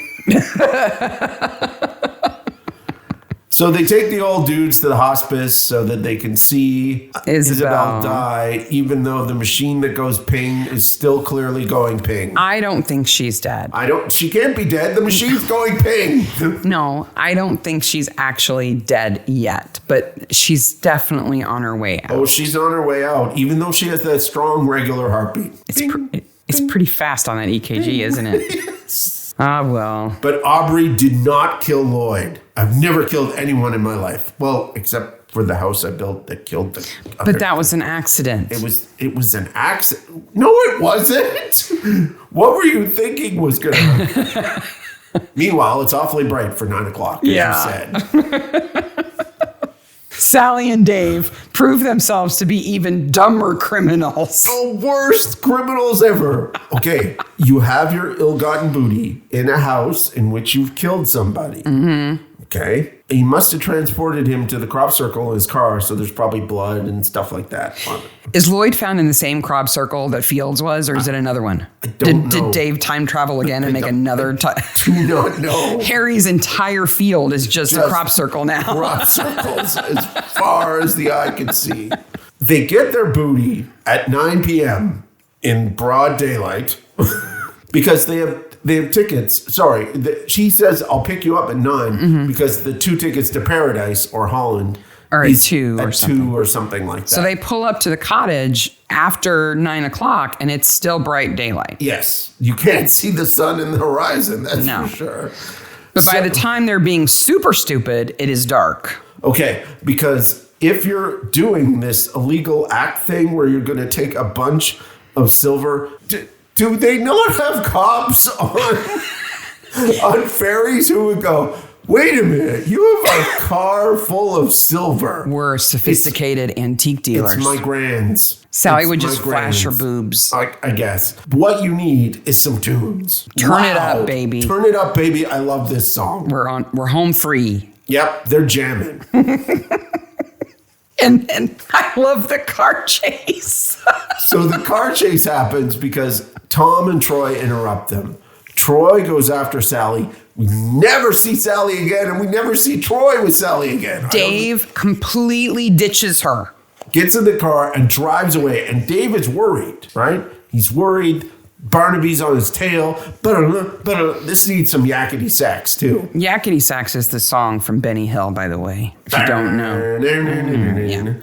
It's very narrow country roads, winding roads. Barnaby is on his tail. And he makes a sudden turn. Dave turns And Bart loses Barnaby momentarily. But to Dave, I'm jamming to the music. He's home free now. I can adjust the tunes. I can adjust the tunes. Oh, wait a minute. They're staticky. Oh, wait, there's a UFO. Oh, I'm dead in a combine. So here's a tip to criminals. If you are in a car chase, just turn. You'll be fine. That's all you need to do. All you got to do is just turn. One road, the cops, they won't figure it out. They'll never find you. He's a pretty good dead body, too. He's spattered on his own hood, whatever. Yeah. He's just lucky that combine wasn't running. So if you're a criminal and you're killed in a jurisdiction, right? Mm-hmm. They got to put you in the ground when they know who you are. Right. They probably don't need like a big marker or anything for you. Right. Okay, then why would you have the same pitiful marker for a criminal as you do Steven? Let's just describe this for people who don't remember. The church graveyard, not only is it very overgrown, it's like nobody mows it. No. Right? But when we see Stephen's grave, this is during Lloyd's funeral, we pan across Stephen's grave and Stokes's grave. And they're like Post-it notes on crosses. Not only are they two pieces of wood barely tacked together to make a cross with some like flowers that somebody just kind of like dumped on top, but their names, they don't even bother like with a Sharpie on the wood. No. It's like somebody wrote it on a Post-it. Badly. And like just stuck it on there. Like I had to go back and read it. Because it says Edward Field. When we first started talking about that, I said, well, you know, they put temporary markers on a grave until the gravestone is ready. But even those would have had like a laminated name. Yeah. At least. Something. It's like a pet cemetery. So it's Lloyd's funeral. Steve and Eddie are buried in a pet cemetery. Yes, I would agree. The grave next to them should say like Lucky or Spot. Yes. Then we see Lloyd's grave, which is dug much better. Yes. Right? It actually looks nice casket. He's got a casket, and they've got the soil built up on one side, and they've got the turf over it to make it look nice, and they've got lots and lots of flowers. And they have this giant UFO that they kind of drop on the head of the casket. It barely fits. Yep. Never mind that the grave is only about 2 feet deep. And then there's this high crane shot. That UFO is going to poke up out of the dirt. It is. It's so shallow. It should be his grave marker. I guess. So Barnaby's in maybe it says, maybe those symbols around the outside edge say Lloyd. Barnaby in the back of the house is reading some comics that he found upstairs that he was going to get, that he read as a kid, that he was going to give to a boy if they had a boy. But they had Cully. And of course, girls don't like comics. Okay? No, girls like comics too. Okay. But then I'm like, oh my gosh, Dan Dare comics. And then you went all nerd. Which are real comics. Dan Dare, Pilot of the Future from the 50s in Eagle magazine. Like those look like reprints. Yeah. I don't think those are originals. Wow, that's a new level of nerd for you. They're not originals. They're not first edition comics. They're reprints. Because the colors are so good. Oh, God. And of course, Joyce is Push your glasses up on your nose. Joyce is like, let's throw them out. Actually, those are reprints. But what Tom's really into is a comic about Mekon, yes, the alien, with the gigantic head. And he says, come over here, and in a few moments, you will see a sight in which you never forget. Is it Uncle Harry? Yeah, that's what Mekon says. Yep. And Tom says, when I was a kid, I was always worried he was hiding under my bed. Tom's bed must have been like 5 feet off the ground because Mekon's head is really effing big. How did you get that giant noggin under my bed? I just imagine baby Tom, little Tom, laying in his bed. He hears a noise under the bed. He's like, oh no, it's Mekon. Is it you, Mekon? And Mekon says, yes, it's me. I'm under your bed. My head is stuck. Please help me. My huge noggin is stuck under your bed. Come, you will see something you will never forget. My head's stuck under your box spring. Okay, best corpse of the episode. We already know who this is. Well, we've got, I don't know, there's kind of a tie between Ronald Stokes and Eddie Field. Who are both unnamed. These actors deserve a slow clap. Yeah. We've got Ronald Stokes, Eddie Field, Stephen Ramsey, who is a good corpse. I don't even know how Harry identifies him. He's charcoal. Oh. Puts his hand over his mouth. Lloyd, Dave Rippert, Yeah. and you might argue Lady Aubrey, Isabel. No, I think she dies. I don't think she dies on camera. Okay. But Ronald and Eddie certainly win Best Corpses of the Way Week. ahead of everything. So let's talk about after the credits. Okay, so after the credits, I want to... The ladies in the post office now have a vacancy in the back of the post office. Right, because the ufology center no longer has anybody to run it. Lady Beatrice might run the ufology center. It'd be awfully sad. I bet she funds it already. Harry's going to jail. Sally's going to jail. Christian's going to jail. And Peter's going to jail. Jail for everybody. I don't think Harry's going to get cell visits No. in prison. And what is sad is Beatrice and Lucy are left husbandless, Fatherless. loveless. Yeah. But they're better off. They are in the end better off. Because Harry Though and Steve, whew, It would be nice if Lloyd sort of came out from a bush and said, "Oh, I faked my death." I was just abducted by aliens. I wasn't killed.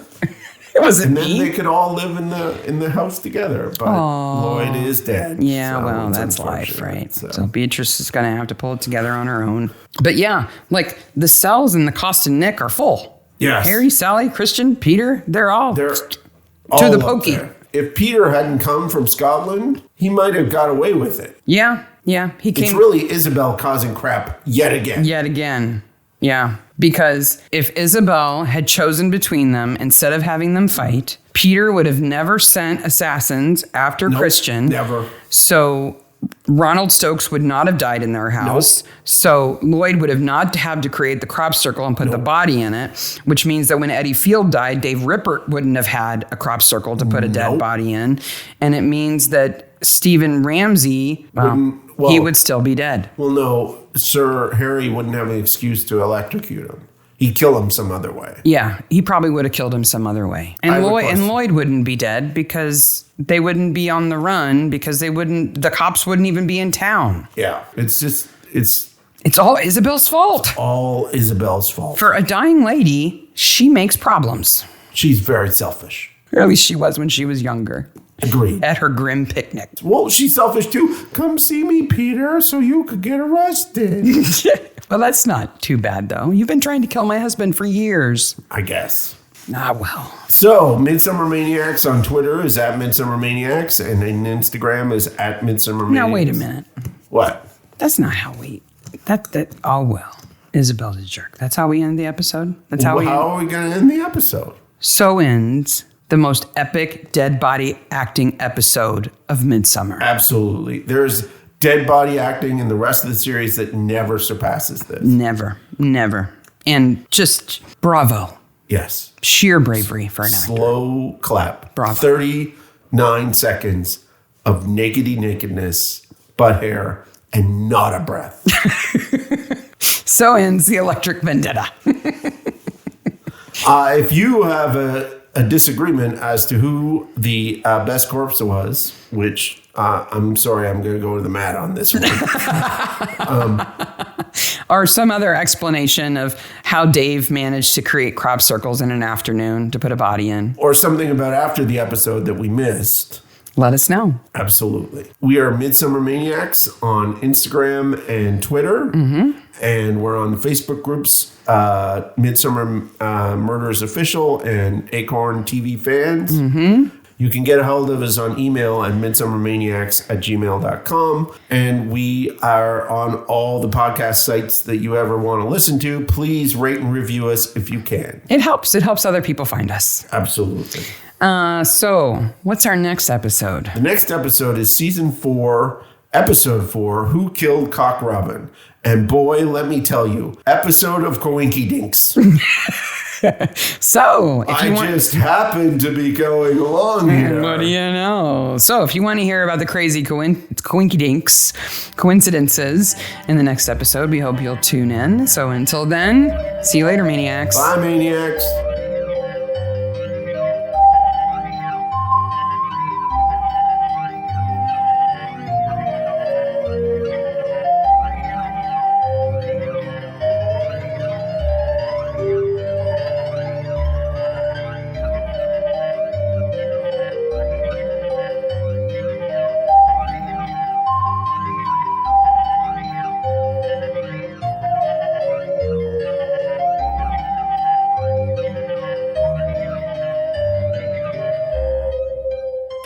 Should I make a bad noise for the audio so you can find it? You'll see that in the signature, right? No, I'm just going to have... Binman! Just going to have separate audio files. Okay. You'd be like, oh my God, I love your show. So I'm naked, sorry, but I love your show so much. Why are you here?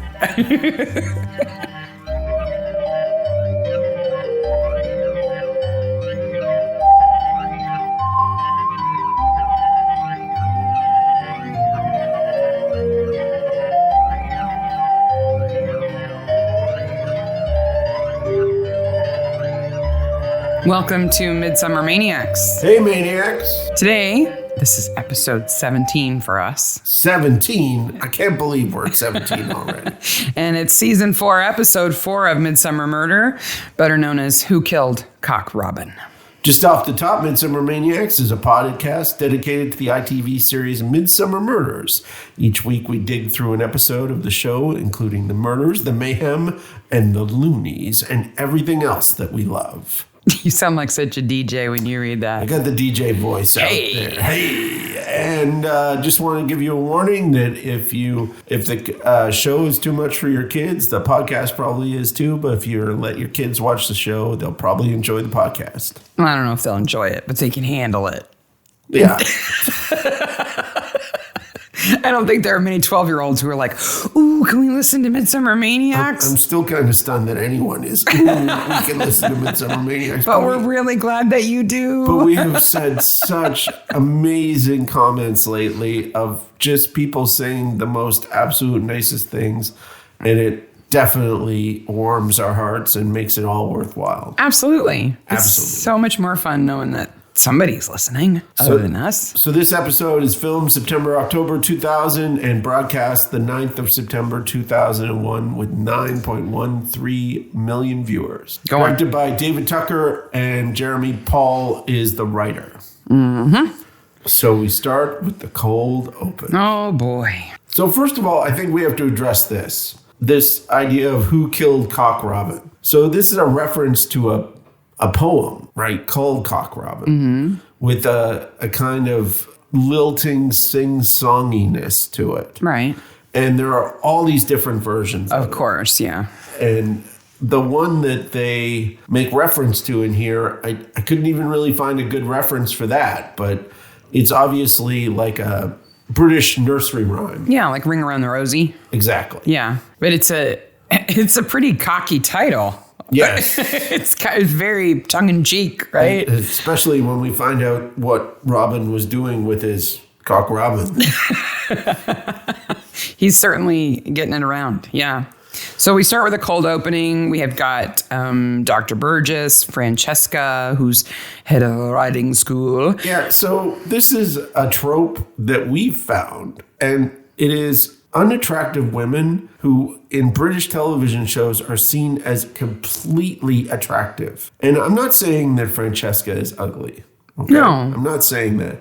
But she is not fawn over the way that they all fawn over. She's not making an idiot of yourself beautiful. No, and it's just, we see this time and time again. Another great example of this was the Brazilian woman from the Stranglers Woods episode. Like, everybody thought, oh, well, she's the most beautiful woman in the world. And she wasn't. She wasn't ugly, but she wasn't notably beautiful. Just over the top. Yeah.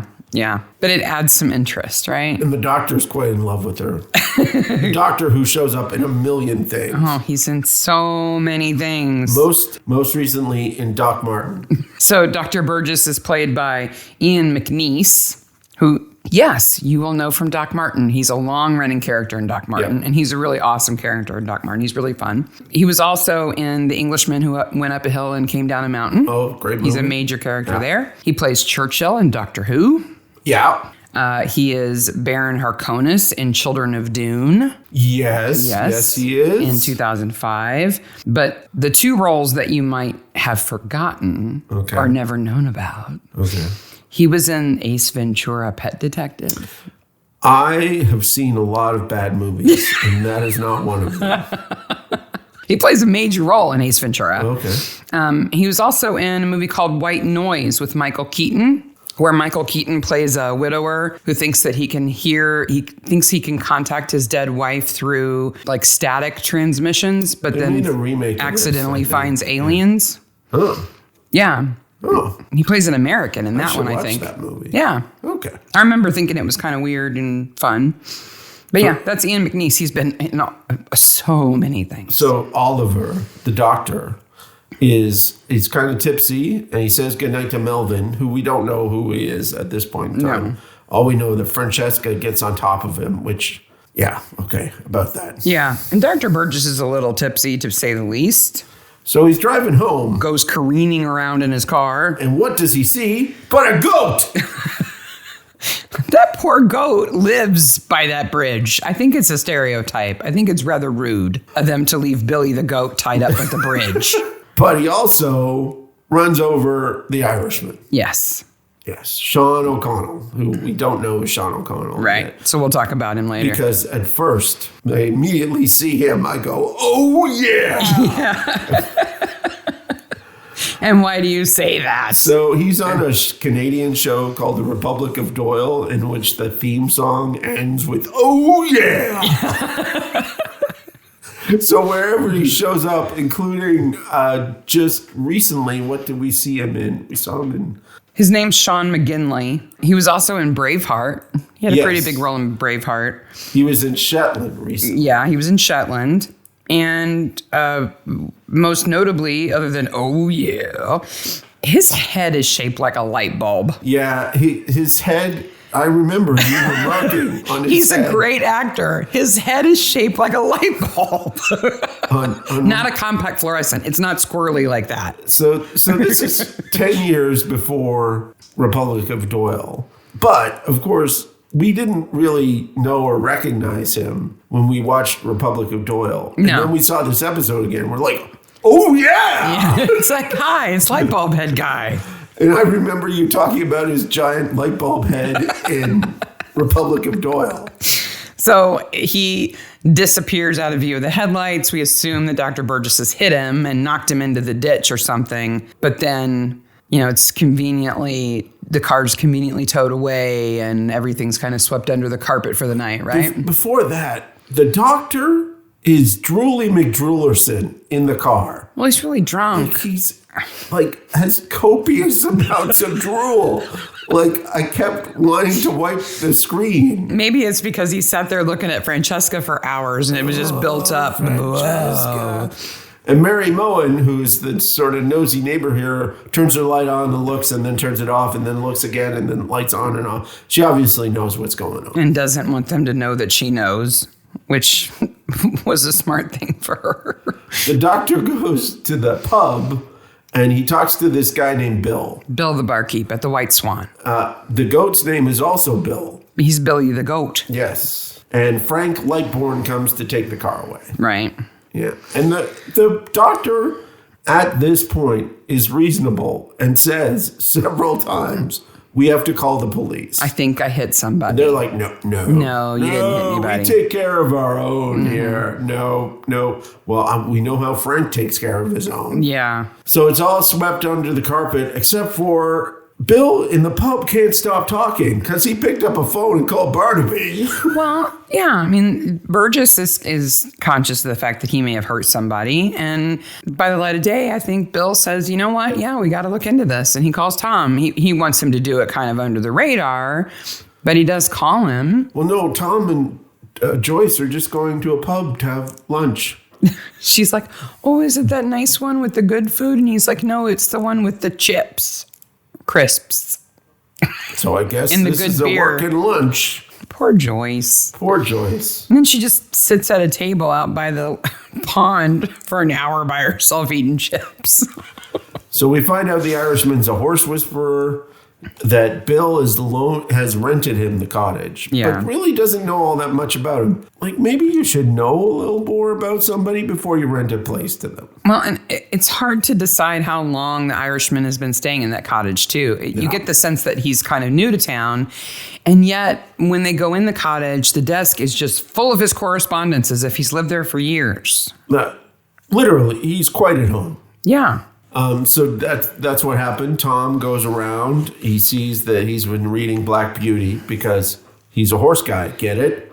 It's a horse book. Get it? It's a horse book. That's what horse guys read. And he finds an Irish passport that says it's Sean O'Connell, born the 9th of January in 1968. Okay. You nerded out about a document again, didn't you? That human being was not born in 1968. You're only saying that because that would make him only a year older than you. He was born, the actor was born in 56. So he's a little older than that. To be fair, I think he's had gray hair since he was like 40. The more interesting part is he comes from a place called Skibbereen. Skibbereen. Is that a real place? It's a real place in County Cork, Ireland. Skibbereen. Yeah. So Mary Moen, she sees all this with the car happen from her window. Yeah. She's played by Jane Lapatois. I'm going to mark my notes now because he's a French speaker. Lapatois. What you said. Yeah, that's what I'm going with. Lapatois. I'm French Canadian, you know it. No, you're not. Nope. But I know you took a lot of French when you were little. She's been in, lots of things. The thing that I found most entertaining was a movie she was in 1972 called The Asphyx. Have you seen this film? Has Mark seen that bad movie? Let's wait. I believe so. It's ASPHYX. Yes. Yes, I have seen it. We didn't even practice that. It's a movie about a man who invents a machine that looks a lot like a coffin with some suckers attached to it that can suck the life force and soul out of people, thereby making him immortal. And she plays his wife. Yeah, I saw that movie. Sometimes I worry about you, you know? Well, we'll get to Hammer movies later on, right? Barnaby's going through the stuff in the house, and he hears somebody coming in, and it's Melvin Stockard. Yeah, Melvin, who we find out pretty quickly did 18 months of an 8-year sentence. So he and Tom go way back. He's kind of a diamond geezer. No, he's a Tweed geezer. He's a Tweed geezer. He's out riding with his horse. How exactly, he's like, I thought I saw you go in. It's total coincidence that they're right. I just happened to be riding by with my daughter on our very expensive horses now that I'm Lord of the Manor. And I am a full-blown Tweed geezer. I still don't really understand why he went in.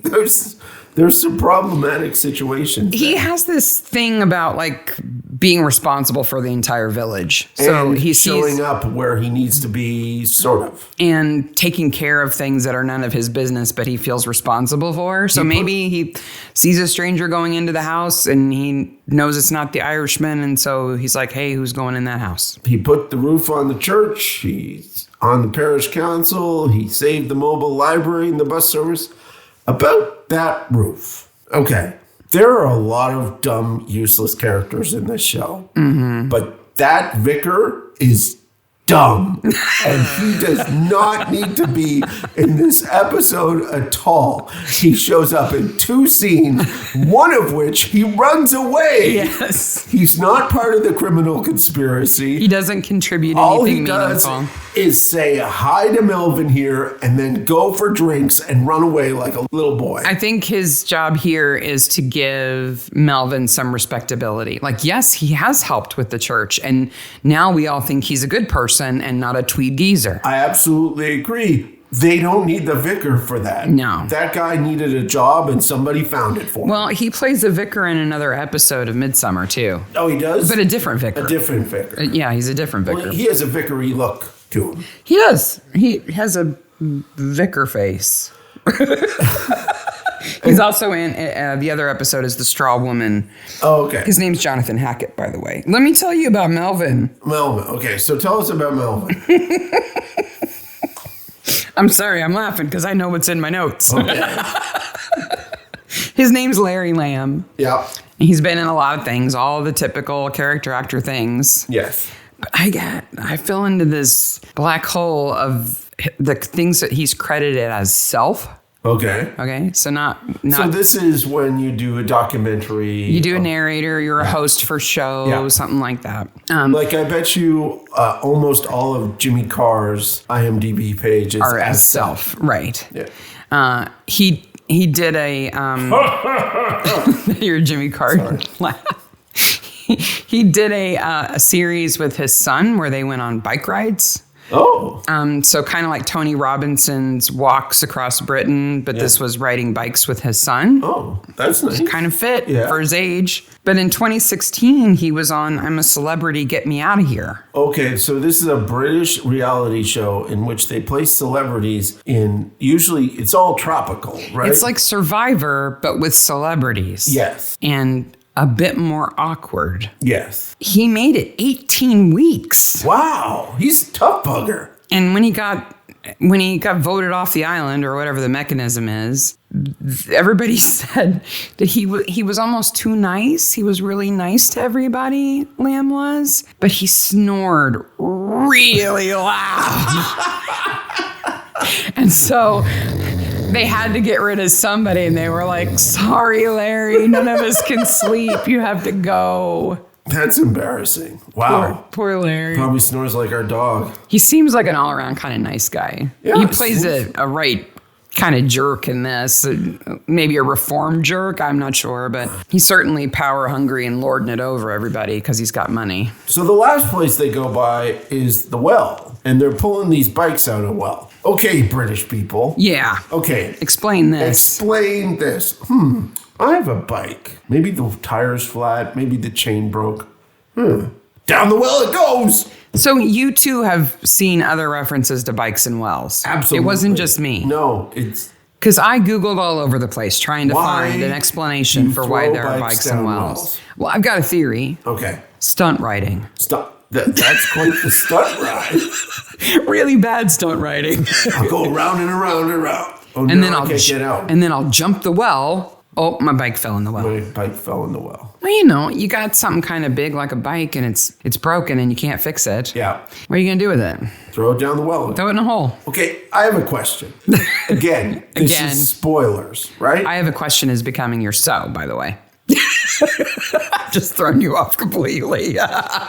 Frank and his sister killed Robin and put him in the well. And then threw bikes on top of him. And they know that people are going through the well. Why is Frank not going, let's go to Spain? Because that would be obvious. But still, my bigger question. Why doesn't he go to the well and put him somewhere else? No. That's not the bigger question. The biggest question is they pull bikes out first. So in the 6 weeks since they put him in, well, there was a rush on bad bikes. Other people have thrown bikes in on top of him. Our bikes. Bikes. Or Frank and Bridget thought, if we throw bikes in, nobody will know he's down there. Frank and Bridget get the bikes? Who knows? They're bad people. Maybe they steal them off little kids and throw them in the well. I guess. It's stunt riding, I'm telling you. So they get to the big pile where Melvin lives now, and they meet up with Jackie Marsh, who is like a criminal, toady. Yeah, like a toady. A lackey. Yeah, who obviously was part of Melvin's gang. His muscle. Yeah. His creepy butler. Yes. His wife, Lily, is no better. Yeah. And Barnaby knows these people, right? And Barnaby asks about his Stockard's wife. Bubbles. Is this a common name in Britain? It's not a common name here. I think it's a nickname for Barbara. Maybe, yes. But she runs a jewelry shop in Oxford called Bits and Baubles. More on that later. Baubles, not bubbles, right? Yes, Bits and Baubles. Jackie March is played by George Ennis. Yes. Who has a fantastically out-of-date personal website. Oh, if you've got an hour. Go to his website. Including a day-by-day blog for like 2 years. Fantastic. Notable in his history is he was in a fantastic movie in 1985, fantastic being ironic here, called Morons from Outer Space. Wow, he was in Morons from Outer Space? Have you seen that? Of course I've seen that. It was a bad movie in the 1980s. We rented it on VHS, baby. He does a lot of theater now, a lot. And he does a lot of nice things for a lot of people. He's a good actor. Yeah. And he seems like a genuinely good person. But man, can he play a baddie? Oh, he had the scowl going on. He says like 3 things in the entire movie. And that mustache and that his hair's very dark. Fantastic. Yeah. Francesca shows up. And then Joyce shows up. Yeah, out of nowhere. How does Joyce know where he is? Maybe she's got a tag on him. Maybe. She's got a GPS She's tag just on Barnaby. wandering the village. Wouldn't you? I would. I would tag him if he was my husband. So Melvin invites them for lunch, and Barnaby says no, and then Francesca speaks in Spanish to Tom, like he understands what she says. I just think it's incredibly rude to do that. I think she's saying, I am exotic and you can't understand me. I'm so fancy and beautiful. Yeah, well, luckily, he already has lunch. Joyce has got a pickled egg in a bag. Yep, egg in a bag. And that'll teach him. I have in my notes, everyone thinks she's so beautiful. Well, Tom clearly does. Exactly.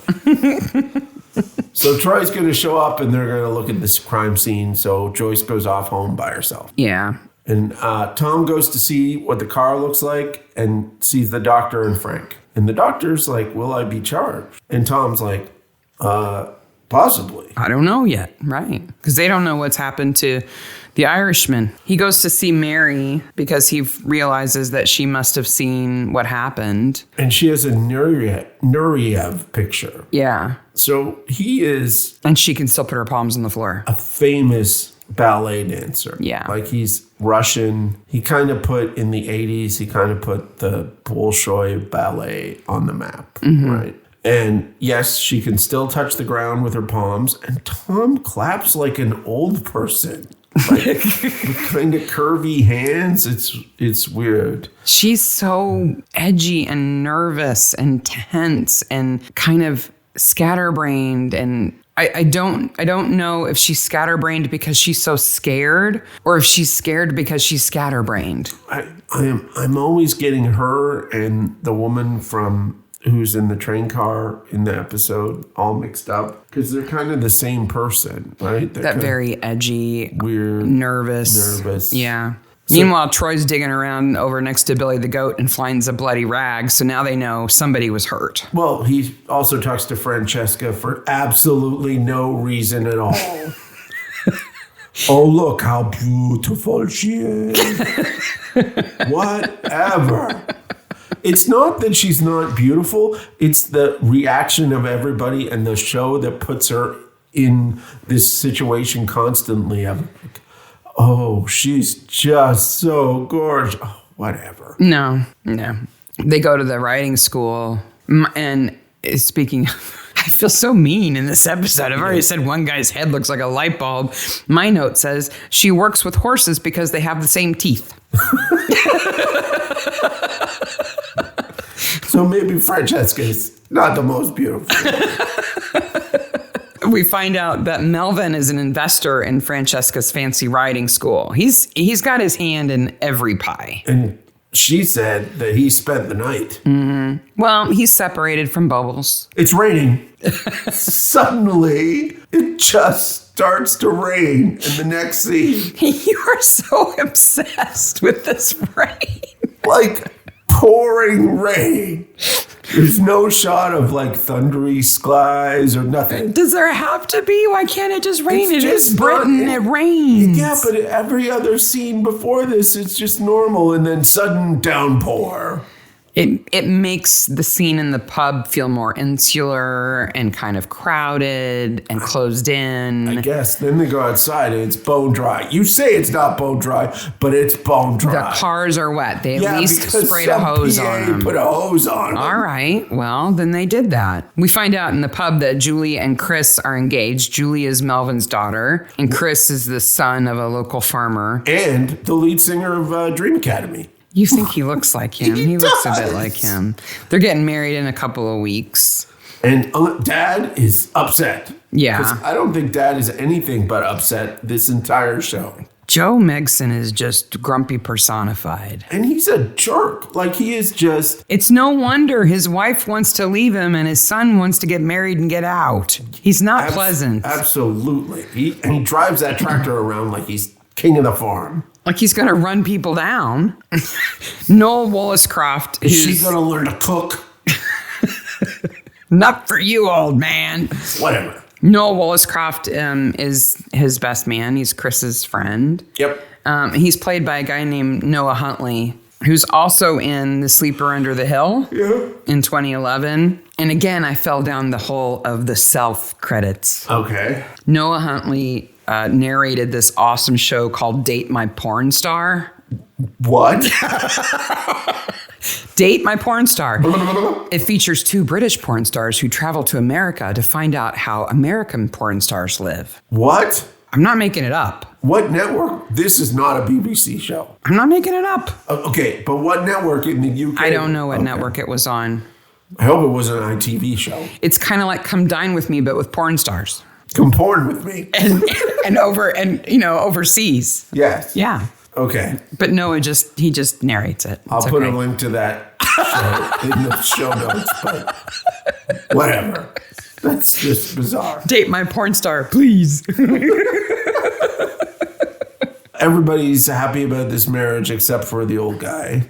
Yeah. And they go outside and Barnaby... Well, Melvin's not either, right? Yes, Neither of their parents are very happy with them getting married. But Joe's reason is stupid. He just is like, nope, he doesn't want Chris to get married to anybody. Yeah. Because he just doesn't like anybody. Yes. Melvin thinks Chris isn't good enough. He at least has a reason. It's wrong, but he has a reason. So Barnaby talks about Melvin and his history and stuff like that. And then you have the weirdest little scene ever. And I don't even know why it's in here. It's a nighttime scene where someone breaks into a cottage, not sure which cottage it is, uses a key to open a medical cabinet and steal medical supplies. I'm assuming this is either a vet's cabinet or some sort of surgery cabinet. Mm-hmm. We're never told who it is. It's never referenced again. And I want those 90 seconds back. Well, it's right around the same time that we find out that Sean, the Irishman, was a vet. And he lost his license for fixing show horses illegally. Yes. So I think that's why we see that break in then, because we've just learned that. And so we're associating those two things. I guess. That's the message I got. Hey, Troy, let's drive around the village until we find a dead body. Oops, there's one in the well. Wrapped in plastic. We finally get the body from the well. Yeah. Melvin comes up. Suddenly, everyone is there. Well, yeah, it's everyone is there. And it's the village green, right? That's the whole point of the village green, is it's the center of the village and everybody can see what's going on. Noel's dad is there. Everybody's there. Little Johnny Flynn. Oh, wait, he's not there. So, yeah, let's talk about Ding Dong Bell. Okay. I got some stuff. Okay, lay it on me. So Melvin comes up behind Tom and does his ominous thing. Yeah. I didn't commit this murder, but since I'm a Tweed geezer, let me insinuate that maybe I would have. Yes. Right? Ding Dong Bell, pussy's in the well. Yes. I thought Cock Robin was in the room. Okay, never mind. No. He's a pussy now. How about Pussy Rob? No, now I'm all confused. Okay, now you're talking about that show that Noah Huntley was the host for. Stop. Okay, so the original rhyme, okay, is Ding Dong Bell, pussy's in the well. Who put her in? Little Johnny Thin. Who pulled her out? Little Tommy Stout. What a naughty boy was that to try to drown the poor pussycat, who never did him any harm, but chased up all the mice in the farmer's barn. Okay? Okay, it's a nursery rhyme. That's the original. It's a nice little story. In this story, one kid tries to drown the cat and another kid saves the cat. Yes, who cat is saved. Who never did anything bad to anybody. Nope. Right? In the 40s, Yes. people decided that this sing-song needed to be reformed a bit. Okay. That it was a bit outdated and they wanted to update it. Okay. This song about a boy trying to drown a cat and another kid saving it. This is the reformed version. Okay. Published by Jeffrey Hall. It's the accepted reformed version from the 1940s. Okay. See if you can spot the difference. Okay. Ding Dong Bell, kitty's dead in the well. Whoa, wait. Whoa, okay. Oh, it doesn't say pussy anymore. Now it says kitty. It's Kitty. better. Who let her die? Little Johnny Finn. Who got her alive? Little Tommy Thin. What a bad boy was that to kill a kitty cat who never did any harm but played with mice in his father's barn. It's reformed because they say kitty. Oh. But that cat is definitely dead. Yeah. But it's better, see? Ah. It's better for kids to call it a kitty. And not a pussy. It doesn't matter that a kid killed it. Yes. And no kid saved it. Ward is a strange thing to British people. I was Just saying. I was like, oh, there's a reformed version of that rhyme. I wonder what they changed. Kitty is what they changed. It's okay that kids are exposed to, homicidal children who will probably be serial killers later, but it's better because it's just kitty. Never mind. So the body in the well is Robin Wollstonecraft. Williscroft. Wollstonecraft. Williscroft. Wollstonecraft. There's no N. Williscroft. Wollstonecraft. There you go. And he was involved with Valerie Megson. Wait a minute. Somebody married that horrible man? Yeah, Valerie, who's also Noel's dad, right? Yes. Robin is Noel's dad. And they were heading off to New Zealand, which is the other placeholder for very far away but still speaks English. Right. And the husband found out. Next day, nothing. Now, the little light goes off in our head that Sean O'Connell was also in New Zealand. Right. And we know that there's 6 people in New Zealand, so they must all know each other. Maybe there's a connection. Noel goes and IDs the body. He IDs his dad's body after being 6 weeks in the well. Luckily, the picture that he had of Valerie in his pocket wasn't damaged by the water. No, but it was ripped up. Right. And Frank goes to see Mary, and Mary goes, "You killed that person." And Frank goes, "No, I didn't. Here's a new TV." Well, guess what? He did. But here's a new TV. It's not really a new TV. Here's a replacement TV. Yes. Why he feels responsible for her TV, I have no idea. It's an excuse to come over. He's helpful. So George finds a bunch of stuff in his pockets, including his passport, his airline ticket for the 12th of July at Heathrow. But there's no watch. And they kind of research a little bit and find out this was the flight that they were both supposed to be on. Neither of them got on it. They know where he is now, but they don't know what happened to her. Yes. Right? Because they were going to meet at the airport. They were going to leave separately. So now we have to find her. And neither Joe or Chris has heard from her. She left a note for her son, but her jerk husband, Joe the jerk, tore it up before he could read it. So Barnaby and Troy go off and interview Joe. Idle bloody tittle-tattle. Wow. How can I be unpleasant while I make tea? Do you sing in church with that mouth, man? Joe Mexon is played by Malcolm Story. Yep. Who you might recognize from The Princess Bride. He was Yellen in The Princess Bride. He was the evil henchman to the prince. Right. He was also in a really good show called The Living and the Dead. Do you remember that? It's about a young doctor who moves to a little village with his wife and he can see dead people. No, it's set in like Victorian era. No. It was really good. It was like a 1 or 2 season show, but it was great. Oh. And get out of my sight. I don't want to talk to you at all. All he does is slam and yell and storm and...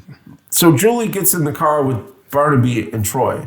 Again, the coincidence car. Because they're driving around, they talk about putting that Chris's mom, that Chris is really worried about his mom too. Mary Moen may have known her.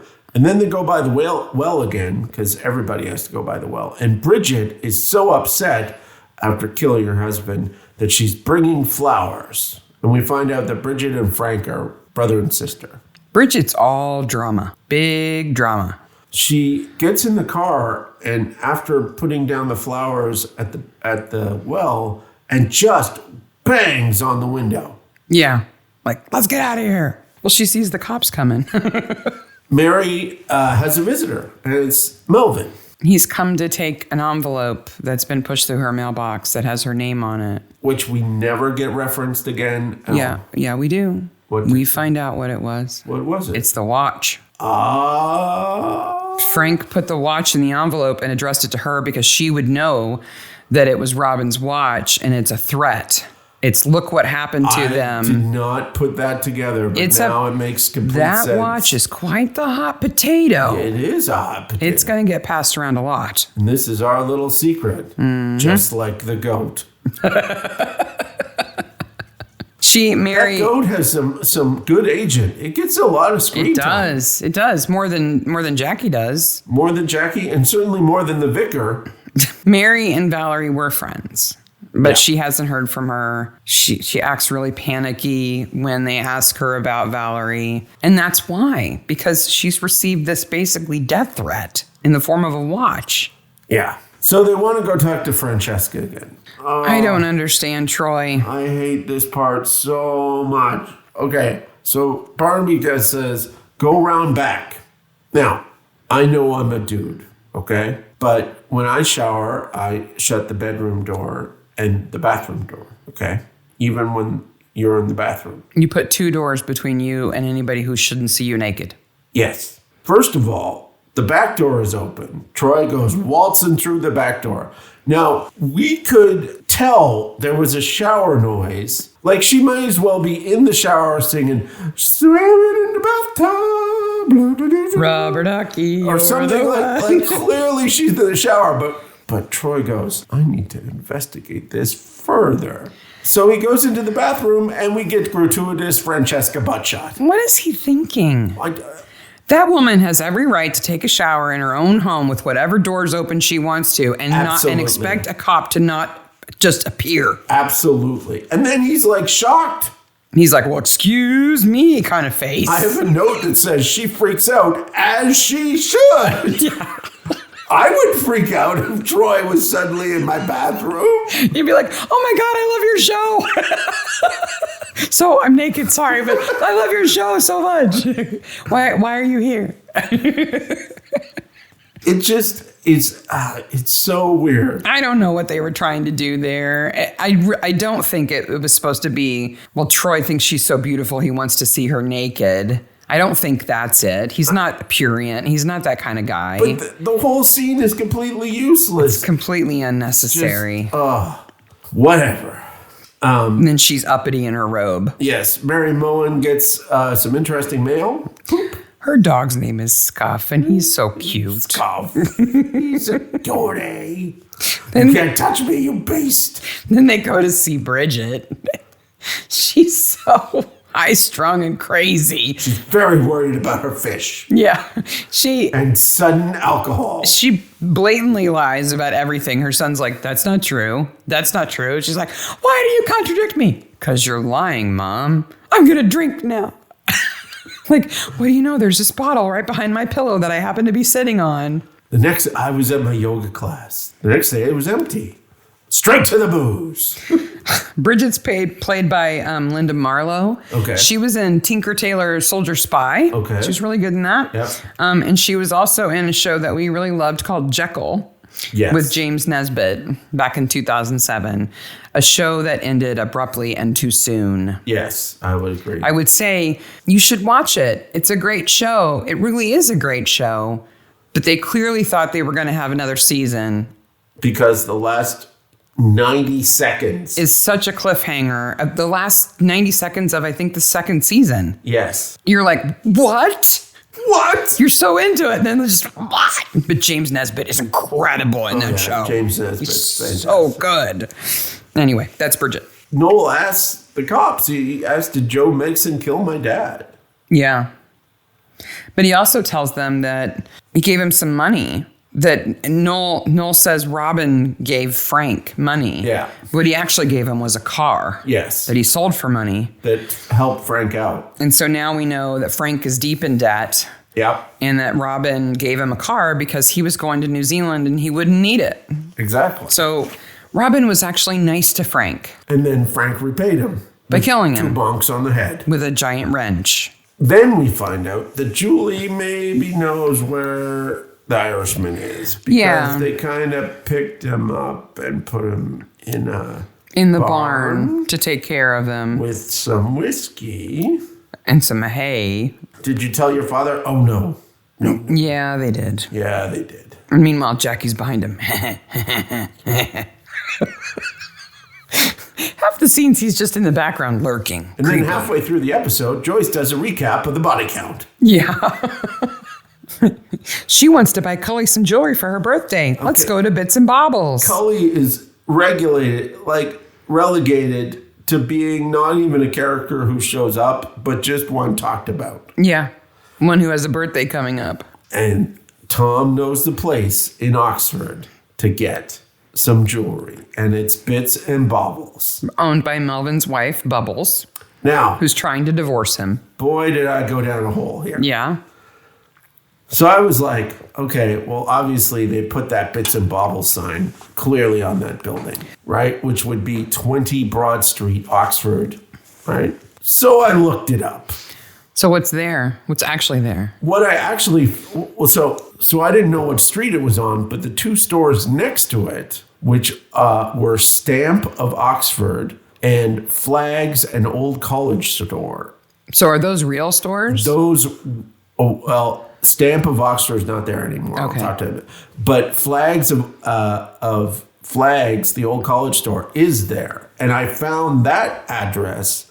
And I did a Google map search and found out that where Stamps of Oxford was is now the Café Creme. Mm-hmm.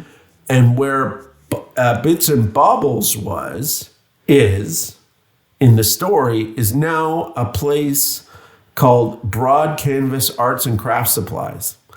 And they're a pretty cool store. They got a great little website. They do a Christmas card competition for kids. So you went on Street View and just crawled down the street until you found the storefront that looked right? Exactly. And they have like some cool artwork in different different shots in the shop. If you live in England or anywhere near Oxford, go to Broad Canvas and help these people out. Are they a sponsor now or something? I don't know. They seem really cool. I just thought they were a cool place to shop. I can't believe that there was a stamp store. Yes, Stamp. And a flag store. Stamp. No. It's Stamp of Oxford and Flags, FLGGS. Oh, okay. I think Flags is a family name, but I don't know what an old college store is. They might sell robes or uniforms or something. Like at Hogwarts? Maybe. Okay. Wands, something like that. Okay. So Bubbles is coming to the wedding, and she loves her new son-in-law. They go out dancing. She seems really nice. But she's going to divorce Melvin because he can't do the sexy sex. Well, that's not her reason. No. She wants to divorce him because he's horrible. Yes. And sleeping around with horse face. Wouldn't you? Get out of my shower. That was supposed to be a horse whinny, right? There was something. So Mary had phoned Melvin to say that somebody's putting poop down my door. And then there's this kind of really ominous Melvin Jackie scene where they're like, Mary needs a holiday. She needs a holiday. So what do they do? Well, you don't know. You don't know at that point if it's like she's going to go sleep with the fishes. Yeah, you know? No. Or she needs to go to Bermuda for a little relax. Turns out she's going to Canada. Why not? Melvin turns out to be a fairly nice guy. Yeah, he does.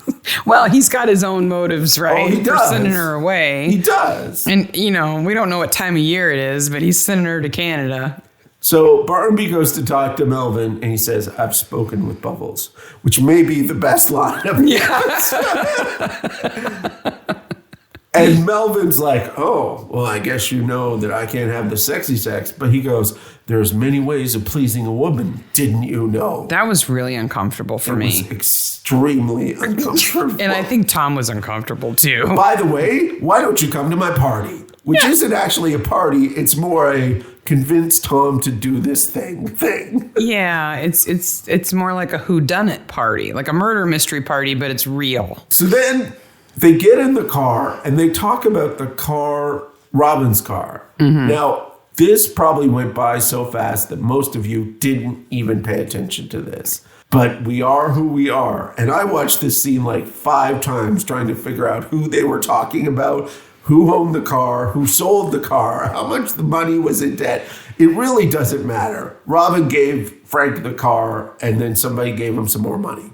And then Frank sold it. That's it. Right, yeah. We also find out, though, that Joe's been giving Frank money. And I never understood that. And where is Joe getting the money? I mean, he's got a big farm. I guess. And it might not have been a lot of money. Who knows? Certainly not for being loyal, because Frank immediately throws Joe under the bus constantly the moment he can. But Frank couldn't have been blackmailing him either because everybody knew that Valerie was running away with Robin. It's not as if he had something on him. Yeah.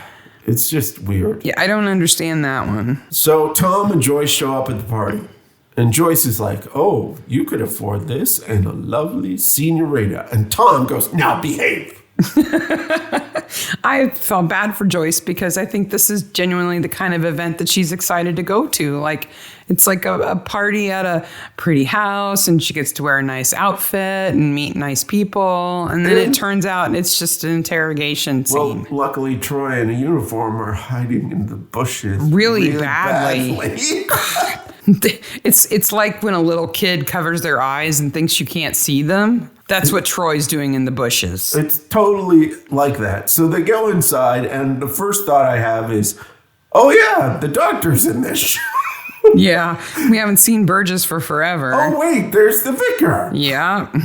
And they toast to happy days, and then it becomes, let's help Tom frame this guy. And it's so uncomfortable. Right away, it's like, wait a minute, this is not why we have a party. And the doctor goes, excuse me, I have to go. And Joyce rolls her eyes so hard that gravity must shift in the room. Like, she's like, oh, great. I thought this was going to be a nice party. And then the vicar takes his cue, throws Joe under the bus and says, oh, I have to go now too. Joe didn't. Better go. And I gotta say, Dr. Burgess bustling away is much funnier than the vicar bustling away because Burgess has got more wobble to him. Ugh. And then we never see the vicar again. Most useless character ever. Oh, darn. We never see him again. In a weird scene, the uniform and Troy storm into Jackie and Lily's cottage and find nothing. Maybe Troy's trying to find somebody else in the shower. Maybe. I don't think he wants to see Lily in the shower. She's an old axe-faced lady. Oh, no. So now comes the important part of the episode. We both watch these on Amazon, which has this X-ray feature, which gives you all the actors' names and things like that. And down at the bottom of the list is Christopher Lee as Dracula. And I'm like, I've seen this episode before. And I don't remember Christopher Lee. I don't remember Christopher Lee as Dracula. Coming back from the dead to be in this Midsomer episode. I was like, wait a minute. And it shows you those names a tiny bit before they're actually on screen. Yes. You know, so you're like, wait a minute. So then the scene starts, and immediately I stop and go, it all makes sense now. Because Mary's got a TV. And she's watching Scars of Dracula. Yeah. Right? Which is a 1970 Hammer film with Christopher Lee. I knew exactly what it was right away. But more importantly is the other guy who talked. The other guy who talks, the character's name is Trove. And he is played by Patrick Troughton. Do you remember who Patrick Troughton is? No. He's a doctor. Okay. He's one of the doctors. I think he's the third or fourth doctor. He's the one with the bangs and the dark hair that kind of looks like Mo, but isn't Mo. Oh, Doctor Who. Yes. Okay, yeah. He's in that movie? Yes. My question is, why is Mary watching Dracula? I don't know. With her back to it, with candles lit? I don't, because that's how you watch. Because her TV's fixed, so she just turns it on and then ignores it? Is that it? She gets killed by Black Gloves, because Black Gloves kills everything. And then there's a close-up of Christopher Lee with red eyes, and I was like, right on, baby. But I don't know why. It's not like somebody sucked her blood out or anything. No, she overdosed on pills. It was like somebody was like, I love this movie. Let's put it in. And I think somebody as scaredy cat as Mary wouldn't be watching scary Dracula movies either. No, not that that's movie like is really scary, but it would have been to her. She thought her own feet were scary, for God's sakes. Who knows? She's scared of everything. And once again, everybody is on the scene of the crime immediately, including the doctor. Well, I guess she committed suicide. No. George is like, no. Somebody had a key, and Barnaby is like, where were you, you stupid dog? Poor Scuff. It's not his job. She has an Air Canada ticket and a letter from her sister in Toronto. Well, that makes sense. That's why she's going to go to Canada then. And the person who found her is in the bathroom. Thanks for that information. Well, he's the gardener. Who doesn't say any, like, who is as useless as the priest. His name's Cullen. Yeah. And he's very upset. He's very upset. He's hiding in the bathroom now because he's upset. Later, we see him in the street with his wife. Yes. Well, he did find a body. Yeah, It's kind of sad. I guess so.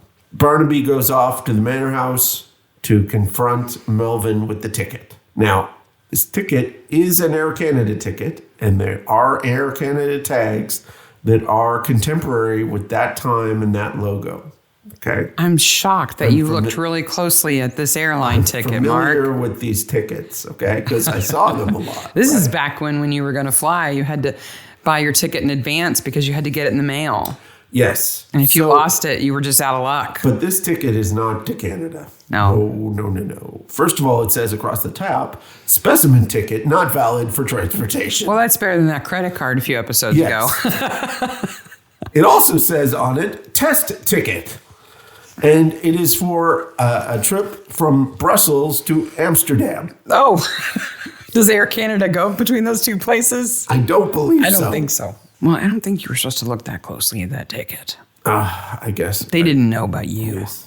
So we find out that Sean was actually acting for Valerie Megson. Yeah, because they met in New Zealand. Yeah. Which kind of takes some weight off Barnaby. He seems a little bit relieved when he learns that because she must be alive. Yes. Right? So she did make it out of the village, unlike Robin, who just made it into the well. And Julie says that actually I did have my dad meet with Sean. Yeah, and he said he would take care of it, right? He would help Sean out. And now Sean makes a reappearance. Yep, here comes Lightbulb. And the weirdest horse cam ever. It's really strange. We get the view of events from the horse. Sean is really beat up, right? Because he got hit by the car. So he's in a wheelchair in this hideous green coat. Oh, my boy. Don't go crazy, my boy. Oh, yeah, my boy. Don't go crazy. I really want some weed and whiskey. Do you want to know? Do you want to know what my notes? I have magic powers, my boy. What's done is done. Let me read you my notes. Okay. I will continue. I'm laughing because I know my note is so funny. Sean is a horse whisperer. This is what he says. Okay. I'm sorry. You say it, and I will repeat it as Sean. Okay. I know my head looks like a light bulb.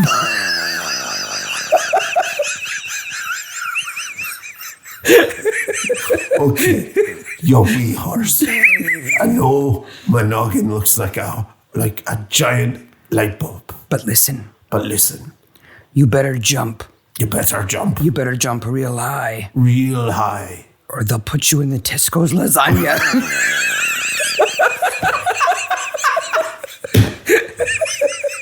Or into the Tesco's lasagna, you know. For those of you who don't follow British news, a few years ago, there was this big thing about finding a horse in lasagna. Well, it works. That horse jumps. Or off to the glue factory with you. Oh.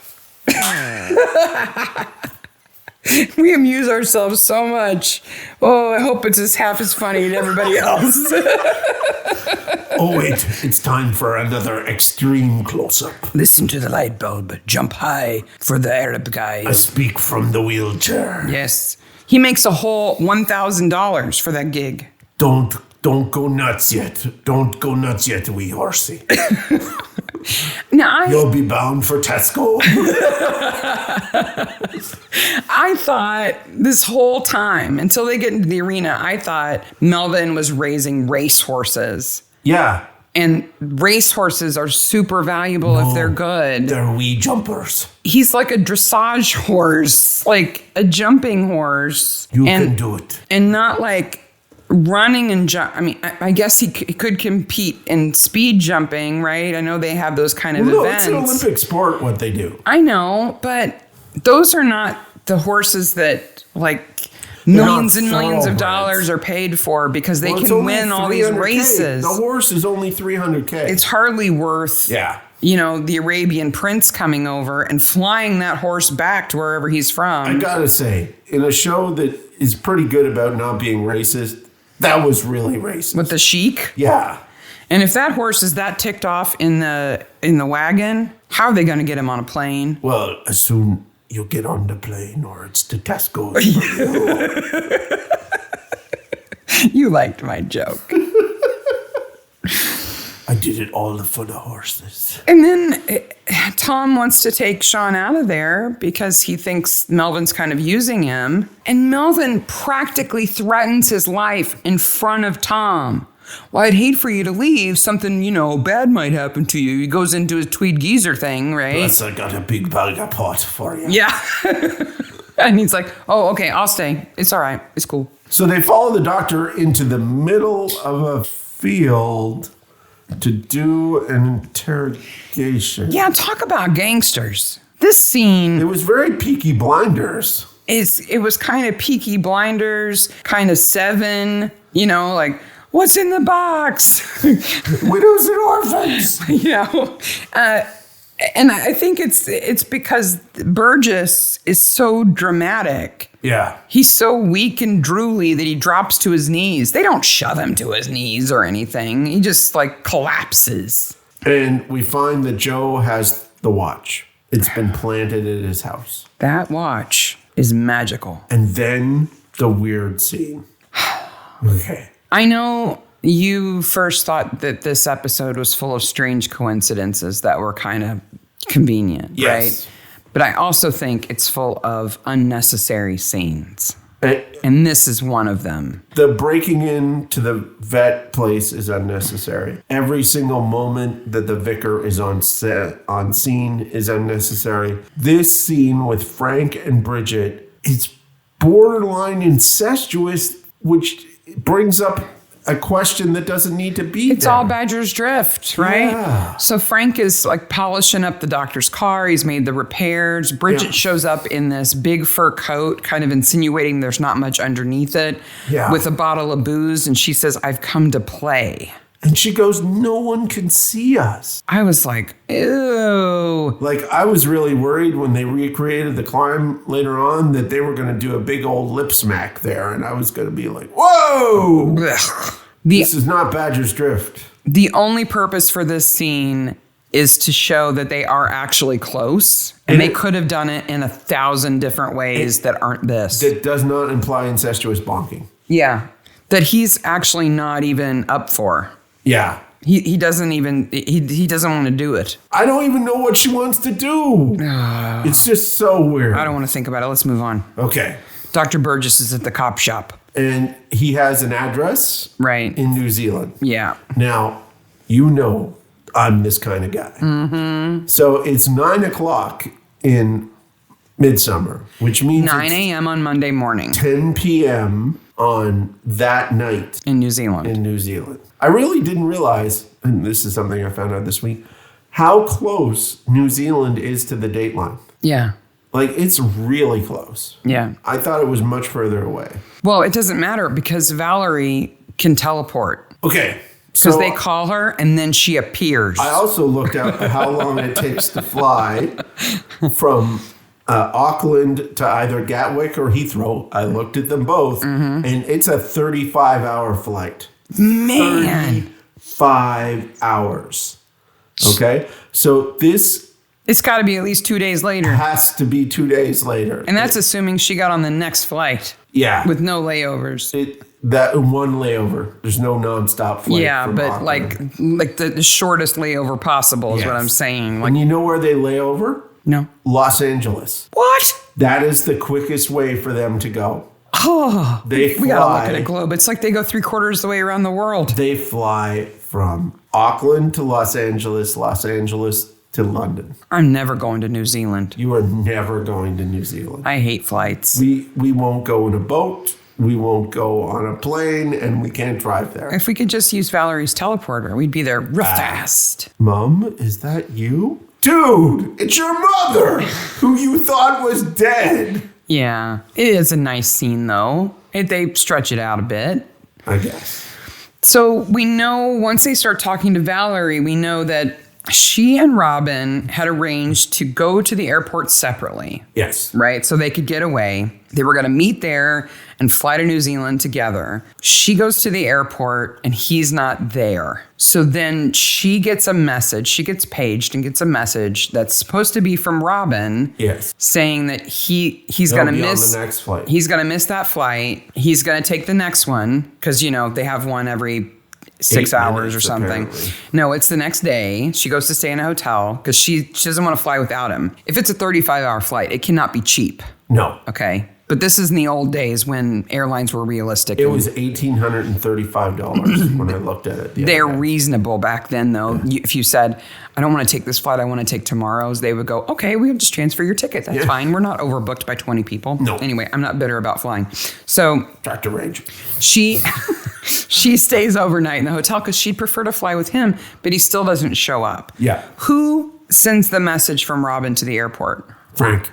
You think it's Frank? Because Robin's dead. Yeah, it's Frank. Right, he died the night Frank before. Or Bridget. Yeah, Bridget. This is Robin. I'm a dude. I know I got a woman's name, but I'm a guy. I'm leaving a message for a girl, a lady. But how does Joe know about them?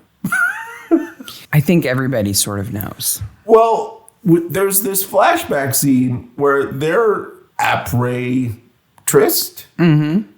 In Joe's house. Flagrante delicto. And he's like coming at the house in his tractor like he's going to ram it. And then they crouch down like, I guess he didn't see us. Mm-hmm. No, I think it's kind of a known thing. It's just horrible. Joe would clearly see them. Well, when Valerie's in the car, Mary's going to take her to the airport. He tries to run over them. Yeah. Mary has to off-road it just to get away from him on his giant tractor. Yeah. Do tractors really go that fast? Yeah, that tractor probably can go 60 miles an hour. Oh, well, okay then. But he's definitely coming right at him. He had every intention of running over him. Yeah. Sean goes back home with a gun. Where does he get that gun? I don't know. It's a handgun, which is first of all rare in England. He couldn't have brought it from New Zealand. Yeah, he must have got it from Melvin. Must have got it from Melvin. But he realizes that the watch is the thing. Yes. Where is that watch? And he goes to call Barnaby. Is that who he's calling? Who is he calling? I don't have a note about that. I don't know that we know who he's calling. But we know he's calling. He's the phone that's clearly shown in his house. Maybe it's turned off. Maybe. I don't know. But he's definitely calling somebody to tell them about the watch. And I think it's supposed to be Tom. Yeah. And somebody smashes the window. And then smashes the light bulb. And then we hear Jackie with one of his lines. Oh, you! I'm confused about this scene. Yeah. Because, so Sean's in the phone booth. Yeah. Somebody smacks him on the head. Yes. And then supposedly Jackie chases them away. Yes. And Jackie tells Melvin later that the person he saw running away was Joe. No. And that's why. No. Yeah. He tells Barnaby that. Jackie saw Joe run away from the phone box, which is why Melvin planted the watch in Joe's house. Because they thought if Joe was trying to kill Sean, that he definitely killed. No, but the watch is in the house before this. This is all screwed up. That's what Melvin tells Tom at the wedding. It's so weird. And the watch broke on July 11th. Yeah. At 11:05. Yeah. And it's planted by Stalker. So let's have a wedding. Yeah, with a gavel. Have you ever seen a gavel at a wedding? Don't you usually just tap a glass? So, no, this is a British thing. Oh, okay. Bang the gavel. Yep. And there's a reception. The band is warming up. Joe is sad. Mm-hmm. And they bang the gavel. And the best man starts to give a speech. And my next line is, that's right. I remember it now. Noel's the killer. No, you were wrong. I was wrong. Melvin gives the worst toast. It's all about him. He says he's had some luck with the GGs. Do you know what that is? Yes, I do. And you have no idea why. I have an idea of what it is. I know what it is because I looked it up. I know what it is because the Ottawa U football team is the GGs. Oh, that's a completely different reason than I have. What is your reason? So he says I had luck on the GGs, which is a reference to horses. Yes. GGs are horses, right? So either it's a reference to everybody saying gee up at a race. Gee up, right? So they're GGs, which the internet does not like. Yes. And the Oxford English Dictionary does not like because it's "gi" and not "g." So the other reference is to the 1530s. Okay. When a football game became bloody and violent, and a mayor named Henry G. decided football was too violent and replaced that football field with a horse track. Huh.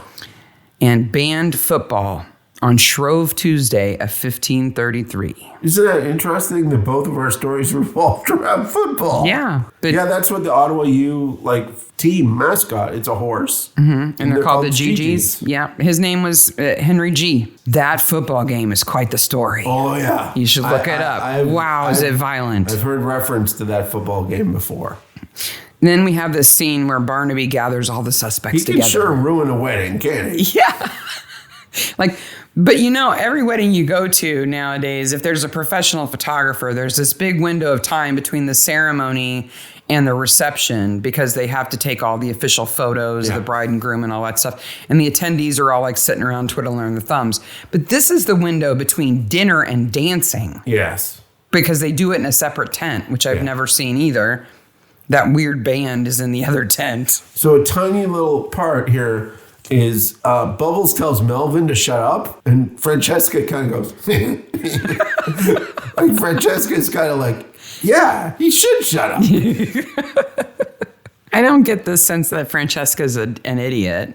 I think she's a smart woman. Yeah, I think so too. They bring O'Connell in bringing in Hannibal Lecter on a dolly with the watch. He's got the watch. The hot potato watch is what I call it. It was Robin's watch. Yeah. Then Frank and Bridget kill Robin. Yep. And they smash the watch. Yes. So Frank picks it up, puts it in an envelope, addresses it to Mary. Yes. Hot potato. Puts it through Mary's mail slot. Pick it up. Mary freaks out. Pick it up. Calls Melvin. Pick it up. Melvin comes and takes the envelope with the watch. So now Melvin's got it. And according to Melvin, Jackie saw Joe run away from the phone box after trying to kill Sean. So that meant that Melvin thought that Joe was the killer. And so he thought, I'll plant it at Joe's house because that will seal the deal. He won't be able to get away with it.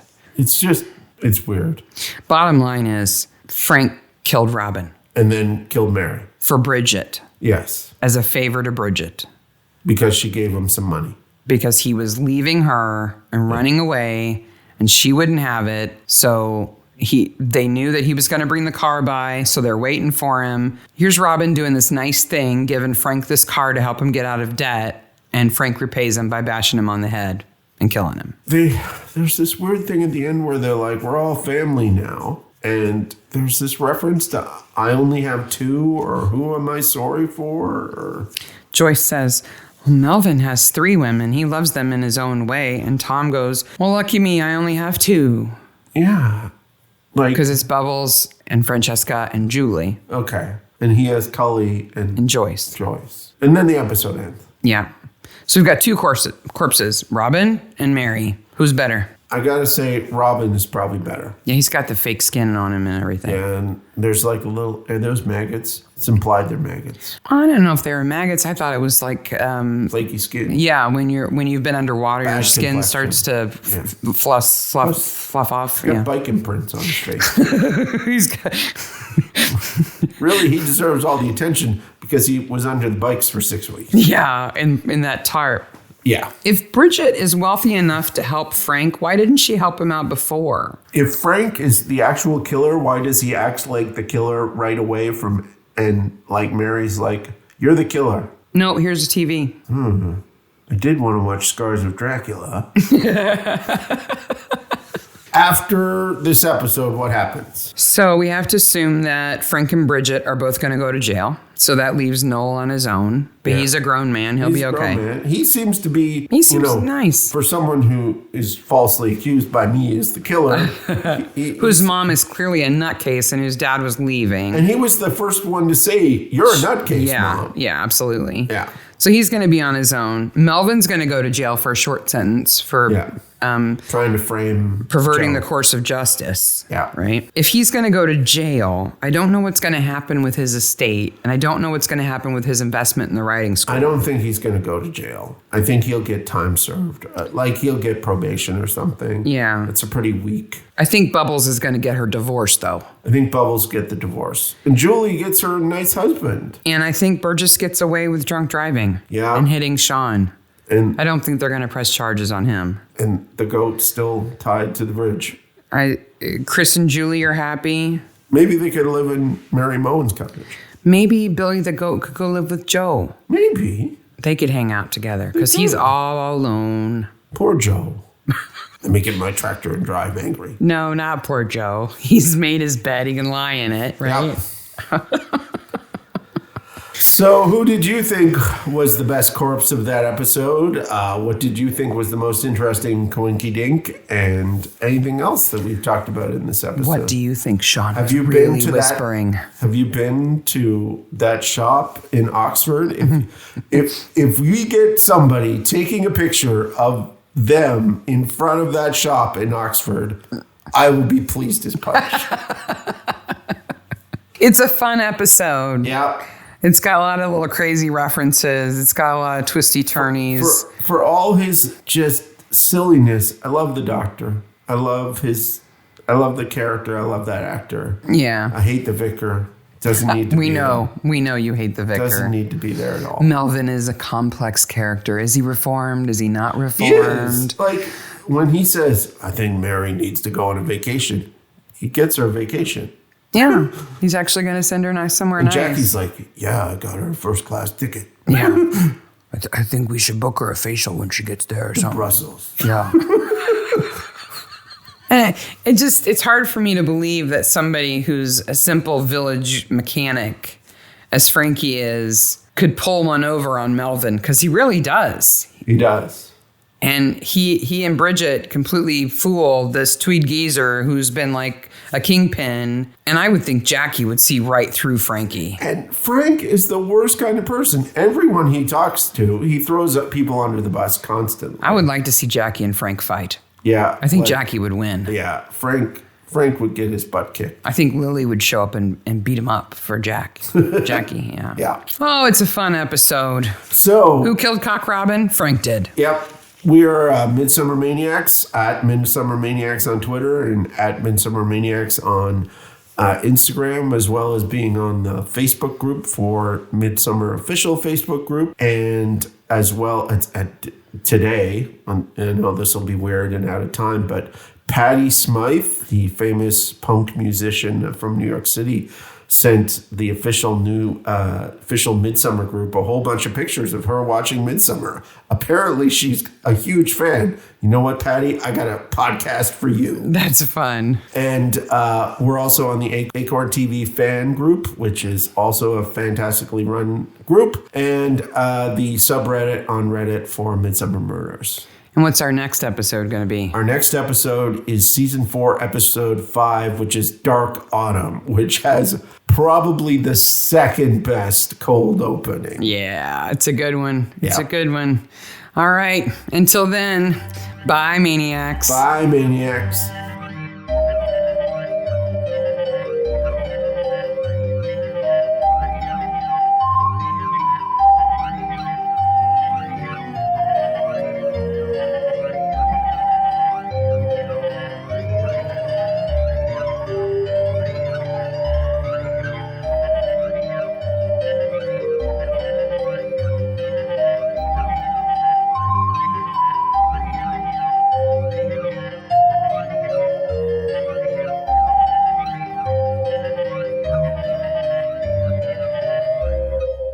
So Francesca shows up, and actually, before Francesca, okay.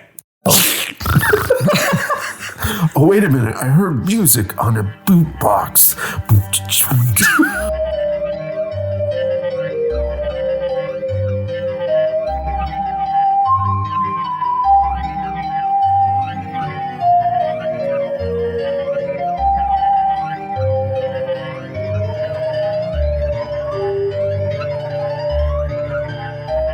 It's Midsomer Maniacs. Hey, Maniacs. Hey, Maniacs. I'm Sarah. And I'm Mark. And this is Midsomer Maniacs, a podcast dedicated to the ITV series Midsomer Murders. Each week, we dig into an episode of the show, including the murders, the mayhem, the loonies, and everything else we love. This week, we're talking about Dark Autumn, which is Season 4, Episode 5. And this is Episode 18 of our podcast. Just a little disclaimer off the top. If you let your kids watch the show, they should be able to handle the podcast. But if the show is too much for your kids, the podcast probably is too. But it could be too much in so many different ways, you know? Indeed, it could be. This one may be too much just because it's difficult to keep track of everybody. And their goings on. Yeah. Luckily, a lot of them die, so that kind of simplifies it as we go on. It does indeed. This episode was filmed October and November in the year 2000. Broadcast date was the 16th of September 2001 with 9.77 million viewers. Go Midsomer. Absolutely. Go Midsomer. Directed by our favorite Jeremy Silverstein and written by Peter Hammond. I got an interesting little fact about Peter Hammond. Oh, yeah? In the early 70s, he directed a show called Ace of Wands. He wrote a show called Ace of Wands. Mm-hmm. And this show that he wrote, I just want to read the IMDb synopsis for you. Some of the actors in Midsomer were in that show, by the way. Yeah. A telepathic stage magician named Tarot and his two assistants solve mysteries and crimes of a bizarre or magical nature and battle against villains with various powers. Ooh. It's like Jonathan Creek if magic was real. Mm-hmm. And way over the top. Oh, it's very hippie. I watched about 20 minutes of an episode and wow. That's all you could handle, huh? Yeah. Well, he moved on. It was freaky, man. Freaky. He moved on to better things. Absolutely. He writes good episodes of Midsomer. He does indeed. Just to do another IMDb synopsis, I usually don't put these in because they're usually horrible, but this one is a gold star. It's horrible synopsis. in an awesome way. Is that it? So the synopsis for this episode is the following. The near decapitation of a local postman whose hyperactive libido also makes him the village Lothario leads to a series of grisly murders involving other promiscuous villagers. Wow. Okay. That does sum it up. It does. But it also makes it sound like he didn't die. Yeah. That he survived his near decapitation. Yeah, because it was only a near decapitation, not like the guy whose head rolls into the living room. It's close, but not complete. Well, it's just a billhook. It's not a scimitar. This has got one of the best cold openings. And there are many good cold openings in Midsomer, but this is one of my favorites. It's the one I remember really well because the music is an absolute evil earworm. It is indeed. The music is The Creep by Ted Heath and his orchestra. And wow, if you know Midsomer people, you go into a room of them and you go, da-na-na-na-na-na. They all know exactly the music. They all whip out their bill hooks and wave them to the music. That's what we do. So Dave Cutler, our postman, is delivering the mail. Mm-hmm. But he's doing a bit more than delivering the mail. He's delivering some gropes and... Dave, don't be so stupid. Don't just grab my boob. Right here on the doorstep. It's really dark. I wondered, why he's delivering mail so early. We expect to have the newspaper delivered, maybe before the sun comes up. This is October. And yet, this is Holly Reed delivering the newspapers at the same time. Yeah, so she's delivering the newspapers, and it's really dark outside, and I was curious, so I looked it up, and this is supposedly near Oxford, right? Yes. So in October in Oxford, the sun comes up at about 6:50 in the morning. Okay. So it's not really that early. It super could be like early. 6 o'clock. Yeah. But it seems like middle of the night. I'm like, our mailman doesn't come that early. Now, that being said, we have to tell people that we're early risers. So 6 o'clock doesn't seem too early in the morning for us. No. But it may for other people. Yeah. But you get the impression it's like 3 a.m. It's so dark. Yeah, it's very, very dark. Well, the only place that it's more dark is when they go to the village hall that used to be the dance hall, and it is pitch black when they get there. The Roxy. That's because there's plywood over all the windows. No, but like outside, the shot of it outside is like the darkest dark of Darktown. We've got two characters already. Holly Reed is played by Kate Maberly. And there's two interesting things you need to know about Holly. Okay, tell me about Kate. One is that after she made this episode, she's 18 or 19. Yeah. She looks younger than that, but she's 18 or 19. She went on to the London Conservatory of Music and got double firsts in piano and cello. Wow, she is Miss Fancy Pants. And she now writes a lot of music scores. Oh, cool. She does that more than acting. Okay. But even more interesting to us anyway, is that her sister is Polly Maberly, who was Julie in Who Killed Cock Robin. Okay, who's the girl who's getting married? Oh, really? That's her sister. So like two sisters in a row. Back-to-back episodes. Yeah. Well, that's interesting. And Dave Cutler is played by Rupert Walls. Oh. Sorry, Rupert. That's unfortunate. That's an unfortunate name. He's only in the episode for 30 seconds or something like that. His picture is in the episode.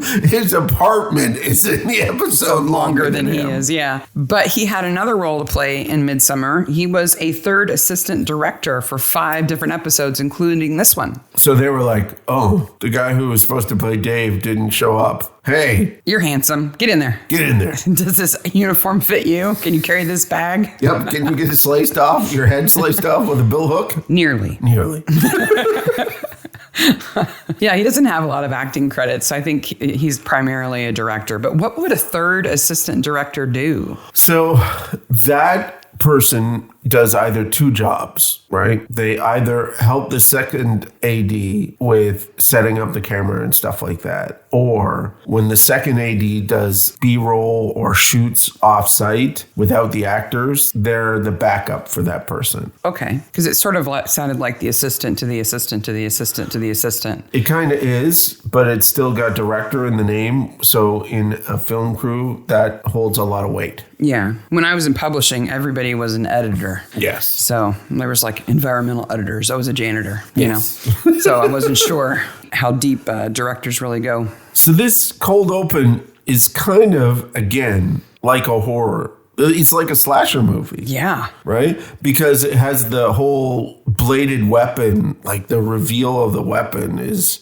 kind of, it glints in the moonlight. Is there some Foley there? Like shring? Yeah, like I think so. When you get out a sword the first time. Yeah. There's no sheath for a billhook. No, there isn't. But it does glint in the moonlight. It does. And we know that it's going to be bad for somebody. And the first time you see this, you're worried about the little girl. Yeah. Right? But it's Dave, and Dave takes it. Right. Mm-hmm. And the killer just walks up to him and kills him. And we've already mentioned the song, The Creep. Yes. It's the signature of the killer because he doesn't always use the billhook. So John is the killer, okay? Oh, you ruined it for everybody. But we always tell them. So he's dressed in his big leather coat, which must have gigantic pockets for his tape player. Yeah. And his billhook. Yeah, this music, because it reminds him of his mom, and so he's always got it playing when he kills somebody. And he's a creep. And he's being a creep, listening to the creep. But it's so inconsistent in that, if he's walking around with this cassette player, you'd think more people would hear it, and that like Holly is within like 15 feet of him at one point when she's leaving one of the doors, and he's standing there supposedly playing this tape, and she doesn't stop and look to see where the sound is coming from. And it has great fidelity. Like nowadays, John would just be throwing it up on Spotify on his phone, right? Yeah. So he'd have to have a Bluetooth on his leather jacket or something. Horrible tinny speaker on your phone. So. Yeah, and everybody reports later having heard some kind of old-timey music. Dave gets it. I like my Midsommers where they get to the killing right away. I can't say that their special effects on his neck are all that impressive. We don't see any meat or anything. No, but John would be covered in blood. Yeah, because he's in front of him for that kill. He doesn't hook him from behind. We're talking arterial spray at this point. I think he would have something on him. But, maybe that's why the leather coat's handy, because he can just hose it down. Holly finds the body and freaks out. As she should. Poor Holly, yeah. Absolutely. Then we get to creepy in another way, Owen August and his hiking. Yes, he's out for a walk. In his sock hat. Yes. And Simon Reason, who sells desks and desks. And desks. Desks are us. And desks. Oh, and angle lamps. Yes, and angle lamps. And file cabinets where you can put your underwear. Yeah. Is opening his shop, and Robin's at the pub, and Debbie's getting her mail. It's just a typical morning, the right? morning's Everybody's all waking doing up. what they're doing. But we hear the sirens because the cops have found Dave also. Yeah. And so we get to meet WPC J. Nash. She's the local community support police person. And she tells Mike Yateman that the road is closed, which is like, I can't get back to the dairy. Blah, blah, blah, blah. Oh, he's so annoying. And like with Who Killed Cock Robin, we've got a death basically in the village roundabout. Yes. You know, that's right in the middle of the village. So at this point, I said to myself, I need to create a guide to help Sarah remember all these people and their relationships. Because I keep going, who's this person and who are they related to? And Who are they married to, but who are they sleeping with instead? And so there's the Yatemans, which is Mousy Woman and Dairy Farmer Angry. right, Mary and Mike. And then There's the Shortlands, Debbie, the accountant who's going to die, and Keith, her very sad but works in the city husband. yes, then there's the Reasons that are separated. Simon sells, what are the things he sells again? Desks. And his wife Janet is a antiques dealer. She sells real antiques. Real antiques. And then there are the Augusts. Yes, which is Owen and old Duckface. Louise. We have this thing where there are a number of British women that we call Duckface. And then we have sort of nomenclature around that. There is Duckface Prime. And where all this comes from is 4 Weddings and a Funeral, because she's called Duckface. I forget the actress's name from 4 Weddings and a Funeral. But there are other couple of actresses who have that kind of Longer top lip that they tend to like kind of stick out a little bit. So there's the poor unfortunate duckface lady from Luther. Right. She's young Duckface. She's young Duckface, and this is old Duckface. Yeah. Celia Emery is Who old. is fantastic. I love her. Oh, she's a great actress. But she definitely has that lip. Yes. And she works it. So Troy makes this, he's trying to guess, like, why did somebody kill the postman? Yes. And he says this thing that I know what he means, but I haven't been able to figure out why he says it the way he says it. He's like, why would somebody kill a village postman? The most you would get is a couple of gyros. Yes. That you could take, but you'd have to cash them. So he's talking about like what we would call Social Security checks, Something I'm assuming. like that. But I don't know why he calls them gyros. I don't know, because I have a note here that says, look up what gyros are, and I didn't do it. I did. Okay. And had no luck. Okay. So maybe it's like It's a Troy thing. maybe it's like geriatric checks because you're old people. Maybe. I don't know. If you're in Britain and you know what a gyro is, Or why it's called a gyro, in a mailbag, not like a gyro sandwich, whatever they're called. which is a euro. Yes. Maybe they're gyroscopic checks. He's just pronouncing it wrong. I don't know. You can't see me doing like a hula hoop motion in my chair, acting like a gyroscope. What do you guys do around here for fun? We have 2 pubs and a chip van. That only shows up once every other week or something like that. Every other week. Oh, I wish we had a fish and chip van that showed up. But Troy and Jay, they have a lot of smiles between each other. Ooh. Yeah, there's a love connection. There's there. like this little moment where there may as well be like hearts and stars coming out from their heads and music. So one of the pubs is called The Plow. It has to be. It has good food, a beer garden, real ales, and it's a pub with a difference. What difference does it have? It's different in that they play Aunt Sally there. No. Lots of places play Aunt Sally. It's different that they have an old curmudgeon-y barman. No. Oh. No. Then I have no idea. Really, it's the pub with a difference. It's something that makes it different from the other pub in the village. And the other pub in the village is the Sword and Scepter. That's pretty different than the Plow. Yes, I am aware that those 2 things are different. That's the difference. And I wonder if they call it the Plow and the other one the Sword for plows into Swords into plowshares. Swords into plowshares. I wonder if it's that's a joke that the writer and the two of us and now all of you got. Yeah. Wink, wink. Get it? Get it? It's so clever. Simon needs the mail right away.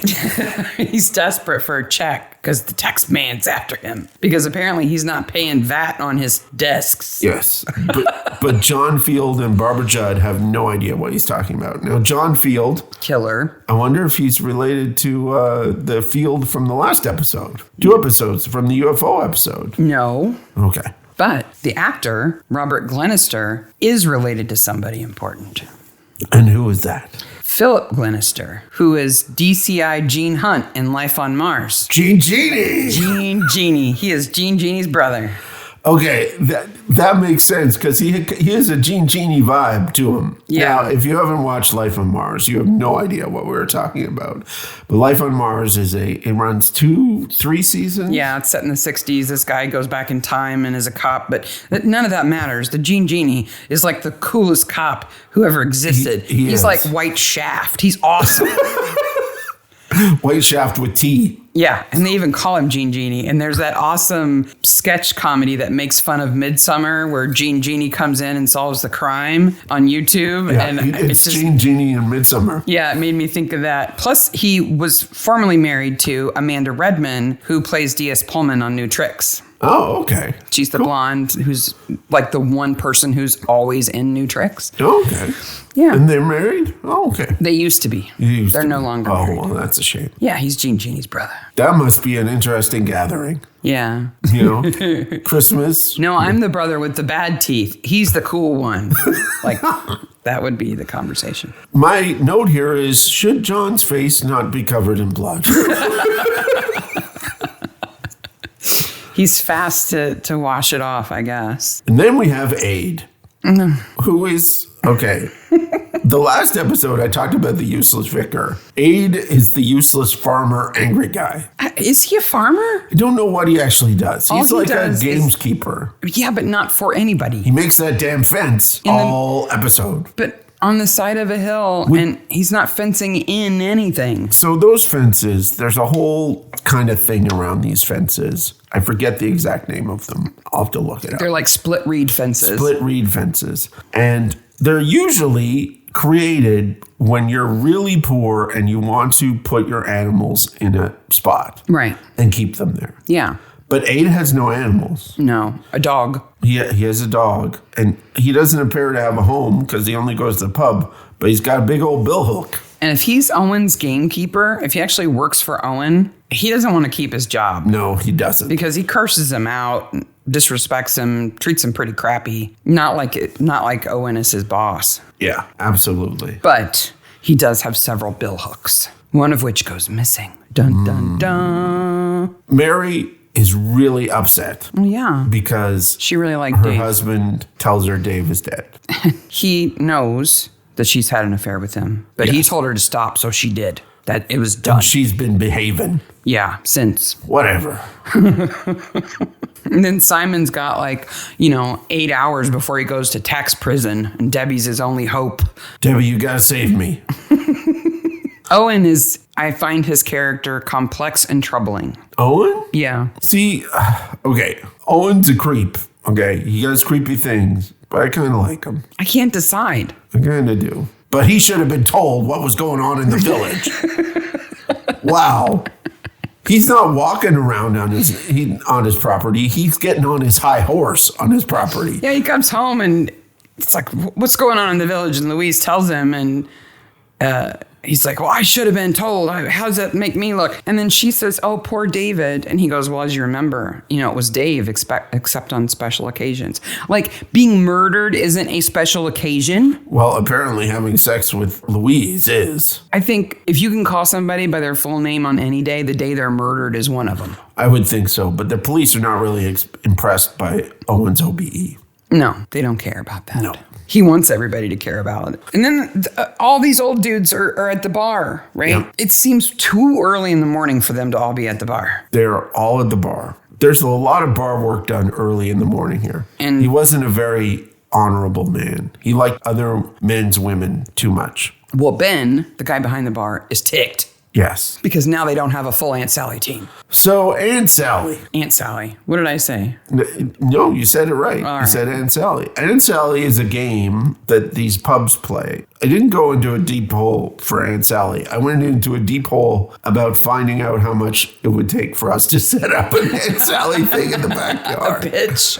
Because it looked kind of fun. It does look kind of fun. It looks kind of easy. Yeah, I would think so. So a little tiny aside, I'll be real quick about this. I went to England in 93 for the first time, and I went to Hastings and spent the night because I wanted to see what the ocean looked like there. And as I was eating in a pub, just normal everyday pub, I went by myself on this trip. The barman was like, "You're visiting town. Do you have anything to do tonight?" And I was like, "No, I have no idea what to do tonight." And he goes, "Well, come on." And he takes me through the back of the bar and down these stairs. I'm at this point, I'm like, okay, where are we going? And through all these tunnels that they had built during the war for bombing, right? Way down, I'm completely lost. And now at this point in time, I'm like, I'm in a British horror movie. Nobody's ever going to see me again. And he takes me down, and there's a sub bar below the bar, way below the bar, and they have this game that's like lawn bowling. They have like a whole area set up for it down there. Bools? Like bulls. But the best part is they had taps running from the kegs up in the main bar down to pumps to taps down in this bar. And downstairs, the beer was free. Hey. You just took your...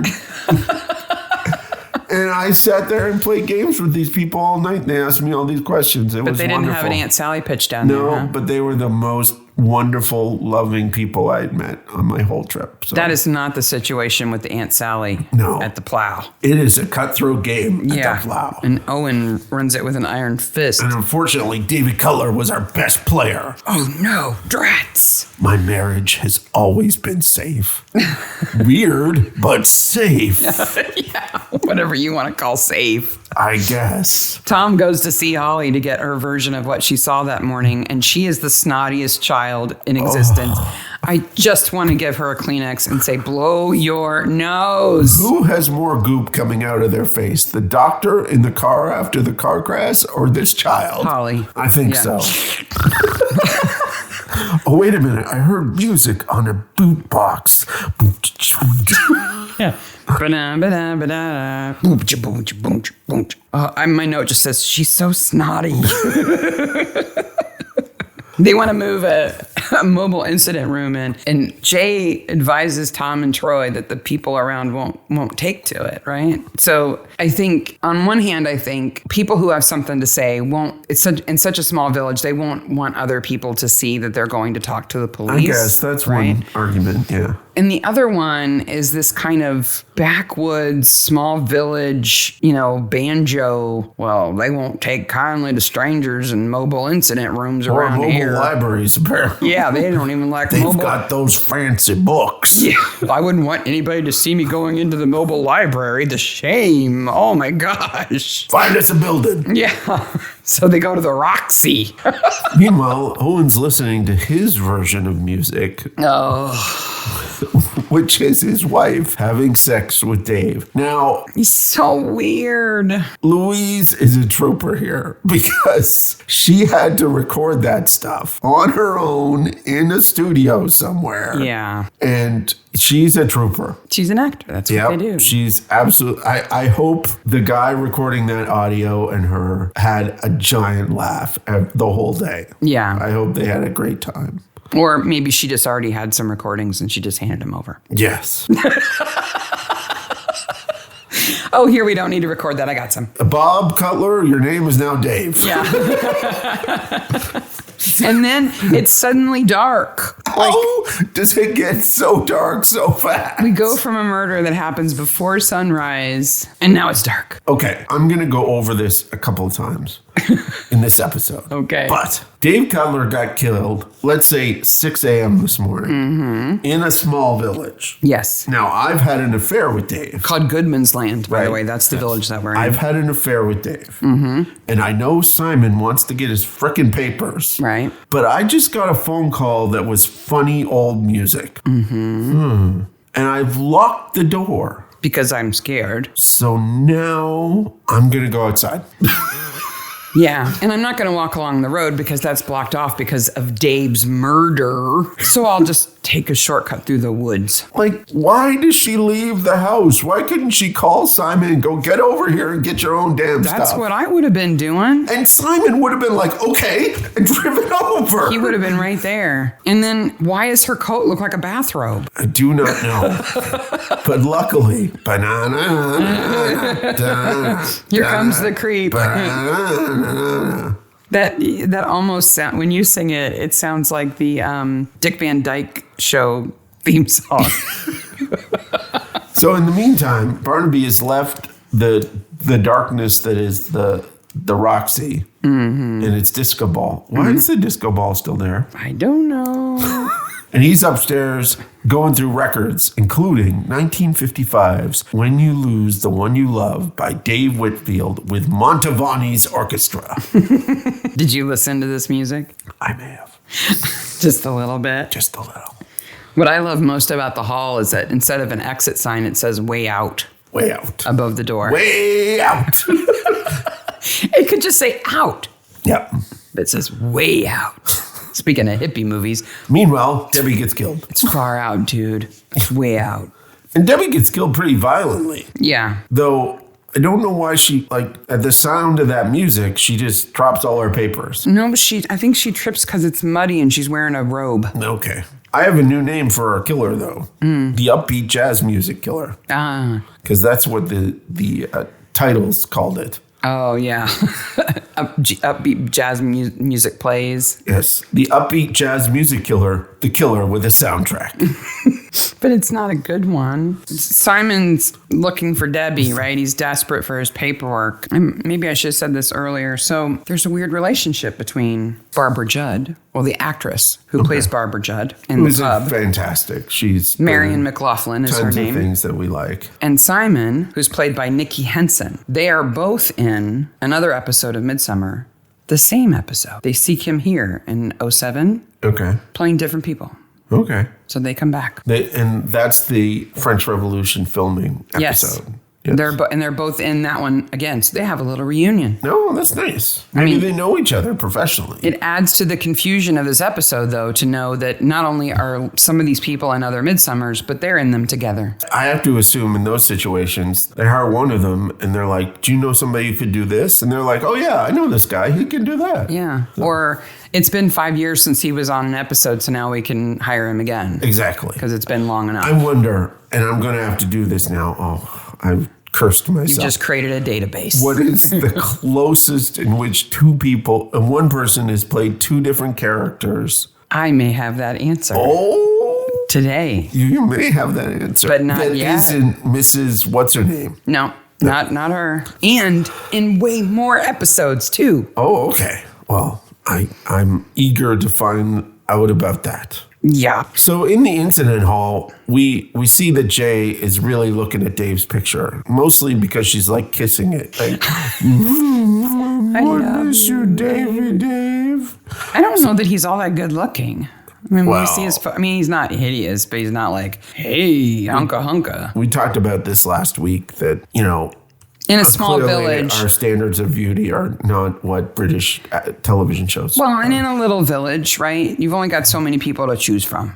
Exactly. And he's the best looking single guy. I can see that. So, okay. So Troy and Barnaby want to talk to Mrs. Yateman. And so they go to talk to her, but Mr. Yateman's there. He's on his breakfast break. Because he manages the dairy. So he must go to work at like 2 a.m. And this is where he goes, I didn't kill him. I forgave Mary, and she's behaved herself since. Just want to punch him. And she's so sad. She is just wrecked. And not only does he not care about that, but when he tells her that Dave is dead, he does it in a very callous way. I think he's joyful that Dave is dead. And doesn't care that it's going to upset her. No. Or maybe he enjoys that it's going to upset her because that serves her right, you know? Yeah, definitely. By the way, have you seen my papers? Yeah, they're bloody in this evidence envelope. Well, give it to me. I need it. Well, Aid found them. So Aid brings the bloody papers to the incident hall. Now, okay. This is the warped view I have. I got completely obsessed with this tiny thing that Aid says. No. So Aid says it's 12 miles from Badger's Drift. Right, because he grew up in Badger's Drift, and he used to bike over to is it the Rex or the Roxy? The Roxy. The Roxy to dance when he was a kid. But that's 12 miles away. To which I have a note that says 12 miles, you would have had to take 3 buses and a train to get there. We've had many of these conversations between the two of us that British people just don't realize how small their country is, and they act like every distance is a million times bigger than it is because they've never lived in a country as big as the U.S. Like we think nothing of taking a day trip that's like 4 hours there and 4 hours back, and to them that's like we're going to have to stay over at 2 places. Yes, exactly. It's 4 hours away. That's a 3-day trip. The magic of computers allows me to go back in my notes after I hear something further on in the episode. So which I've added a note that says, maybe Owen should just walk there because he walks 8 miles. That's true. So Owen can walk 8 miles, but it's crazy that Aid would have biked 12 miles to go to a dance. Yeah, and he says he came in like Jack the Lad. You know, Aid has all sorts of problems, but this is his best speech. Yeah. He really comes alive here. He comes in like Jack the Lad, which is a brash, cocky young man in Britain. I bet you he would have been wearing some winkle pickers. I don't no idea what those are. So You don't know what winkle pickers are? I'm not interested in my winkle being picked.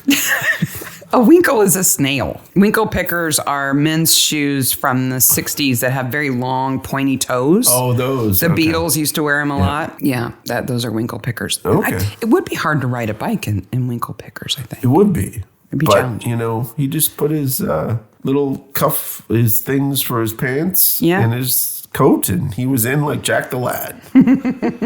Troy's helping Jay with her pylons, and that's not a euphemism. He's helping her with her pylons. This whole relationship just bothers me. Would you like some coffee? Yes. Would you like to talk about Dave? No.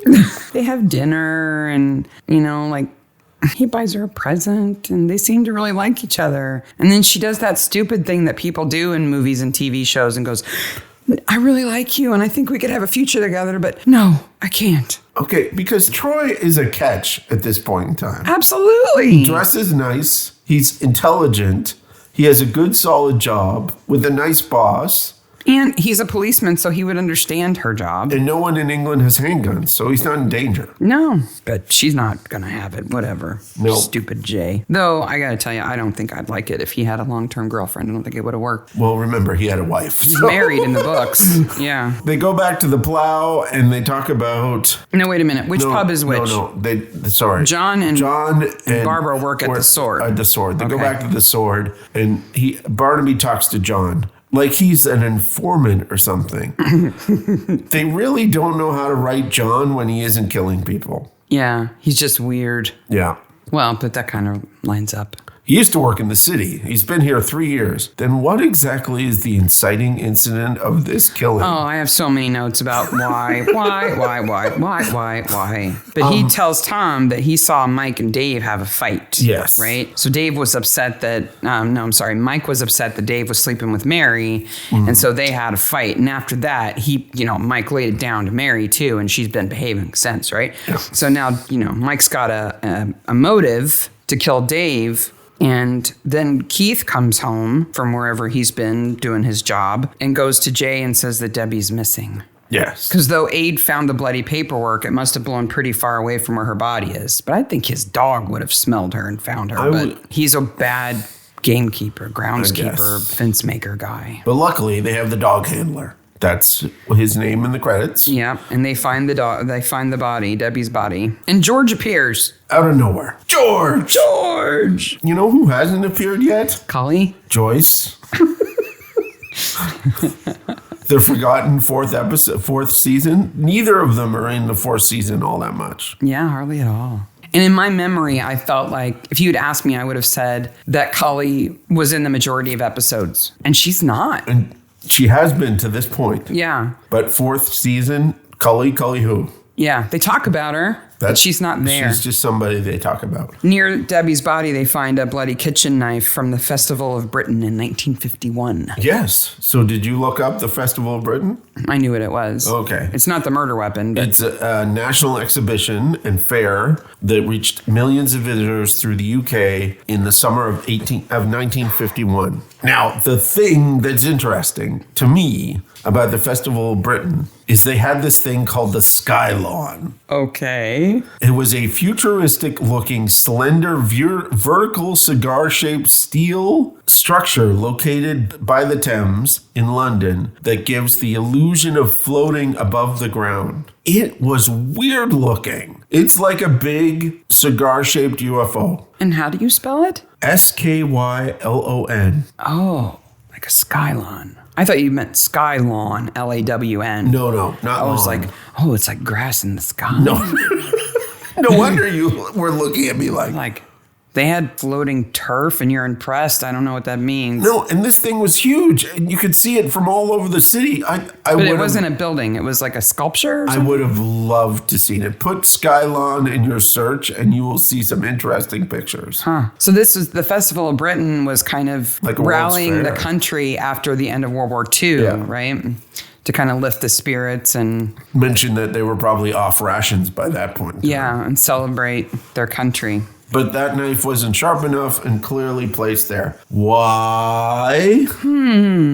I guess we'll find out. Guess we'll find out. So they go talk to Keith, who is... So sad. He's very sad. He asks if she had been molested and anything. He plays the I'm a husband who didn't kill my wife thing perfectly. Yeah. And Keith Shortlands is played by Adam Blackwood. Mm-hmm. He's a good actor. He has a kind of a peculiar face. Though Adam Blackwood is quite the name. Oh, it's a great name. Yes. Two things about him that I found interesting. One is that he's in Jeeves and Wooster a lot. Yes. He plays like one of their bestest friends. I can see that. And I knew as soon as I saw this episode for the first time way back when, I recognized him. I'm like, those ears. I recognize those ears. Was he the Newt guy?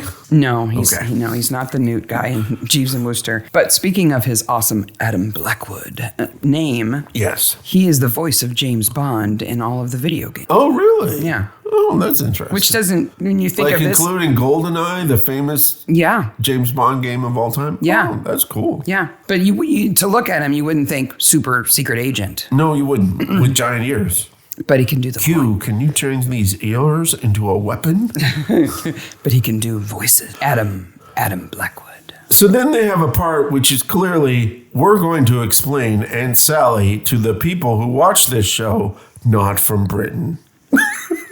Now, I don't know because I didn't do a ton of research into Aunt Sally, but the little that I did gave me the impression that it is kind of a regional game.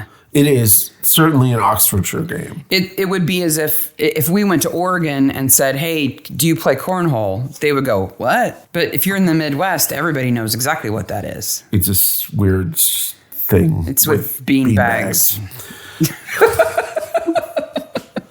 Sometimes I wake up and I go, I live in Indiana. So there's a doll on the stick, and that is Aunt Sally. Oh, so that's you her? are going to hit Aunt Sally. Oh, that's mean. Now we're Man, back in Punch and Judy I land. so want to pick one of these things up. You want to know if they're heavy? They're wood, right? Yeah, I would like to play this game to try it out. Now, I did see if there was an Aunt Sally game anywhere near us, and of course there isn't. No. So I wish there was. Like I wish there were curling, but unfortunately, no. The doll must be made of like a really dense wood. Yeah, it's like a really dense Like wood. oak or And you have to throw the sticks under them. The batons. What do they call them? I don't know what they call Sticks. Sticks. So Ben Barrow runs the other pub, and Aid is just Cranky McCrankerson at this point. The randy bastard. He got what he deserved. Never mind that dying means that they're short a guy on their team. Yes, because Owen is the leader and a publisher that we'll find out is incredibly important later. I understand now why Ben was so upset about having an incomplete Aunt Sally team, because really that game between the two pubs is probably the most interesting thing that happens in this village ever. I would have to think so. They go to Simon's shop. And Did you find out what Clicks is? Yes. Good. Clicks is the vending company. Oh, I'm disappointed. It's not a particular There's soda. a vending machine in Simon's shop that says Clicks, Klix. Which is a cool name. And it looks like a soda machine. And I was like, ooh, I've never heard of that Click soda. soda. It's called Clicks. Give me some Click soda. It sounds so modern. Yeah, well, no, they're just a beverage company, like a Vending machine company. Oh, that's disappointing. Well, he's living in the store, so he's probably drinking a lot of Clicks. So they're going through his underwear. Not on purpose. Accidental. If you want to buy that filing cabinet, I have to empty it out first. But he sure has a lot of records. Brits say bloody a lot, right? Yeah. It's hard for people outside of the UK to know how bad of a word is bloody because it seems to get thrown around a lot. But when Simon sees his paperwork in the evidence bag, I don't know. Somebody didn't read the script here. They didn't. Because he says bloody like 4 times. He's like, bloody state of it. It's bloody. Look at that. It's so bloody. Bloody paperwork, bloody woman, and the bloody paperwork. It's like how you can make a whole sentence out of the F word and it makes sense. Yes. He's using bloody in every way that you can use bloody. Including covered in blood. Covered in blood, but also as an adjective for something that's frustrating or whatever. And yeah. Well, it's just a way for him to gain his independence. That's why he left his wife. Yes. Yeah. No, she threw him out. Janet. I would have got away from her. She's misery. Well, Simon's also getting it on with Louise because anybody with a sexless husband can sleep with anybody else immediately. Did you find it strange that Louise and Owen live in this giant, country estate and have no help? No help at all. It's just the two of them. Well, they get very bored, I think, because she's doing all the work. But I don't see her doing any work. She sits and does her embroidery. Yes, exactly. And she looks at his maps. She's not very good at the embroidery. But Listens to his wife having sex with people. and thinks about publishing Yes. and why people don't tell him things. Owen is seen sneaking into the house. Owen is weird, but harmless. I don't know that he's harmless. I mean, that marriage is not healthy. No. Louise is miserable. She may be getting it on with half the village, but she's not happy. No, she's not happy. And when she says, I'm bored, and kind of implies that maybe they should split up, he says, but that's not going to change things, right? And as soon as she says no, he's like, oh, good. He doesn't say, but how, good, but how can I make you happy? No, He's only concerned about his own interest. About her happiness. No. So. Or assumes that she's happy. Dave's apartment is weird. Okay, first of all, he has a BT bill, which is okay, but it led me to the question, can the police open your mail if you're dead? Yes. No. It's evidence. No, it's not. Why not? The Royal Mail and the U.S. Mail forbids anyone from opening letters of a dead person but the person who receives their estate in the will. It specifically... Even if it's already been delivered and it's in their house? Yes. Oh. It specifically said the police are not allowed to open mail of a dead person. Wow. Well, Barnaby breaks the law all the time, right? But Dave's apartment looks like the apartment of a 15-year-old boy. Wait a minute. It's not full of girly pictures, dirty books, and a crate of condoms? No. Condoms. Condoms? It's full of toys. Police toys. Maybe there was a scene that they cut where it was and Dave's dad was a policeman. Or him and, Is it supposed to imply that he and Jay are closer? And he's dressing up like a cop and being with Jay, which I would hope Jay would be like, I would like to separate work and fun. Or she implies that he kind of broke her heart. So maybe he was still kind of, stuck on her. And by having police stuff in his apartment, it made him think of her. It's just so weird that there's all that police stuff in his apartment. Because she doesn't have mailman stuff in her place. And there is no... Why do you have this mailbag here? Oh, it's just my lunch bag. Never mind. Never mind. Here's a book of Byron. Yeah. Why do you have all this unopened mail? It's illegal to open it. What am I going to do with it? But he does have a Louise Brooks picture. Yes, he does, up on the wall. So Louise Brooks is a famous movie star from the 20s. Yeah. With the classic Bob profile. Who just got run over by censorship laws, right? Yeah. She was kind of the first sex symbol in movies and was unafraid to do naked scenes and things like that. She had no problem with any of that and played sort of salacious female characters, strong women and interesting women, but was linked to sex and film. And then censorship came along and just destroyed her career. Her career. Yeah. Dave also has a hand-embroidered handkerchief with his name on it. I don't know if it's his name because it's so damn hard to read because she's crap at the needle point. Then we've got Dave's funeral. Yeah. Now, there's a very important person at this funeral. Well, I went off on a tangent with the funeral, so go ahead and tell me about the important person at the funeral. The priest. Okay, who's only in this scene. Yep. You think he's a waste of space. No, not as much as the last vicar, but... He's played by Neville Phillips. That's a good name. He's in 6 Midsommers. Wow. 2 times he's named. Yeah. This is not the first episode he's been in that we've talked about already. Oh my gosh. But amongst his other credits, he gets to be a priest once. He's a priest here. Yeah. A vicar twice. Okay. And an admirer once. Admirer? Mm-hmm. Wow. He's the admirer. Oh. And this is the guy who's been in the Midsommers Closest Together? Yeah. What? He was in 2 in that were in the same season. Wow. As different people. Yes. No, I take that back. He may be the vicar twice in the same season. Oh. But now he's a priest. Okay. And later he'll be an admirer. Admirer. He kind of goes downhill. Like his first appearance, he has a name. His second appearance, he has a first name. And then he's vicar, priest, admirer. And, when you're writing stuff and you're just putting a character in that's just going to be in this scene. Oh, yeah, he doesn't need a name. Sometimes you just throw in a name. But he must have the face of a clergyman. He must. Right? Or the demeanor of a clergyman.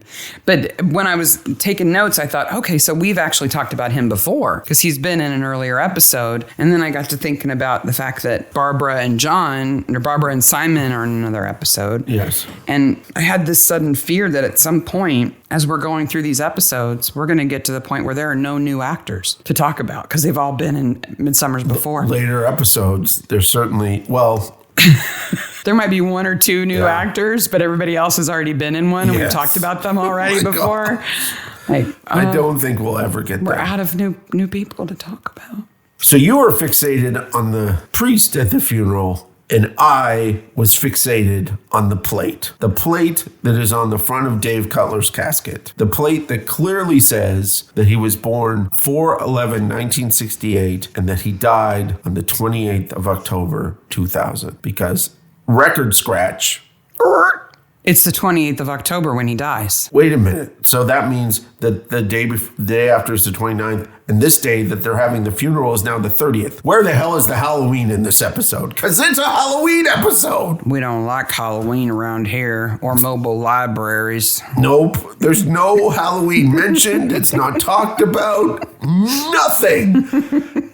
And okay, I may be a little Halloween obsessed. I love Halloween, but I'm like, there's not could even there not be a pumpkin? Or just do this. Okay, just do this. Instead of the 28th of October, make it the 15th. Yeah. And you skip everything. Or make it the 2nd of October. Well, to them, I guess Halloween's not a big deal. Okay. It wasn't even a notable thing to avoid or include. Or I do realize that it's not as big in Britain as it is in Canada and the UK and the US, but it's still a thing because there's other episodes that reference it. Yeah. And it's still like fall and harvest. You would still see like corn husks and pumpkins and gourds and that kind of thing. So this will be forever the un-Halloween episode now. It is. I mean, it culminates on Halloween. Yes, it does. So I have in my notes, why are these people not getting ready for Halloween? Wait, this is actually the 30th. I'm telling you, it's that small village thing. So we'll go no more Roving. Roving. Then we get to meet Janet. She's bitchy. She is. Do you know where we know her from? Mm-mm. Do you remember the Firefly Cage episode of Lovejoy? Yes. And the crazy American woman, I think it was? Yes. That's her. Oh. Well, she also, her name's Kim Thompson, the actress. She almost ruined my day. How? Kim Thompson ruined my day. Well, researching Kim Thompson ruined my day. Almost ruined my day. Please go on. She was in a short-lived mystery show called Virtual Murder. Okay. Yeah, in the late 80s, where she and a guy who was I think he's a lawyer, he's a barrister or something like that. They investigate crimes that have kind of a supernatural kind of twist to them, sort of X-File-y sort of. And so I thought, I want to see a clip of this show. I want to know, like, how paranormal did it get, and did they debunk that stuff, or was that the point of the show? Now, what year is this? In the late 80s. Late 80s. It's called Virtual Murder? Yeah, there's only 6 episodes of it. That's impressive that it had that name in the 80s. So I did some Googling to find a clip of this show and found something completely different. Yes, so this is the text that you sent me this morning that freaked me out. Because I thought you were making it up. I was not making it up, because as I was looking for a clip of Virtual Murder, the show with Kim Thompson in it, I discovered that there is a Murder, She Wrote episode called Virtual Murder, in which Jessica, the old lady from Nantucket, goes into virtual reality to solve a mystery. I seriously worried about my wife Sandy at this point in time. I was like, baby, that didn't happen. It just didn't happen. You said it was a Berenstein Bears thing. Yes, it clearly like that happened in an alternate universe. The universe that we exist in, no point did Jessica Fletcher put on a VR headset. I said, OMG, did you know there's an episode of Murder, She Wrote where Jessica Fletcher goes into a virtual reality to solve a mystery for a friend who makes video games? And you said, no, there isn't.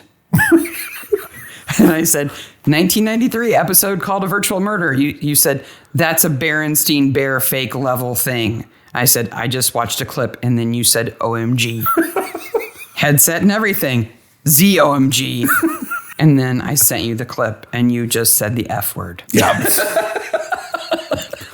So, of course, we'll put the clip. Needless to say, I couldn't help but watch 25 minutes of like a 50-minute show. And did Tom Bosley put on the set too? No. Oh, damn. But I do have to say, I know it's a completely different show, but I do have to say that the VR headset that Jessica Fletcher wears way back in the early 90s is way better looking than anything we have now. It's like mirrored sunglasses and black gloves, and she's in VR. Yeah, it looks like an Oculus Rift. It looks like one of the latest technology. 25 years too early. No, baby, that's like 30 years too early. Okay, even more. And Jessica is good at it immediately. Of course she is. You know, Barnaby should go into VR at some point. That would be awesome. There is a mention later about email. And then there's a point where they talk about Twitter on Midsomer. I'm sure of it. Yeah, with John Barnaby. Yeah, I think so. All I know is that darn show that Kim Thompson is in, it was a Google trap. It's like I woke up 40 minutes later and was like, wait a minute, what was I doing? Oh, yeah, I'm supposed to be researching stuff. Troy wins a leg of lamb. He does indeed. In the big meat drawing. So it's the best poster ever. The sign in the plow says it's the Plow Weekly Meat Drawing. So this is weekly. Every week they give away meat. £1 per strip, which I'm assuming is a ticket. Yeah. Top prize, large leg of lamb. Second prize, free range chuck. Third prize, this is the one that I'm a little leery on, ox tongue and or heart. Ew. And then fourth prize, homemade sausages. I don't know. If I won third, I'd be like, can I trade? Can we trade? I got a tongue. And Troy won first place. Leg of lamb. Leg of lamb. Which is like in a pressure wrap thing. Like it's vacuum sealed. Yeah, but what? I would thought that this was like a farmer who had brought this stuff in. Yeah, but even local meat processors can do vacuum sealed. Oh, that's not a big deal. But I would have liked to seen it wrapped in the kind of butcher paper. But then we wouldn't have been able to see what it was. And then you open it up and go, a leg of lamb. Why is this in here? I don't know. It has nothing to do with the story. Like if Troy used the leg of lamb to beat up John at the end, that I could see that. There's this whole kind of weird village integration thing. Chekhov's leg of lamb.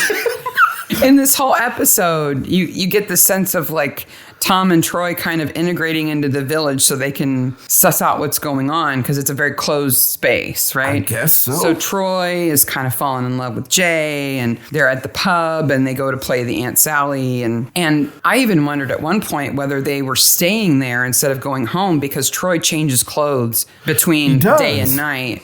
But then Joyce shows up, so it can't be very far away, right? Nothing's far away. It's only 12 miles from So Badger's Drift. they probably just, run home at the Maybe end they send Owen home to get their stuff.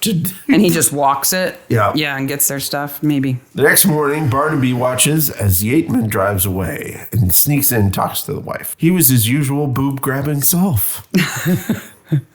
The scene in the pub is the first time I realized that John and Barbara both live there. They live at the Sword. They both live above the pub. Yes, and they're like roomies, but they're not romantically connected, though. I think she there are would two. like that. I think there are two living spaces. They don't live together. Yeah. But they share the kitchen. And yeah, I think she's got a soft spot for him. And he's on the phone talking to his girlfriend, which is like he's not actually talking to a real person. No, he's talking to dead air. It's weird. And then Barnaby has a dancing scene. Yeah. Did they need to fill space? I guess so, because it's like purely a visual joke, because Troy and Jay catch him, and they're like, we gotcha. Off to the nippy chip. Hey, it's only there every 2 weeks. It sells cod, place. I don't know what that is. Fish. Monkfish, chicken, pies, burgers, rolls, cold drinks, selection. I don't think I could tell the difference between those three fish, breaded and fried. They also do events, but that was all I could read on the other sign. Oh, so you can hire the fish and chip van to come to do your wedding? The nippy chip, yep.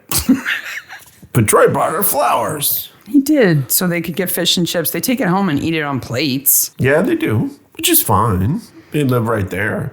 Troy finds the Byron book. And so we know that she's the one who left the flowers at the funeral about we will go no more a roving. Then she doesn't want a relationship, so let's go play Aunt Sally. And this is like the big event in the village. Joyce shows up and there's a lot of tension. All of the potential suspects are there. And Louise wants to get as drunk as possible, as quickly as possible. I can see why Tom wanted to be there, though, because now you're seeing all these potential suspects and their relationships and them talking to each other. I think it would be helpful. Yep, exactly. But Tom is the man. Well, Troy is not the man because he goes 0 for 6. Yeah, he misses it completely. I worry for those two guys who retrieve the Aunt Sally when they're standing there so close to it that he's going to hit one of them. But he has a good spirit about it. He laughs about it. But Tom, bang, bang, bang, bang, bang, bang. He knew how to do this game. Yeah, he's not just a natural. No. He's a good player because he's played many times before. So Owen goes to pick up the sticks and almost gets hit by one. Everybody there would have seen exactly who did this. Yeah, I don't know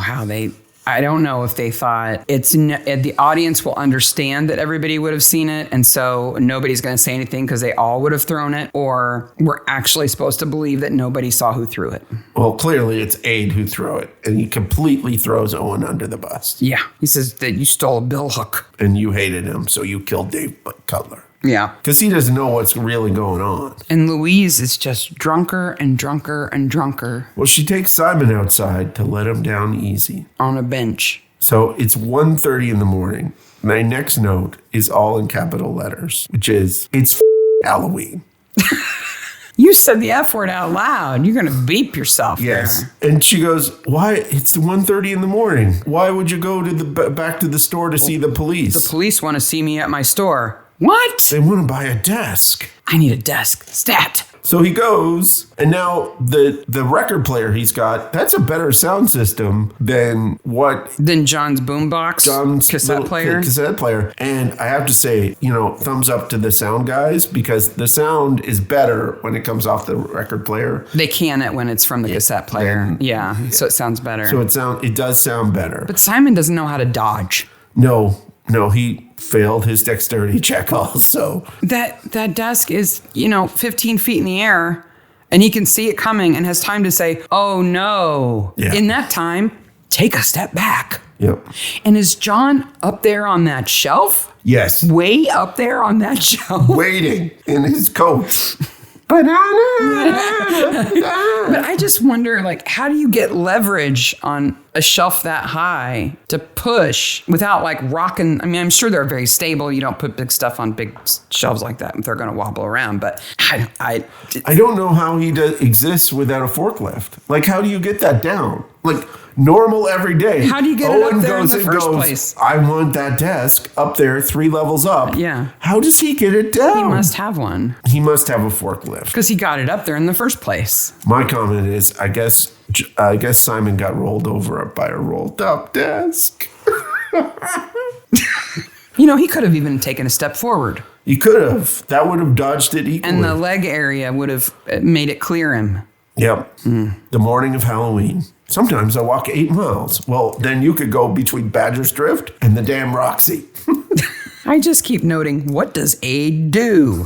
What is Aid's job? Why is Aid there? At the scene of the crime, where they find Simon, they find a scarf with perfume in it. It's tacky. And then we see that it's The Creep by Ted Heath. That's where we first see the name. And some old tat, which is makeup, which is frosted lipstick. Pink. Frosted pink lipstick. Louise admits to Tom that she's had all these affairs. She's very straightforward to him and frank about it. And well, think of poor Louise at this point in time. The last 2 men she's had sex with are dead. Right. She's got to be a little on edge. I would be. Tom says, why does everyone in this village seem to be at it? Because they are. Or at least this little circle of people. He only comes home early when his wife is entertaining. Yeah, see, okay, here's Owen being creepy again. It's just, So he records it. She doesn't. He does. But she knows She knows. But he records it. So he has to be there. It's not as if she's got a tape recorder in the bedside table and just presses record. Yeah. He stands outside and records it. It's very strange. I mean, whatever you're into, if you're not hurting anybody, fine. But don't tell me that's not creepy. Now, why does that recording, when he plays it for Tom and Troy, suddenly go to birds? Don't do not know. It's like sudden. It is. Louise says that goes through the evidence, touching it with her hands, that the scarf and the lipstick, and this is probably the best line of the episode for me, is it's something a man would buy for a woman because he thought that's what a woman would want. Mm-hmm. But in the 50s. Yeah. Troy and Jay, though not going to have a long-term romantic relationship or short-form bonking, can dance. To Dean Martin. Yes, who's singing Tangerine, which was written by Johnny Mercer and Victor Schweitzinger, which has the great line about across the Argentine. Because how on earth do you rhyme tangerine with any other word? Orange. There's a gap in this story that I don't understand. See if you can explain it. Yeah. So to this point, Tom has not actually heard the music that the killer plays. Yeah. Nobody has sung it for him. No. We have no reason to think that he knows anything more than it seems like old style big band music. Exactly. Right? It made him look around in the attic, probably just reminiscing about music, though he's not old enough to have been involved in World War II and big band music. But then he and Joyce are in Oxford and they're in the music shop. Okay. I have lots about the music shop. Okay. But my bigger question is, why are they there? What is he looking for? He's looking for more big band music because he wants to hear more. Even though he has all the records. So you didn't have the impression that he was looking for the song? No. Because it just made him think, oh, I like that kind of music. I should have more of it. He looks on the record player and sees the creep. That's why we know it's the creep. Mm-hmm. So he now knows what song it is. That's right. Yeah. So we don't know why he's looking other than just that he thinks, I want to listen to some more of that kind of music. So they go to Astley's in Oxford. And it's Astley, not Astley's, which was actually an actual store that was run by a family of Edwin Astley, who was a well-known composer of music for film and TV in the 50s and 60s. Now, when this store closed down... Is it a one-off or is it a chain? A one-off. Okay. It's in Wallingford, which is like a suburb of Oxford. When this store closed, it made national paper in England because it was such a beloved place. Oh, well, it's nice that they included it. Yep, it's 3 Marketplace in Wallingford. Unfortunately, now it's a Costa. That's quite the change. Well, they're recruiting, so if you need a job, Costa will hire you. Costa will hire you. Blame it on Amazon. Little music shops going out. And they talk about this person, what's her name again? Cully. Who the hell is that? Well, we don't have to think about Cully too long because Owen's about to get killed. I do not understand this death. Yeah. There's several problems. First of all, it's way out in the open, right? It's remote, though. It is remote. Luckily, but John has to drive there. Aid and his cigarette are there. The same cigarette he's had in every single scene. But they're kind of across the valley a little bit. So John drives his car up there in the mud. Knowing Owen will be exactly there? Though Owen walks a different path every day. Guess. Plays the music in his car, but Owen doesn't see him coming. No. Gets out and doesn't hear the car door. Beats Owen with his own stick. And then takes a pen and puts it in a tree. Yeah. Why? And then when the cops get there, they said, oh, this happened like half an hour ago. Well, then you should have passed John on the way down. If not, they just drove over his tracks. Yeah. So there's no identifying the car from the tires. Well, would you have even noticed that pen? No, I wouldn't have noticed. It's dark against a dark tree. What I don't get, though, and maybe John had the billhook in his coat and just decided that it was, poetic justice to beat him with his own stick. I guess. What does that have to do with the pen? Well, Owen wouldn't publish his book. And if you remember, when you see the manuscript of the book, it's written in like calligraphy. So I think John wrote with a fountain pen. Far as we can get to get this pen into the story. I think he wrote it with a fountain pen. Oh, I agree with you, but it's still weird that the pen is in the tree. Yeah. It's not a clear piece of nobody will miss this evidence. No. But luckily, since Aid is just over there across the way. Collecting dead stuff. He saw the whole thing. Sorta. But without noticing any of the details. Yes. Like the color of the car. Or the fact that he killed Owen. He's like, I didn't really see what happened. I was too busy making my useless fence. Me and my dog. So Owen, Simon, and David, all important men in Louise's life, are all dead now. Louise is having a bad week. Debbie just got caught in the middle. Yeah. Poor Debbie. She and Louise did not have a relationship. Debbie's husband's moving to Dorset, though. Well, wouldn't you? Yeah. Somebody wanted her to work on a typewriter and wear an old dress, but we're not sure who. Well, don't forget, now that John's come off the mountain after killing Owen with his own stick... Being covered in blood, sorry. His imaginary girlfriend has broke up with him. Oh, my imaginary girlfriend. No, wait a minute. His imaginary mom girlfriend broke up with him. Exactly. Because his girlfriend's name is Tammy, which was his mom's name. Okay. I realize that I'm in a unique situation, that my mother's name is Madonna. Which I never get over. Because she's the least Madonna-like Madonna ever. But I'm not going to date anybody named Madonna. And certainly if you're going to imagine a girlfriend to impress your friends, you're not going to name her Madonna. No. I'm dating Madonna has a different context. Oh, really? You're dating Madonna? Sure. Well, you know who's not dating? Gavin and Jay. No. She gives him the old heave-ho here. And this is yet another scene. Okay, John drives, yes, but he doesn't teleport. How does he get around so fast? Well, with his precious billhook that he touches and pets. Oh, no, it's a cassette recorder sitting next to him in the car that apparently he pets. Oh, it's just so Because he goes from being on the mountain or on the hill, killing Owen, to being down to observe Jay and Troy. Then he's suddenly at the pub. With no blood on him. And Tom's there. Well, I don't think he'd have as much blood on him this time after beating Owen with a stick. But still. It's not the billhook. He'd be at least disheveled. Yeah? I don't know. But he's going to a jazz club in Midsomer Murders. Yeah, he just whips out an excuse to be out there in his car with his cassette player. Don't tape it. It's naughty. As opposed to killing all the people that you've killed already. Yeah. Well, if you really want to break the law, don't record a concert. I have another little note here that says, these people have missed Halloween completely. You just couldn't let it go, could you? No. You were obsessing about that.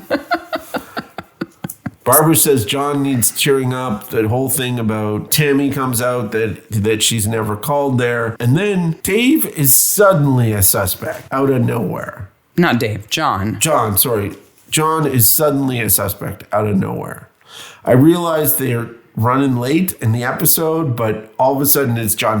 So you don't think that Tom has a good reason to suddenly be suspicious of John? No, not as a killer. Well, we know one of his alibis doesn't really hold. Yeah. When he took Barbara into town. Well, that's before that he's a suspect though. Like everybody is. I'm talking before that. And I realize everybody is, but I just feel it kind of centers on him a little too quickly here. Yeah, it's kind of a sudden click without an explanation. Yeah. Right? Now, certainly after Tom sees John's room, done deal. It's 1 and 1 equals he's the killer right there. Yeah, he's Norman Bates. He's got a typewriter. He's got a book entitled Dark Autumn by John Field, which is handwritten with calligraphy. And bound with ribbon. He has That's not how you several deliver a shrines to his manuscript. mother. Yes. Not just one, but several. And then Tammy is written on pictures of Jay and Debbie and crossed out under the picture of Debbie.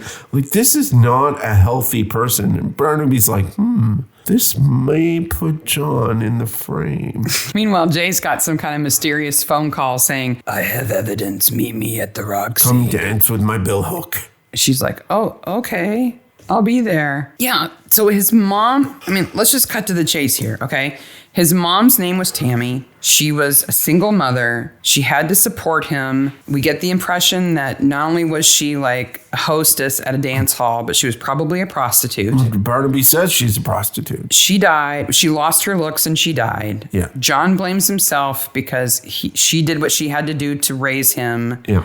And it cost her her looks. So we assume that she had like syphilis or something like that caused her to get ugly before she died. Something. And so he blames himself. So he's taking it out on the world, right? Yes. Okay. So that's his condition. So how old do you think John is? 40. Okay. So it's been 32 years since his mother died. Right. So we don't know why suddenly he moves to this little village 3 years ago. and then snaps. We don't know. Slowly over time. Right. But the way that he expresses this obsession with his mom is to make shrines to her. Yeah. Right? Okay, I got the shrine. He has all of her her things. Yes. Okay? Mom's things. That's not too strange. Nope. Now, the level of stuff that he has is weird, but he loved his mom. You might have a picture of a dead relative in your house. And maybe you've got something of hers. That's nice to have something that was hers. Yeah. He's got a lot more than that, but okay. Then he decides that he's going to turn other women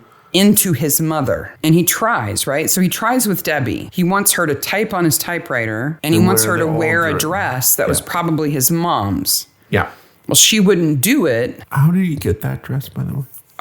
He kept it since he was 8. When you're an 8-year-old and your mother commits suicide and there's no father in the system, You grab a dress. you grab a dress. Or maybe he found a dress that was from that year that looks like one that she's wearing in a picture, right? That I can see. But why does he want to turn these other women into his mother? And then be with them like And a have- girlfriend. Yeah. That's the part I don't understand. Yeah. So he punishes these people who are sleeping around because his mom was a prostitute. None of them is seeing a prostitute. No. None of them is demanding money for sex. No.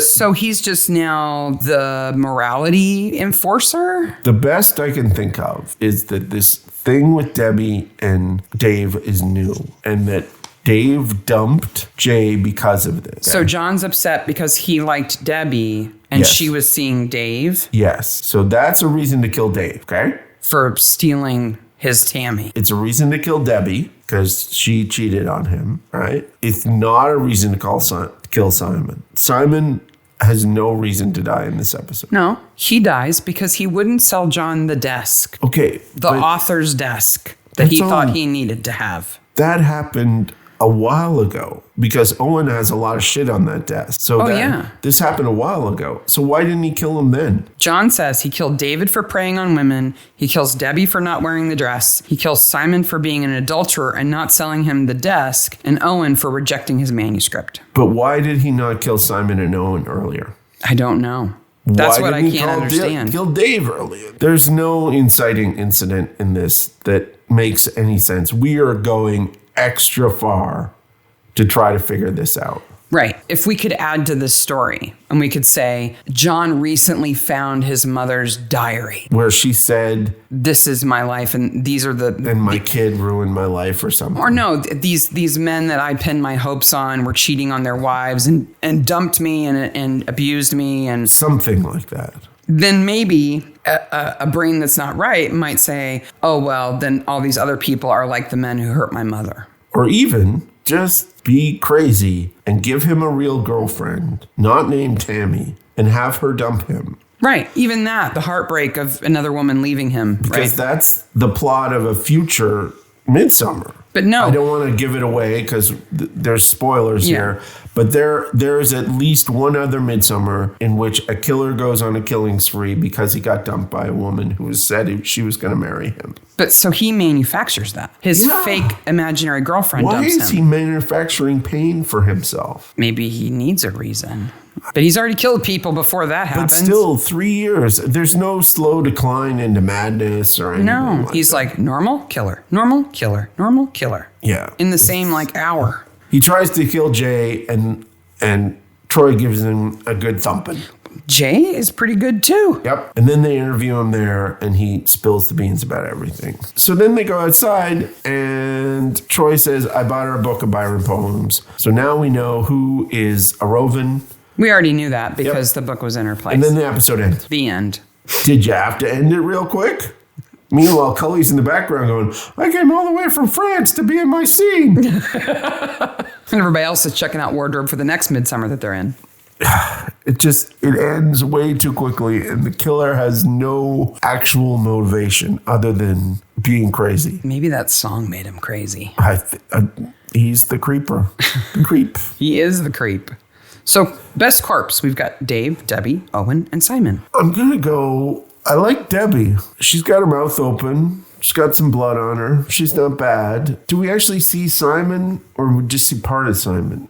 Part of him. Yeah. He's under the desk. Owen's not very good. I'm going to have to go Debbie. I'm going to go Dave.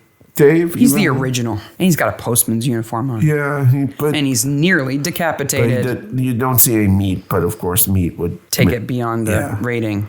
So it's either Debbie or Dave for sure. After the credits. So this is where it gets really interesting, right? Because now Louise has a bunch of money and no connections to this town. No, she's out of there. She is like, there is a Louise-shaped hole in that house. Yeah. Because she doesn't have any connection to the estate and all that stuff. She doesn't care about that. Barbara, the men she liked are dead, right? Yeah. Barbara's now on her own. And she needs a lodger. And Keith is sad.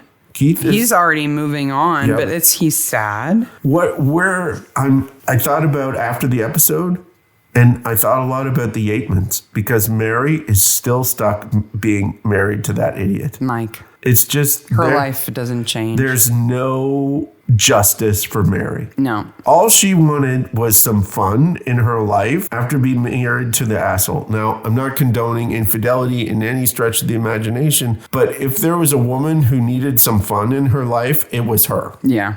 But there's a bigger question. Okay. What's going to happen to all those desks? Wow. I'm going to need a forklift. I kind of enjoyed thinking that Julie was going to be stuck with figuring out how to get rid of all the junk that Dave has in his store. That's true. She would be, because she'd inherit all of it. Because they're not divorced yet. No. And she thinks it's all crap. And that he was crap. And guess she what? She owns all of it. Now she's stuck with it. All the angle lamps and ugly desks and file cabinets and dirty underwear. Yep. She's got to get rid of all that stuff. And she deserves that. Yeah, she does. And Jay is, left lonely and alone in a little village full of weird people. So I have a question about Jay's house. Is that a station or a house? I think it's combination. Yeah, and she's the only one there. Right, because it says police outside the house. Yeah, she's a community support officer. So I think she's got like a little office built onto the side of her semi-detached. That's the police station. Is that where she keeps her Byron? Yes, and her pylons. Yes. Right there. Yes, exactly. So that was... Dark Autumn. And now we've got a big question we need to ask the audience. Yes. So we are mere days away from new episodes of Midsomer. They come out on the 1st of December. So when you're listening to this episode, if you're listening to it on the day it drops, it will be the 18th of November. So we're just a little less than 2 weeks away from new episodes. And we're thinking that we ought to do something special for the new episodes, but we can't decide what to do. So I don't want to spoil new episodes for anybody, right? But I also want to kind of make it an event, like a live tweeting event. Or the other thing is, I was thinking is we probably won't get these till the 2nd of December on Acorn and BritBox. So, and we'll probably only get one episode a week. So this is kind of a 4-week situation here. Right. So we could do a little mini episode that just said this is full of spoilers. Or that isn't, that just points out like, ooh, here's a few fun things in the new episode without talking about who the killer is. We could live stream watching it for the first time. We could... Which is kind of crazy because we'd have to clean up the living room. We could do a live tweet event where a bunch of us watch it at the same time. You know, and tweet our responses as we go together. And a lot of you are on Twitter, and thanks for all the great messages that you already post. Yeah, or Instagram, we do the same thing. Yeah, so. But you know, we're all in different time zones, so that might be difficult. So what we want, our goal is to make it a little bit special without ruining it for folks who don't get a chance to watch it at the time. But we don't want to just let it pass. You know? I also don't, I don't want to step on Acorn or Midsummer's toes. No. If they have something planned, we're going to go with whatever they have planned. We'll join in. Yeah. Absolutely. So. But you, listener, awesome people, if you have an idea. Yes. I'm thinking of Suze. Yes. Suze on Twitter. Suze on Twitter. Amongst lots of other people. If you have an idea of something fun, that would be awesome. Share it with us. Leave it in the comments. Send us a little message. Share your ideas, and we'll see what we can put together. We'd like to do something fun. I agree. Next week is episode 5, season 5, episode 1, and I've made a decision that it is season 5, episode 1. Even though there's controversy. There's controversy, and we'll cover the controversy, and we'll cover why I came down on this. And it's called Tainted Fruit. They ripen by their own corruption. Meddlers. Poor district nurse. It's a fun episode, and it's always fun to share them with you. So leave us a comment, follow us on the Twitter, the Facebook, the Reddit, all those different places. You know where we are. So absolutely. Until next time, bye, Thanks, Maniacs. Bye, Maniacs.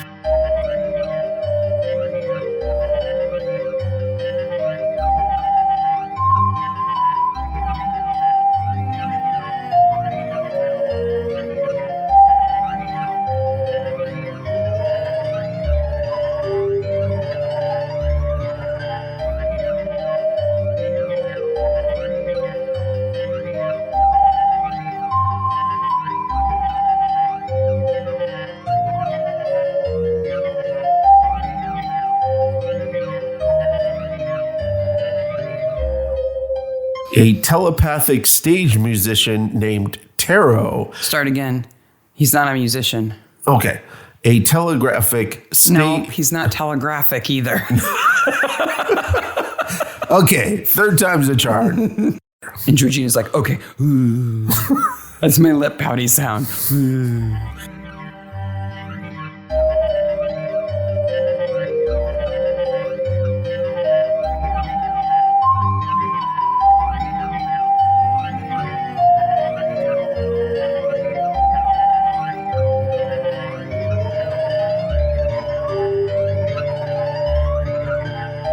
Hey, Maniacs. Hey, Maniacs. Welcome to Midsomer Maniacs. I'm Sarah. And I'm Mark. And this is episode 19, Tainted Fruit. This is also the time when you would say season 5, episode 1, but we'll get to that in a second. Yeah, we will. It is season 5, episode 1, but we'll get to the controversy. Just to begin with, Midsomer Maniacs is a podcast dedicated to ITV series Midsomer Murders. Each week, we dig into an episode of the show, including the murders, the mayhem, and the loonies, and everything else we love. We love the loonies. Just a warning at the beginning, if you let your kids watch the show, they should be fine to listen to the podcast, but if the show is too much for them, the podcast probably is also. This episode was filmed in October and November of 2000 and broadcast April-May 2001 with 9.8 million viewers. So I said it's season 5, episode 1. Tell us about the controversy. What happened is I trusted Wikipedia, and I realized this was a mistake. But on Wikipedia, this is actually season 4, episode 6, which is not the case. And the reason why I say it's not the case and that Wikipedia is wrong, because I asked people on the Facebook and the Twitter and the Instagrams, and I got lots of responses. But the best response I got was the ITV website lists this as season 5, episode 1. They make the show. Yeah. So they get to decide. They get to decide. So this is season 5, episode 1. I checked our box set. Yeah. So before the, advent of Netflix and stuff, we had these on DVD, and our box set does include this episode, but it doesn't even break them down into seasons. Oh, okay. It just numbers them from the beginning. So this is episode 19 or 20 our first box set has a whole bunch of seasons. It has like the first 6 seasons in one box set. So it doesn't even tell us that, because I thought that would be definitive too. So this is what we're going with. If you want to argue any more with us, feel free. We're not going to change our mind. It's ITV. It doesn't matter. It's matter. the next one. Yep. Right? Did it air real close to season 4? The air date is in question. So I couldn't find an exact air date. So. Okay. Well, all right. It's a good one. Yep. They're all good. Tainted fruit. This is one that, like several other episodes, has inspired lingo around our house. Yes.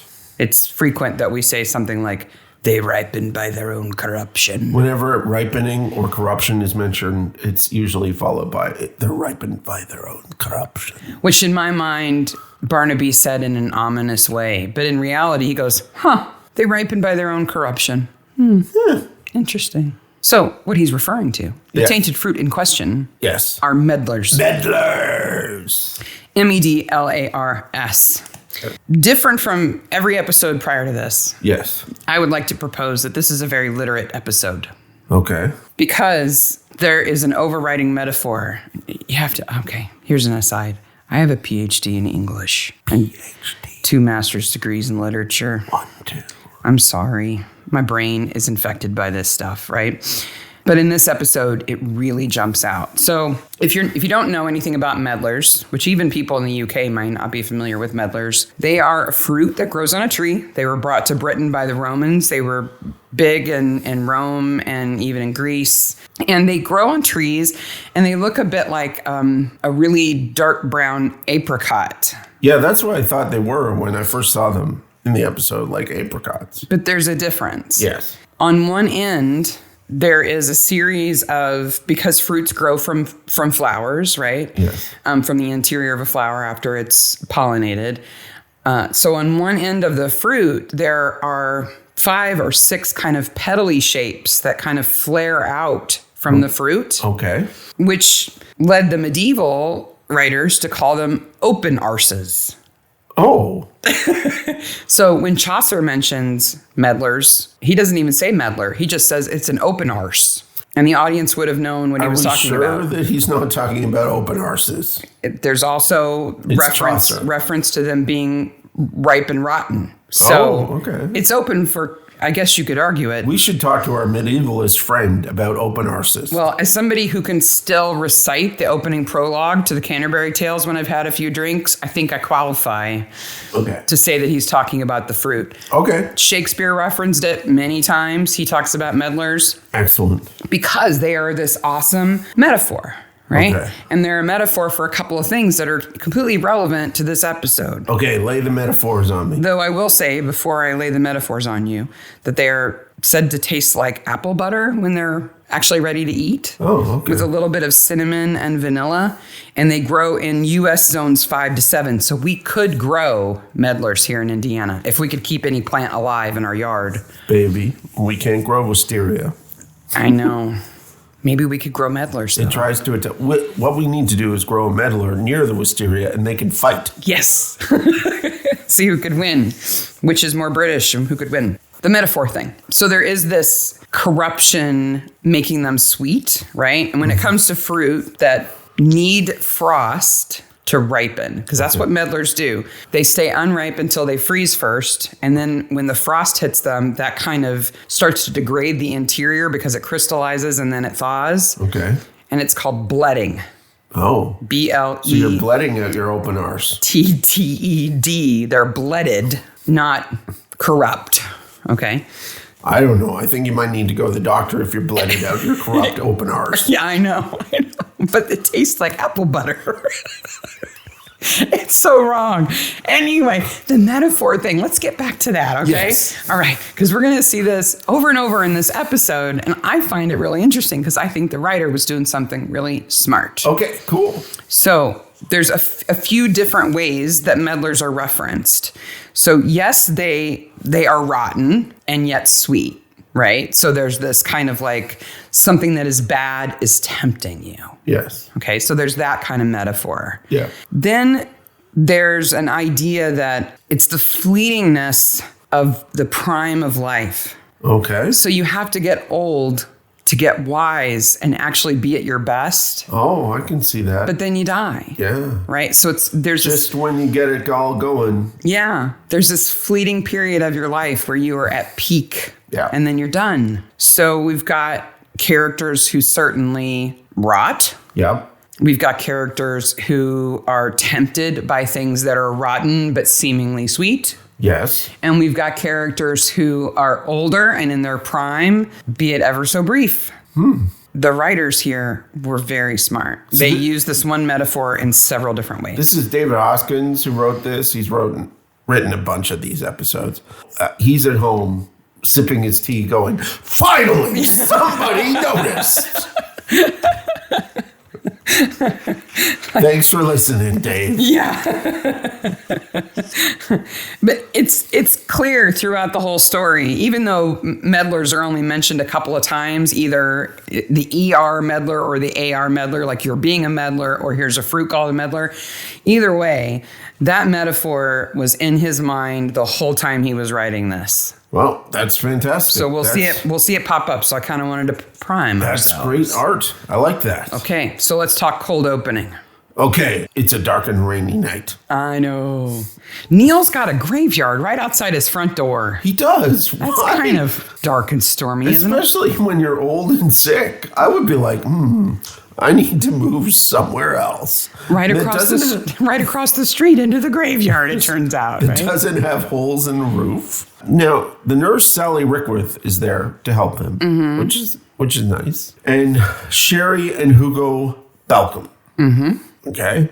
And a car drives up and it's Joan Farley. Right? Yeah. Like this is we'll see this again and again. Person on deathbed, a bunch of people show up. Right. Right. To either talk to them about wills before they die or to say goodbye before they die. Yep.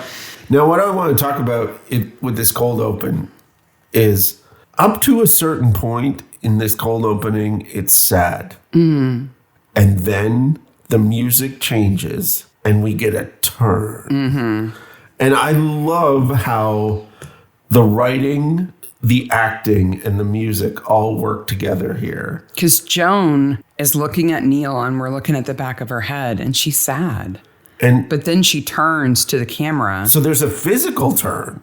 And she says, but I know who killed him. But the music changes there and it makes it's chilling. I love how they do that. It's not quite a dun dun dun, but it's that kind of. They hit the commercial. Boy, something's gone down here that we don't know anything about. Come back and Troy and Barnaby are off. One more note. Yeah. I was particularly impressed with the set dressers in Neil's bedroom, and I'm stumped as to how they would have created drips from the ceiling into those bowls during the whole scene. Because you see it dripping and you hear it dripping. So they definitely had some kind of rig that they must have lined up perfectly, moved bowls and buckets directly under wherever they had a leak going to catch it. It's really well done. So I bet you that rig is a PVC pipe with a little bit of water and a hole in it.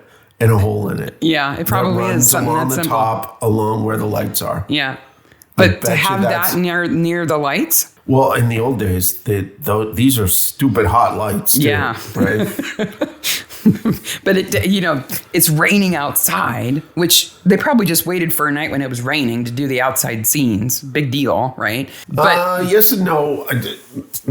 there's a lot of rain. It's not a rain rig over a few people. Rain is really tough because you want rain, you want real rain, but then you have to wait for real rain. Yeah. And waiting is terribly expensive. Right. But if it was just an exterior shot that they could get any time, right? It could be. But definitely the drips, I'm sure they used a rig to do. Yeah, but then once you get inside having the drips, it makes it consistent. No, they actually built a house, including and put holes in the roof. Holes in the roof. Yeah. Troy and Barnaby, you're off. Yes. Just like the wrapper on the hard candy. I'm annoyed by the hard candy, not because it's there. It's because they do it twice and they don't do it more. The first time Troy's driving. Troy wants a red one. And Barnaby offers him one. He's already unwrapped it. And Troy says, well, can I have a red one instead? And he does ask nicely. Yeah. And Barnaby's like, I've already unwrapped this one. Take it. So later on, we see Troy give him a green one. Yeah, because Barnaby's driving. And he kind of looks at the camera and goes, but that's it. Yeah. I wanted more hard candy jokes. No, it was nice and subtle. And they're off to see Melissa Townsend, who is apparently 22. That actress is not 22. Well, don't forget, though, first we see Hugo on his bike. Yes. Hugo, the botanist, and his wife, Sherry, watering her plants because they have to be in nearly every scene because they are the village busybodies. They are. They're involved in everything. They are, but they're nice people. They are, but they're everywhere. Do you think that actress is 22? I think she pulls it off. Oh, I don't know. She seems 23-ish to me.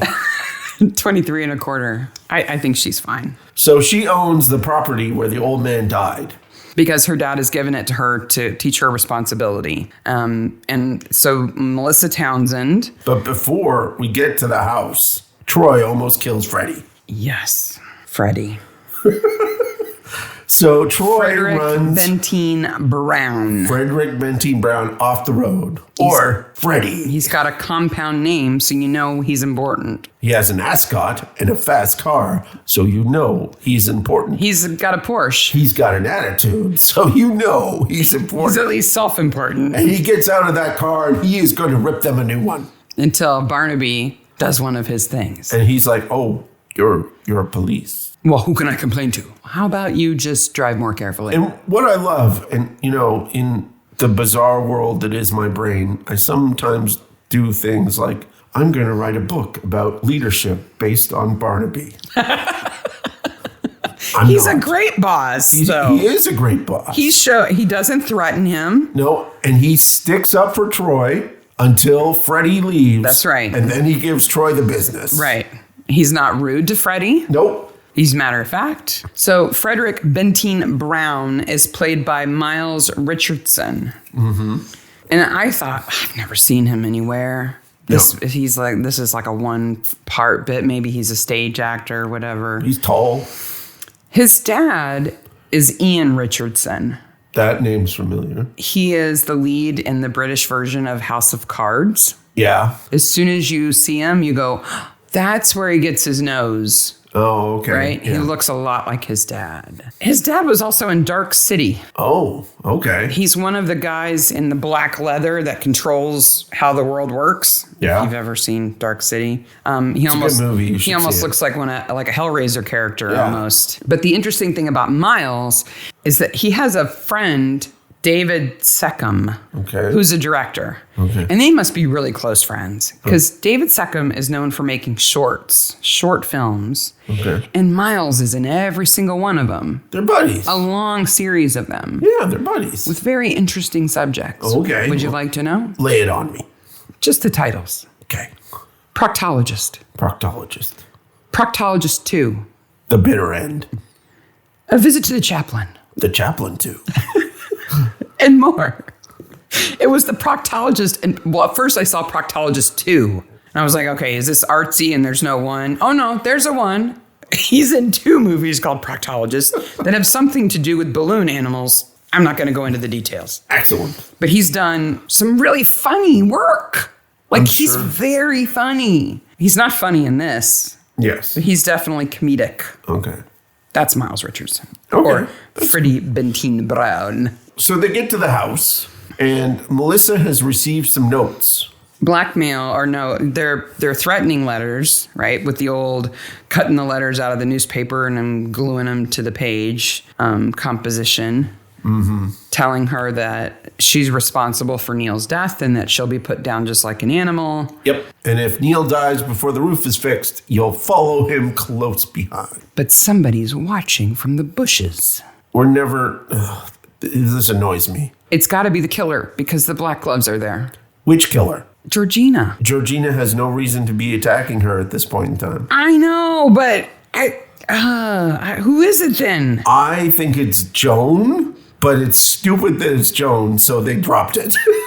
Okay, somebody has killer cam there, but isn't a killer? The entire thing is absurd. Absurd. You know who's absurd? Melissa. Do you want to slap her or do you want to punch her? There's no other response. Okay, I knew she was annoying in this episode, but having to watch it slowly and take notes, I was like, oh, As a parent who has never struck a child, I want to hit her for how she treats her dad. That's just bullshitese for I'm a tightwad. Who gives her an allowance and, you know, I would gladly take her allowance. estates to manage, and Yeah. she doesn't have a job. She doesn't take anything seriously.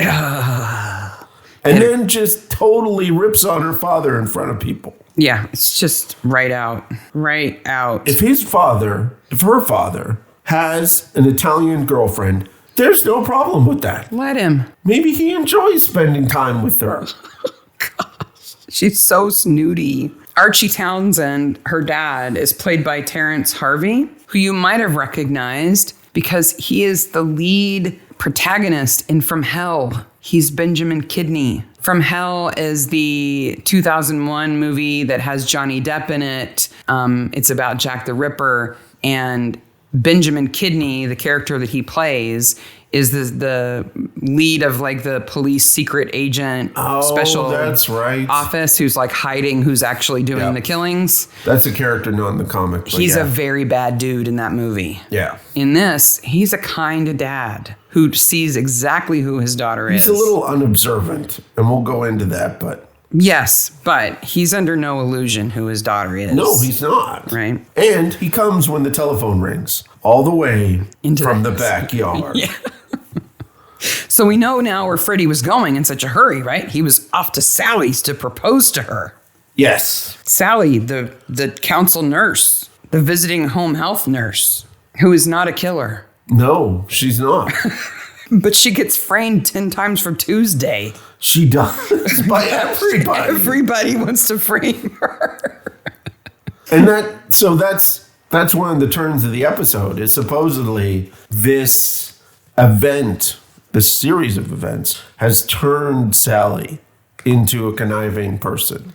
A series of events, including Melissa having an affair with her husband, divorcing her husband. Mark, who we never see. No, we don't need to. He's long gone, right? Freddie proposing to her multiple times. All this stuff is, and then, of course, all the framing is slowly breaking her down, right? From this upright person into this not so upright person. But I'm a Midsomer maniac. So this entire scene is about one line to me.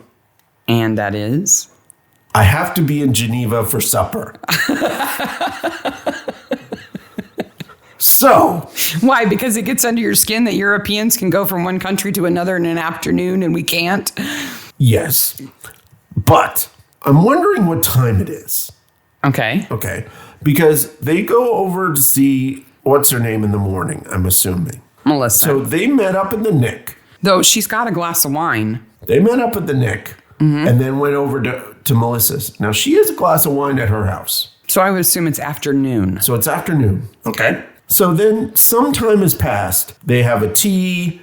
They have, Hugo goes by the house and sees the tarp. Things happen.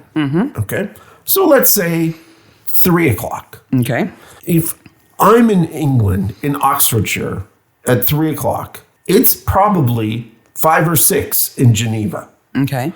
Now, Freddie has to get to the airport. Okay. If he doesn't have a helicopter. Even if he has a helicopter to get to Gatwick or to get to Heathrow, it's probably going to take him an hour. So it's 4:00 now. Unless he has a private airplane somewhere, a private jet.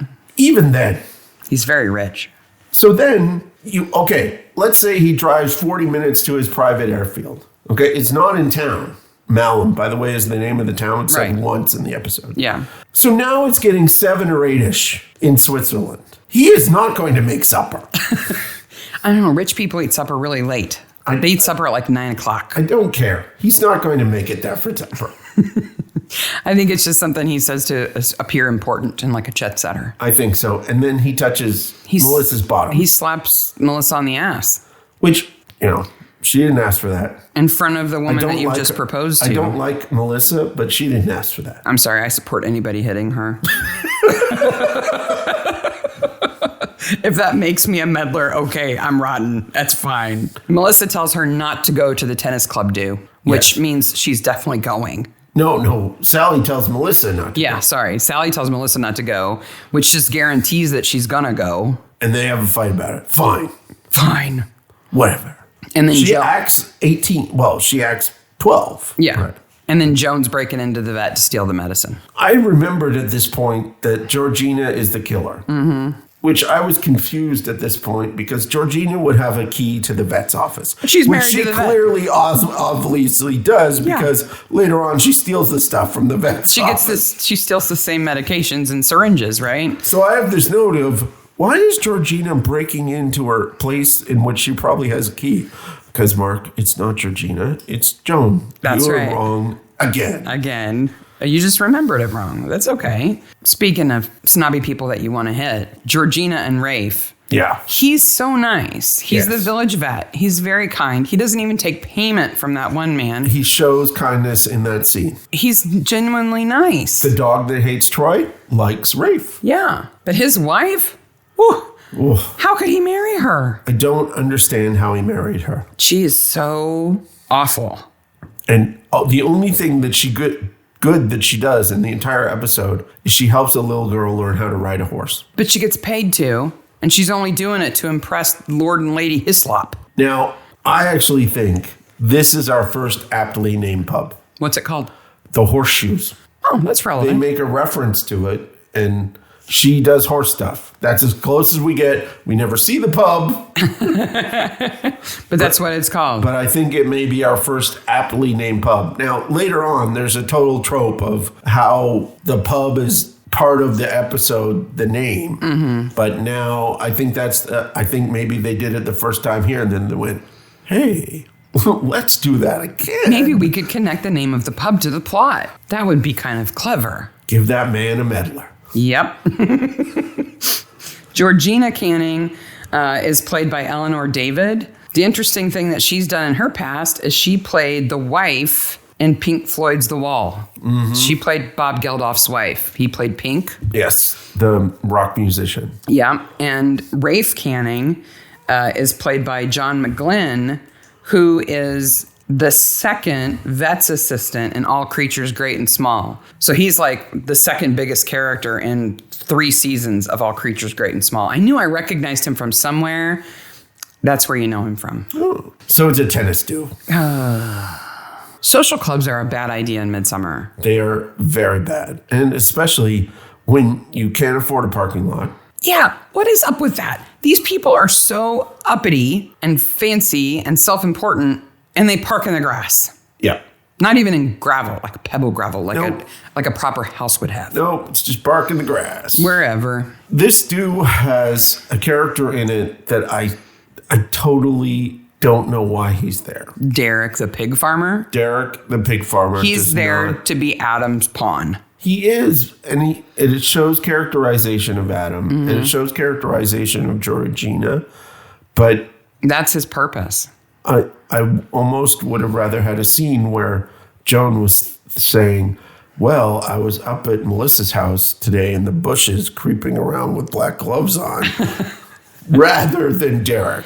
But I think it shows that Adam will pretty much get up to anything if it causes trouble because he enjoys it. Even something as crazy as convincing Derek that Georgina is interested in him. He totally gets off on manipulating people. Absolutely. He's played by Adrian Rollins, who is... Derek is? Adam is. Adam is, okay. Who's also in Echoes of the Dead in 2011. He's in another Midsomer. He's probably best known because he plays James Potter in the Harry Potter movies. Yes. He's Harry's dad. He's Harry's dad. Yeah. And his picture in IMDb is quite rugged and good looking.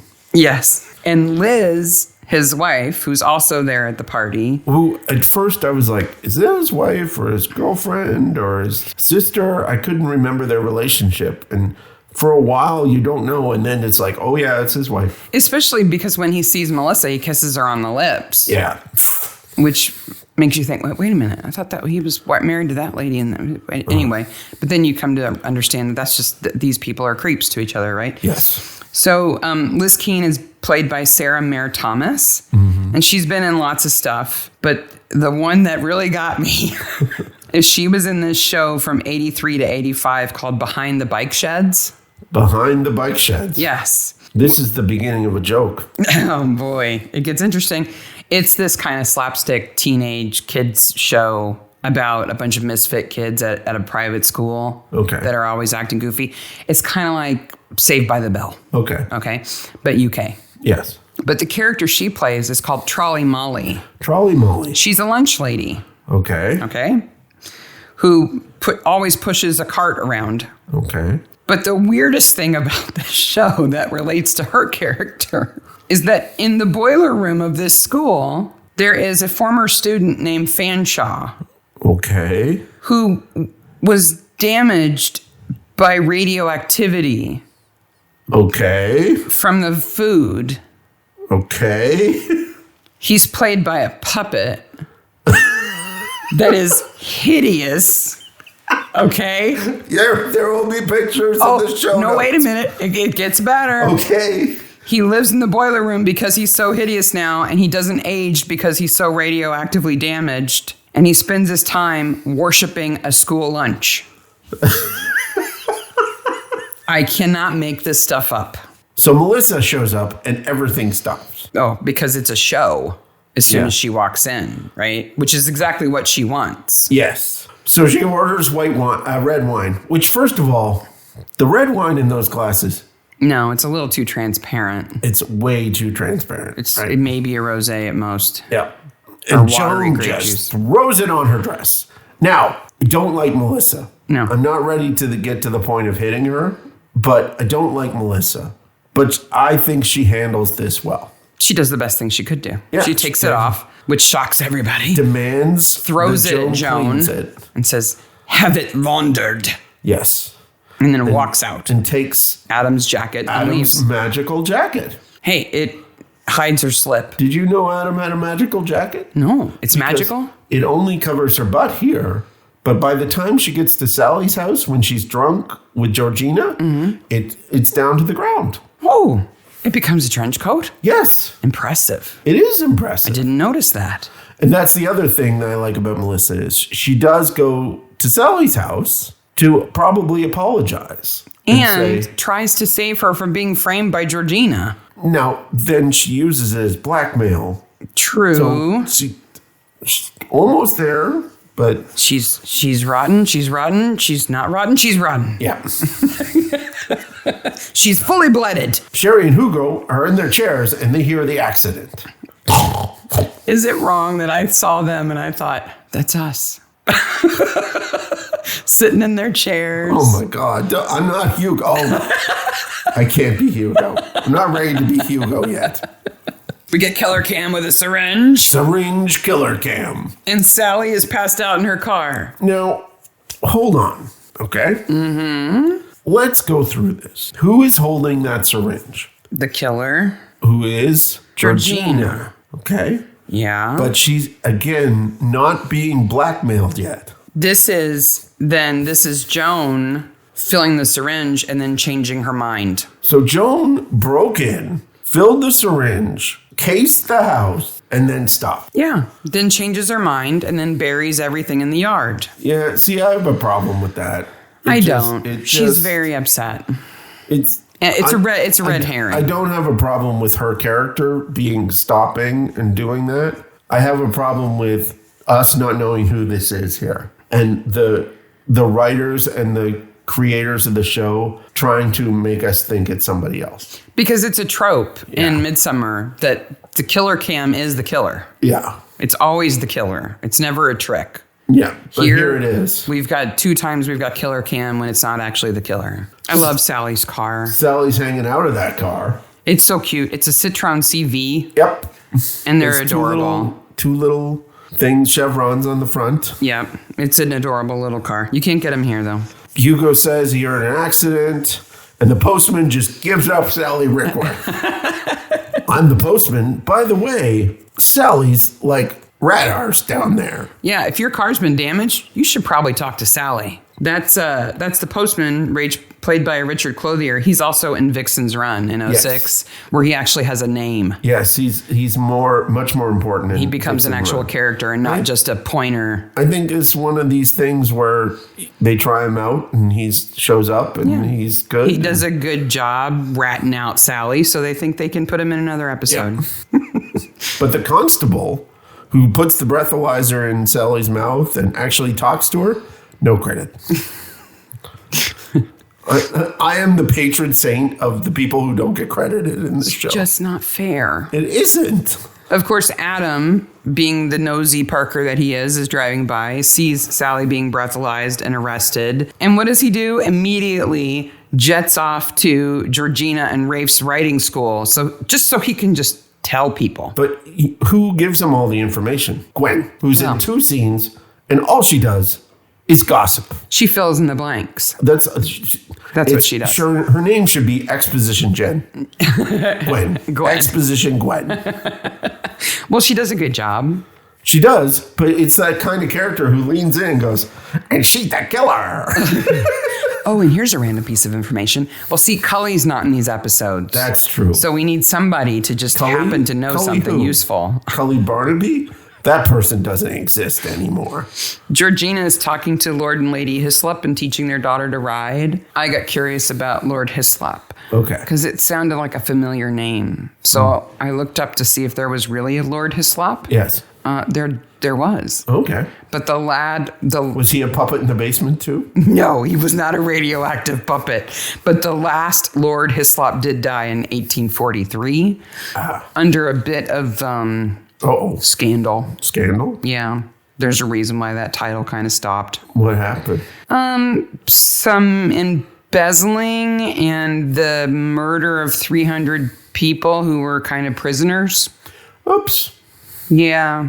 Oh, well. No. It's British aristocracy in the 19th century. Yeah. If they weren't causing problems at home, they were causing problems in the colony. Right. But it was nice that the writers could grab a hold of a name that would sound realistic but not offend anybody. So Georgina has no moral compass here. She's like, oh, poor Sally. And then Lady Hislop's like, I hate drunk drivers. And Georgina's like, I hate drunk drivers too. That's what I meant. I meant that, yeah, that's bad. Let me purse my lips. I wish you could hear the puckering. Please ensure this cabinet is locked. Well, the door's off, so that might be a problem. In the vet's office? Yes. Yeah. Well, never mind. Cujo's in the waiting room. Dogs hate Troy. He's got a taste for coppers. There's a side door. Yeah. They go in and out at looking at the boot print, and yet they make Troy come through the front door. Just to go buy the dog. Just so Cujo can try to attack him, and we can see that Rafe can call him any animal. Now, they do some editing here that I don't like because it's obvious. The dog's sound comes when the dog is off screen. Yeah. Right? Well, that's what you got to do. Dogs are hard to work with. They don't have a big animal handler budget. Yeah. They get to check out the boot print. Ooh, boot print. Call the crime scene guys and get a cast. If only we had a fax machine. They have a special fax just for boot prints. Boot fax. Boot fax. Archie is learning Italian while his daughter is killed. Yeah. And he's saying, La bella ragazza, which means the beautiful girl. Ah, okay. I didn't know what he said in Italian here. She doesn't die here. This is where the phone rings. Now, his phone is interesting. A couple of things. First, everybody in this episode has landlines in the first half and cell phones in the second half. Yes, except Adam. Yes. He has a cell phone in the first half. Also, he has his phone hooked up that it rings a bell outside. Mm-hmm. That's weird. I think it's smart. He could just get a cordless phone. They do does exist. Have a cordless phone. It is a cordless phone. I think it's clever. But Back of course, in the days when we had cordless phones. he cares enough to make sure that he's got an extra ringer for his phone. Yeah. But not enough to make sure that he can hear his daughter dying on the other side of a wall. No. So Joan admits to throwing the wine. She's taking care of her invalid husband. Clive. Now, this is obviously to make Joan sympathetic. Mm-hmm. But Clive has the easiest acting job ever. See, I think his job's really difficult. No, I don't think so at all. He has to sit kind of still, not completely still. He's not corpse acting, right? No. He has to make his mouth droop on one side. He's had a stroke, but he can't overdo it and make it funny. Okay. It's subtle and it's consistent. Every time you see him, he looks exactly the same. Midsomer people, I'm talking to you. If you need somebody to do this, I'll do this. If you're paying, yeah. If it's a paying gig, you'll pretend to have had a stroke. No, even if they put me on the show, I'll get over there. I couldn't find a credit for Clive either. Could you? No, Clive has no credit either. Maybe he's consistent because they just went to a nursing home and grabbed somebody. No. Is that one of those comments you're going to edit out? Clive is fine. No. He's convincing and consistent, okay? That's all I'm saying. And Joan is a saint. Absolutely. She can't leave him alone. She's taking care of him. She clearly still loves him. And she loves other people. She's not related to Neil. No. And yet her heart is broken. Well, she says later on He's my family. He's my family. Because that's how she thinks of all the people that she cares about. Okay. Right? We're still unsure why these people care about Neil. He might be a nice guy. No, he was an old bastard. He wouldn't let anybody in the house, remember? Oh, that's right. Not even repairmen. Whatever. Maybe he was nice to her. Maybe Melissa's right. Maybe Melissa purposely let him. Now she's got a vacancy. Now you have this picture of Melissa, spelunking down the side of the house, drilling holes in the roof. Get pneumonia, Neil. I hate you. So Syringe Cam is back. Yes, now this is genuine killer cam, not fakety fake killer cam. So we see Syringe. We see it back up from the gate. Even though her father is learning Italian, he's got his headphones on, he would clearly orient to the movement. He's looking at his book too, and he walks around, turns his back. I'm sorry, he would see her. What I don't understand is why Georgina dresses in all black to kill somebody during the day. Yes. That's interesting. Stealthy ninja outfit that would call her out anywhere. Like if somebody was looking like heavy coat, when Melissa's there in a bikini, it's clearly warm. Okay, so Georgina also has a magic ability, which is creep, because anyone would hear you creeping up on them. She has super stealth? Yeah. I think Melissa's supposed to be dozing. Even if she is dozing, she still has a whole jug of orange juice to drink. I think she would sense a shadow over her. I'm a Midsomer maniac. This is a theme running in the show. You don't have to justify your craziness. It's okay with us. The orange juice. Which is on a tray at her feet in the grass. If you're normal and you didn't notice it. No. It's past her feet. There is no way that she could sit up in that chaise lounge and reach the orange juice. She would have to get up. Now, it's on the ground. So she purposely, because there is no help in this house. No. She purposely put it on the ground out of reach. That's why she hasn't drank any of it. Then why did she bring it out? She's too lazy to reach for it, so, Second of all, I'm going to say this. Her bikini top looks like a bra, not a bikini top. Oh, I think it does. No, it's got like cup things. Yeah, that's because she's kind of flat-chested and it's supposed to make her look like she has boobs. Okay. That's what they do. Anyway, she's got a liver full of phenobarbital or whatever it is now. Full syringe. She does a good job falling over her chaise lounge. She does an awesome fall. Her legs go all akimbo. Her legs go all akimbo, and later on, she does a great dead body with those legs akimbo. And I was like, dead body acting right there. And then Adam comes along. Yeah. Yeah, that's unfair, right? Because Lucy Punch, who plays Melissa, really deserves great dead body acting here. Unfortunately, she's in an episode where Adam dies. Yeah. It's not fair to her, but that's the way it is. She does a great job. And we've seen that actress in lots of other things. Yeah. She's in Hexed and Vexed. Yeah. She's also in a lot of Doc Martens, too.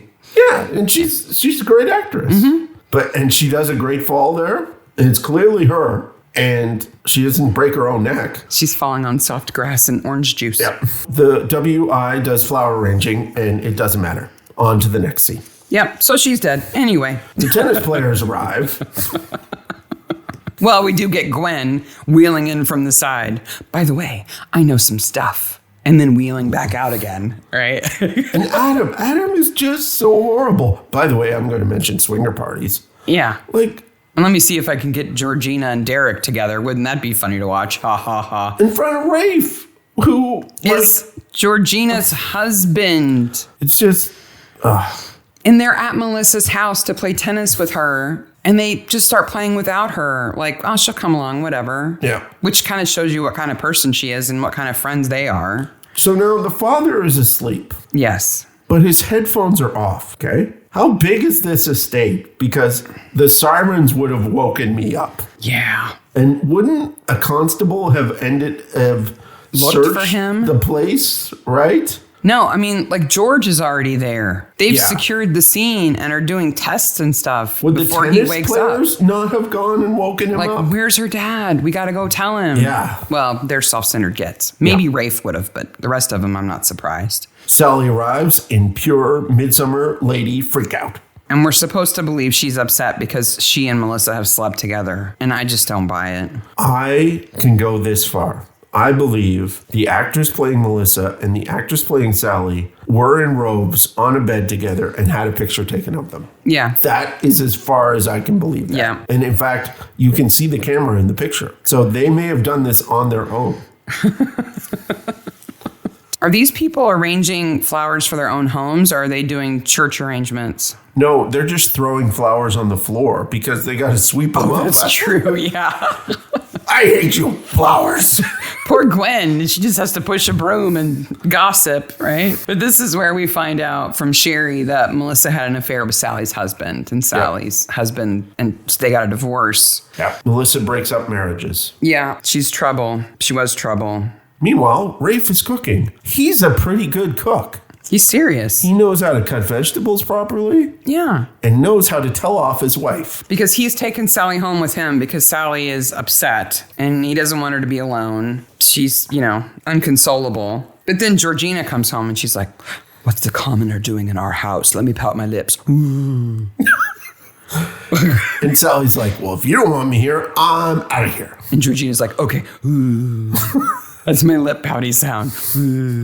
Meanwhile, Adam has some visitors. I don't know where Adam spent all of his money. It's not on Hair Club for Men. Oh, you're cold. Because you got a big old full head of hair that has to be cut every couple of weeks. Just saying. Just saying. And Liz is clearly informed about the debt. This is not a surprise to her. Maybe the depth of the debt is kind of a surprise. She didn't know how far in they were. But the fact that collection agents or bailiffs are coming to the door is not a surprise to her, right? Yeah. What should be... It shouldn't be a surprise to her because the car that he is seen driving throughout the whole episode, that beautiful silver convertible, is an Aston Martin Volante. Okay. It is a $150,000 car. Well, he runs a car dealership, so we learned from Fargo that all those people are crooked. But I would think selling that car would get them out of quite a bit of debt. I don't think he owns that car. But he says it's already sold. Yeah, I think he was borrowing it from the dealership. That would explain it. Yeah. Because otherwise, just sell that damn car. How much debt can you have? Apparently, it's quite a bit of debt. But now Joyce has meddlers. Now we get the fruit for the first time. Joyce! Right? Tom has a home life. Apparently. For the first time in the episode. It's in the book. I checked. Joyce is going to make some jam. Barnaby checks the book. Yeah. Because it's like he doesn't believe her. No. He's like, oh, these are kind of off, aren't they? She's like, oh, no, they have to be overly ripe to be edible. It's in the book. And then he goes, it's weird here. And this is why I think the writer absolutely was doing what you said he did. Because he goes, I wonder if they mean someone who meddles or the fruit. Oh, you banana. I'm sorry. I've never called anybody a fruit. Oh, you kumquat. I just wonder why Joyce asked Tom to get Sherry's apple jelly recipe and then made medlar jelly instead. I gotta think that's the technical term for that is a mistake. You think so? Yes. You think he was supposed to ask for a medlar jelly recipe? Yes. I could agree with that, but I could also see that Joyce would suddenly decide, if I make apple jelly, it might end up good. So I'll make medlar jelly instead. And every time we see Sherry in the house, she's doing stuff with jam. Oh, there's a big push to fill all these jars with jelly. Jam. Jam, everywhere jam. I don't think I would trust anything that Joyce canned, considering all the botulism and everything else that you can get from things that are improperly canned. If she can't, make a shank of lamb without making it gross, I don't trust her with jam. Yeah. So we find out Adam has even more bills, and he spent all of Liz's money, including her granny's money. It's just rude. At that point in time, I may suggest that Adam needs to see the door. That's not going to solve her problems. She's still broke too. I realize that. But he's got a solution that's going to get him out of all of this. Now, I think this whole lesbian subplot was added in the last minute, right? So the picture of she finds is of them, right? But the whole idea is we're supposed to mistaken it for Sally, that Sally is being blackmailed by Adam. Mm-hmm. It's another frame-up job by the writers on Sally. Right. And the whole discussion with Troy and Barnaby about maybe she likes her bread buttered on both sides. The only reason you butter your bread on both sides is if you're making French toast or toads in the hole or something. The implication of bisexuality, I don't like. And then Barnaby is so 2000. He's like, but she has a boyfriend. So clearly, Freddie is not her boyfriend. Clearly, she can't be gay. My problem with that subplot, I think the whole subplot is tacked on, is that there's absolutely no indication in Melissa and Sally's interactions with one another at all. Except for Sally's distraught that her friend is dead. Her friend's dead. She would be. Yeah. They don't have to have slept together for her to be upset. And as we see with the potted plants, Sally has a tendency to overreact to things. Well, it's not fair. Yeah. It's not nice. She's upset. The only reason why I accept that subplot, that blackmail subplot, or red herring of a blackmail subplot, is that it just shows that Sally has been manipulated and used beyond even any level that she knew. From the very beginning. Because Melissa Sally was never her friend. We're supposed to imply that Melissa told Georgina that she was scheming and did this. Mm-hmm. And I just don't like that at all. You think Georgina made it up? No. I think that it just doesn't need to be there. Oh, I think it's just the final stab in Sally that fully blits her. So she's rotten. I guess. Oh, killer cam. Saw killer cam. I have a problem. So, this shed is more organized than my garage, by the way. Shed. Right. We go over the first saw. The first saw's broken. We go over a workbench. Mm-hmm. We see a chainsaw. We see some gloves. And then we see the handsaw. Mm-hmm. Then we learn later, the next scene, the cut after this, is the saw being used in the old barn. Right. These are two separate locations. Right. And we are given no indication of change of location here. I'm okay with that. I thought it was the same place. What I'm not okay with is the assumption that Georgina's uppity butt would know that a branch saw wouldn't work to cut a floorboard. Yeah, she would have no She wouldn't know. Freaking clue. In reality, she would grab a saw, secret it away in the car, drive out to the barn, go, shit, it won't cut the board. Put it back in the car, drive back home, put that saw away, grab a different saw, put it in the car, drive out to the barn. Crap, wrong saw again. Go back. And the whole idea is that she kills Rafe because he sees her taking the saw. So she's crappy at it too. Mm-hmm. Well, it's kind of hard to hide a saw. This is a great dead body acting that Adam does in this when he eventually the way dies. he dies is so and we'll get bad. to that. But there is another problem with this, and we'll get to it. There's a problem with that death. So Sally's house, they come and talk to her again. She doesn't want to cramp Georgina's style. They go over everything. She can't find her boots. Oh, Troy. Oh, he does something so bad at Sally's house. Oh. She makes tea. Yep.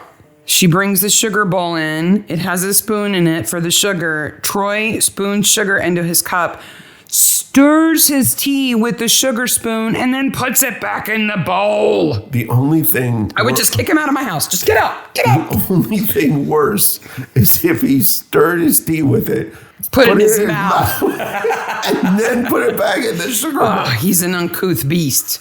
He's out. a wee uncouth beastie. Jeez. Just breaking the rules all over the place. We get shoe facts. Yeah. It's a Wellington boot, 259 millimeters in length, size 37. Okay, in UK sizes, I wear a 42. Okay. Which is a 10. So they say it's a small. In the UK. So that is a tiny wee foot. It's an 8.5 by 11 piece of paper, and it doesn't even go, 2/3 of the way up the paper. So it is a tiny foot. They must have tiny feet in England, because written clearly in the margin is female average. Well, this now becomes a Cinderella game. Yes. Who in the village has the tiny feet? Yes, and then we're going to take the glass Wellington around and put in. Why they even look at a man's boot, I don't know. Because it's gigantic. Like Rafe, I'm thinking Rafe is going to have giant man boots. Even Adam is petite, and the boots at their house Giant. are giant. They're Wellingtons. They're big, right? Who has this wee foot? Sally and Georgina, who strangely have exactly the same size feet. Tiny. They're very different women. Mysteriously tiny feet. Maybe they had their feet bound as children. Adam arrives in his fancy car at the barn. Now, he calls somebody at first to make sure they're home. The idea... Meaning that they're not at the barn to attack him, so he can go and get the blackmail money without being attacked. Adam has a mobile phone. He has one the whole time. And Liz gets into his roll-top desk and finds the picture of Melissa and Sally. She has to break into his desk with a letter opener. Now, okay. That's not okay. It's not that it's not okay that she broke into it. It's not okay that your spouse has a desk that's locked from you. And has pictures of two of your friends supposedly cuddling up. Yes. There's a lot wrong with that desk. Liz is a very tolerant woman. She takes a lot.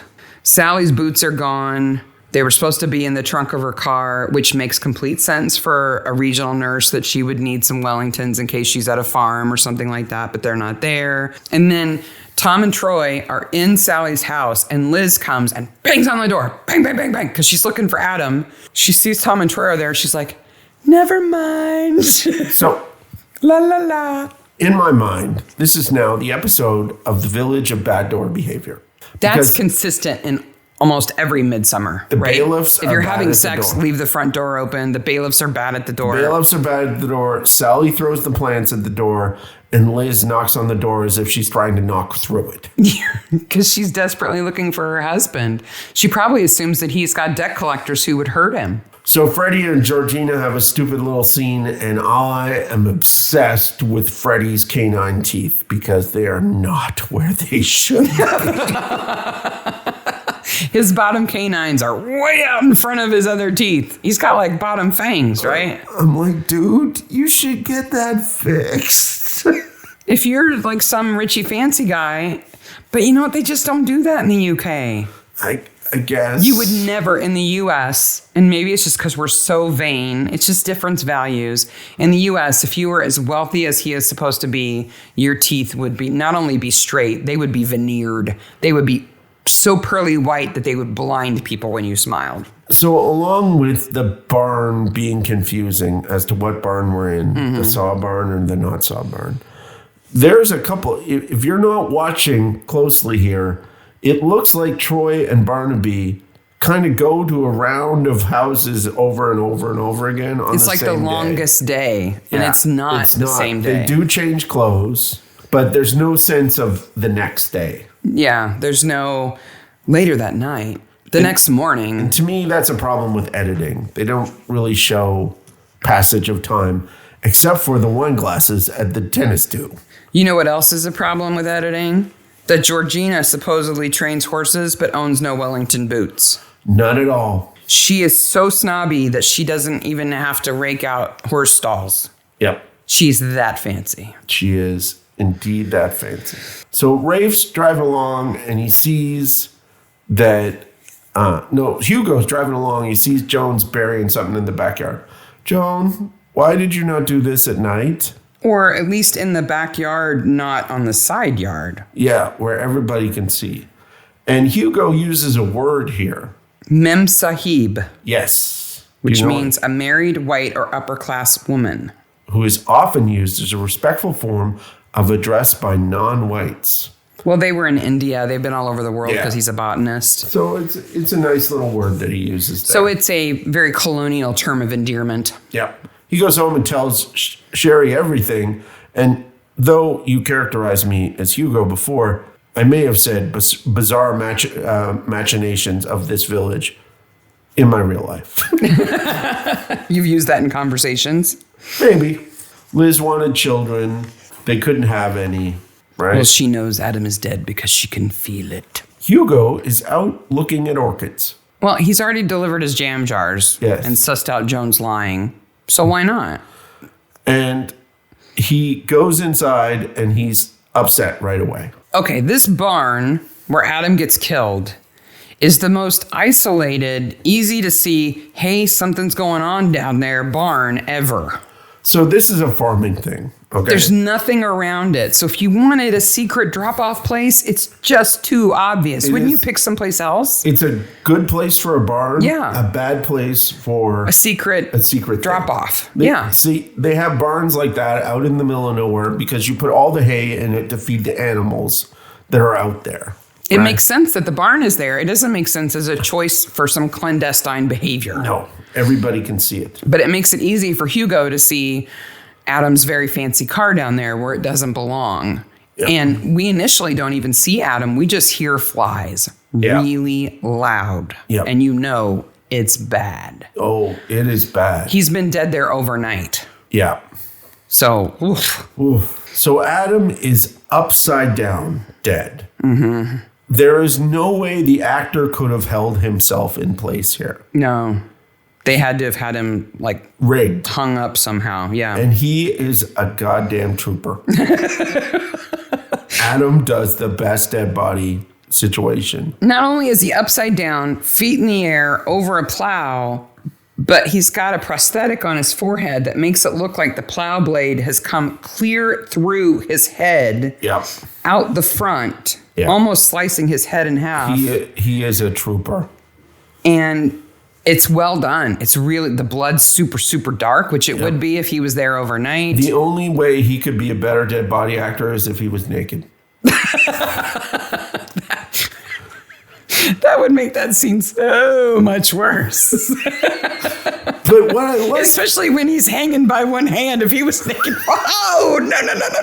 the thing that I love about his dead body acting is his foot. His foot is in the scene for quite a while. And it's perfectly still. Perfectly still. And it's a pan shot, so you know it's not like a prop foot. It's his foot. It is his foot. He does such a good job. And George, I love George. He's not in the episodes for very long, but when he's there, he's this little ray of sunshine because he can't help but be delighted by the strangeness, you know? Like, he's like, what do we have this time? Ooh, a plow. Wow, death must have been instantaneous because he's nearly cut in half, you know? Like, this is much more interesting than those bodies in those, crop circles, though they were interesting too. This is fascinating. And they talk to Hugo outside, and then They have this weird conversation because they suggest that maybe they were meeting there for a tryst. Clearly, those floorboards were cut. Yes, but that doesn't mean that they weren't meeting there for a tryst, but being set up to die. And then Troy goes, straw's overrated. It's prickly. Yeah. What barns have you been in, Troy? And Barnaby's like, I don't want to know. No. Okay, I don't want to know. So Liz might have killed him, so they go back and talk to Liz. And she gives one of the great lines of the episode, and she must have had to practice this. The legions of debtors, cuckolded husbands, and cheated lovers. Yeah. That's a great line. That's the situation that she's in. Yeah. I've been a fool. She gives up the picture, and now Tom has a cell phone. He didn't want to use it before. I guess not. You're so critical. I guess. Let's go see Rafe behind the slowest moving vehicle ever. Well, Tom calls Rafe, who answers, and he says, you're at home. Stay there. I'm on my way. I'm coming over He's worried right now. because Rafe had talked to Hugo and took off. Right. So clearly something that Hugo said set Rafe off.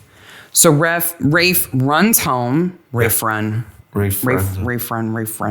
Say that too many times, it gets kind of weird. Yep. Rafe runs home and answers the phone when Tom calls. But then in between hanging up and Tom getting there, he's like, Sudden tennis. I think I'll go out and play some tennis. Yeah. Because I'm kind of worried that I sort of know who the killer is, and it might be my wife. No, he knows who the killer is. And the cops are coming over to talk to me.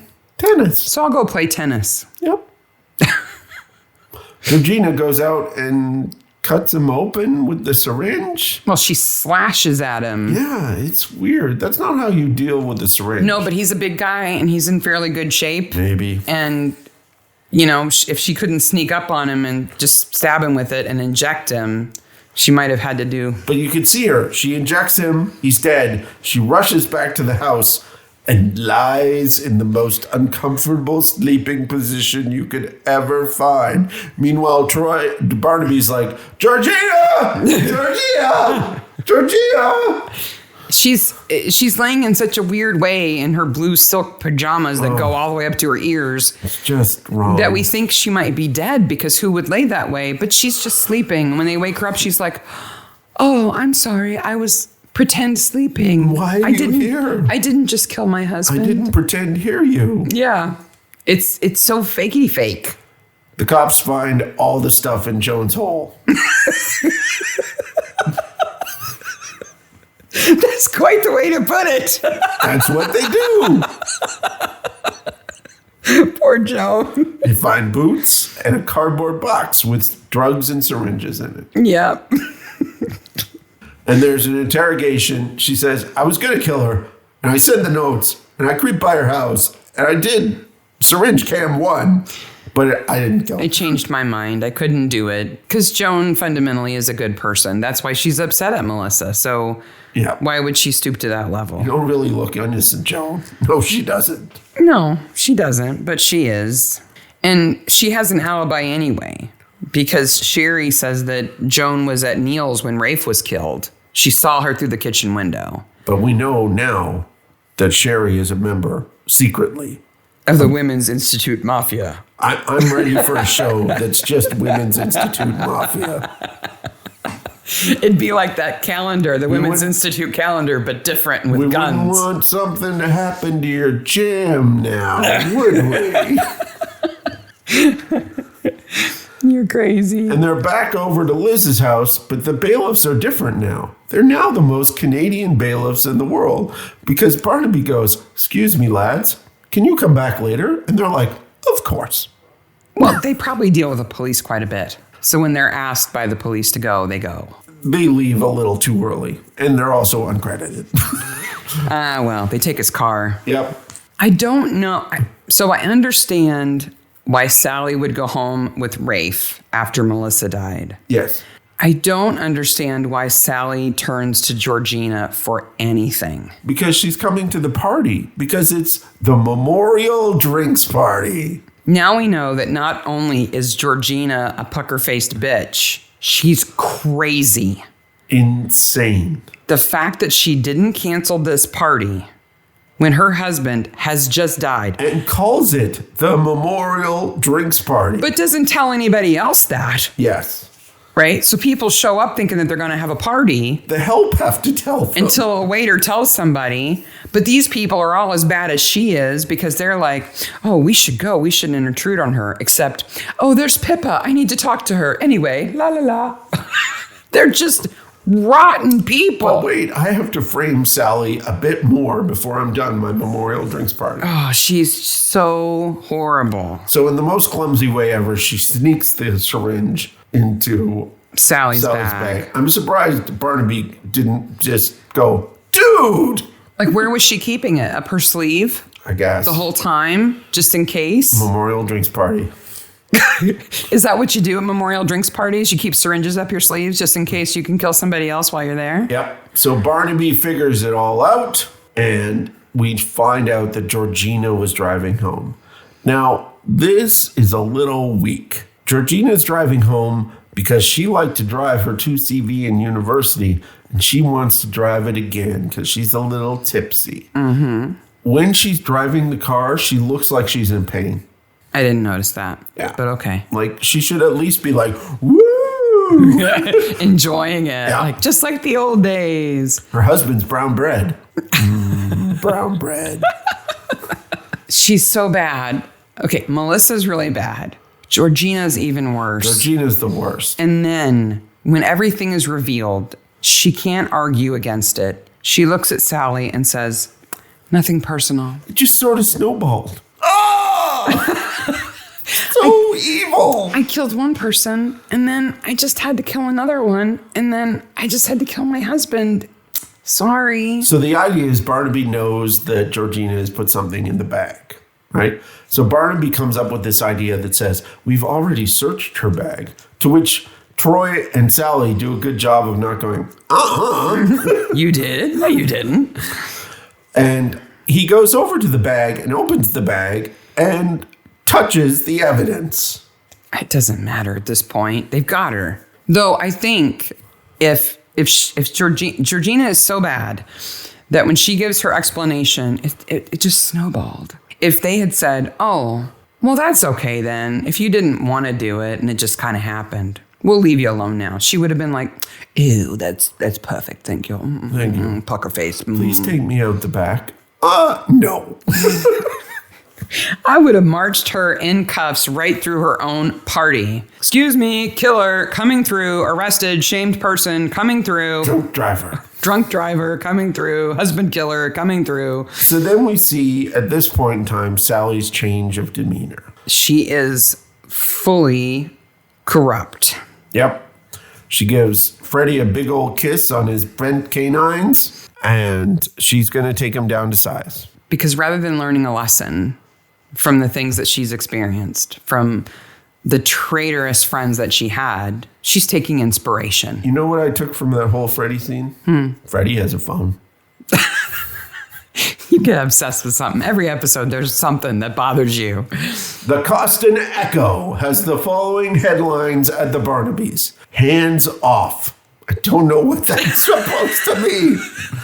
Maybe it's a description of a murder scene where somebody's hands have been cut off. Because that's the Costin Echo. Called for. That's another headline.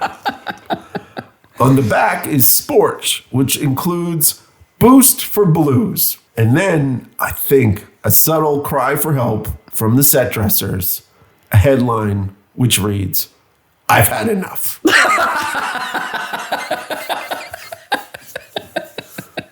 You know who else has had enough? Tom of that jelly, but there's lots more. We should use it for special occasions. We don't have to. I have 24 jars. Isn't she supposed to be giving that to the WI or something for like a fundraiser or something? Isn't she supposed to have a daughter? That's my question. Oh, Where is Cully? She needs a job or something. For season 3, she was all over the place. She'd show up at a drop of a hat.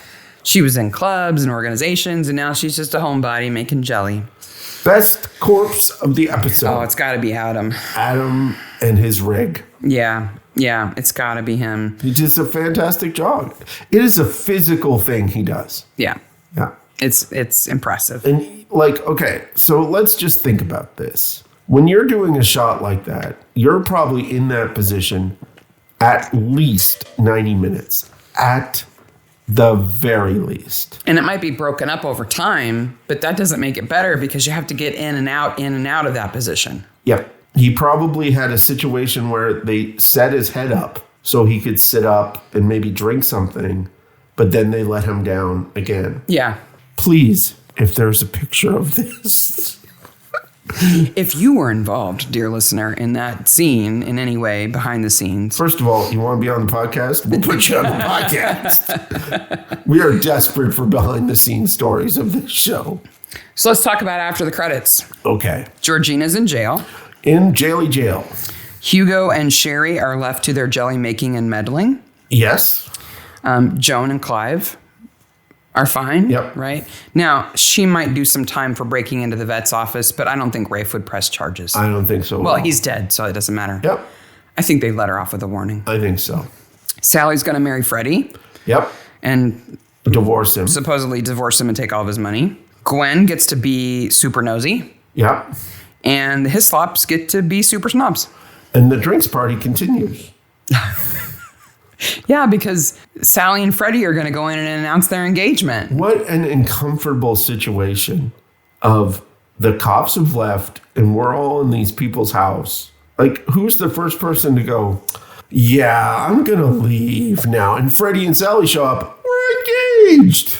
There's a weird tension there, right? So on one hand, you would expect very well-to-do people to have the finest of manners, which means they would leave. Yes. Right?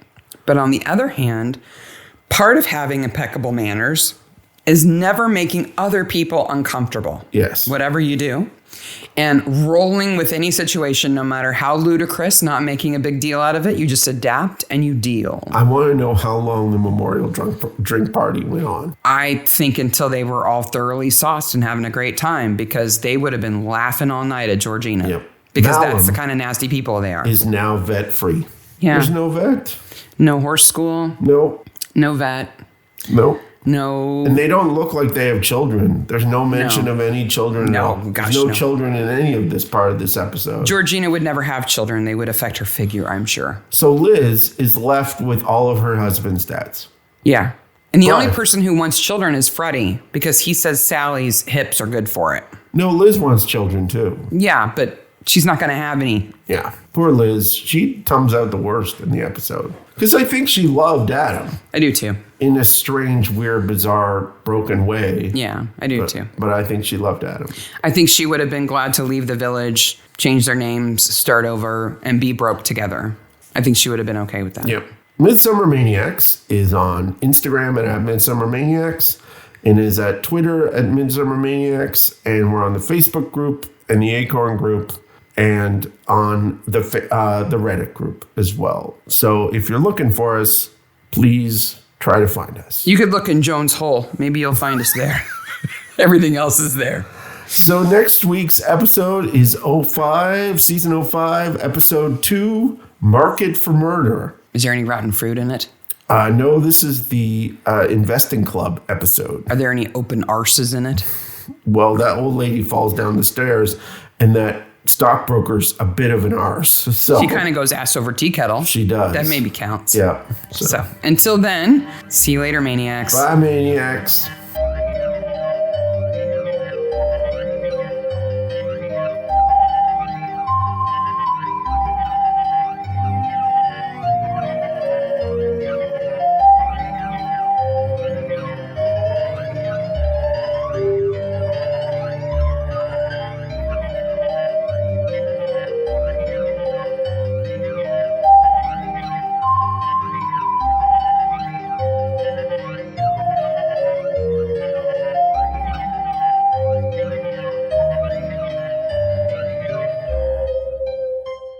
What was that writer's meeting? I don't know. Okay, he's radioactive and he's immortal and he worships a lunch. Oh, and a puppet. Because then we don't have to do any kind of special makeup on a kid. Okay, Adam, I don't think this is a good job for you anymore. She spent 3 years playing Trolley Molly in that show. Playing Trolley Molly. Yep. And Fanshawe worships the food that she makes. Wow. Even though he's radioactive.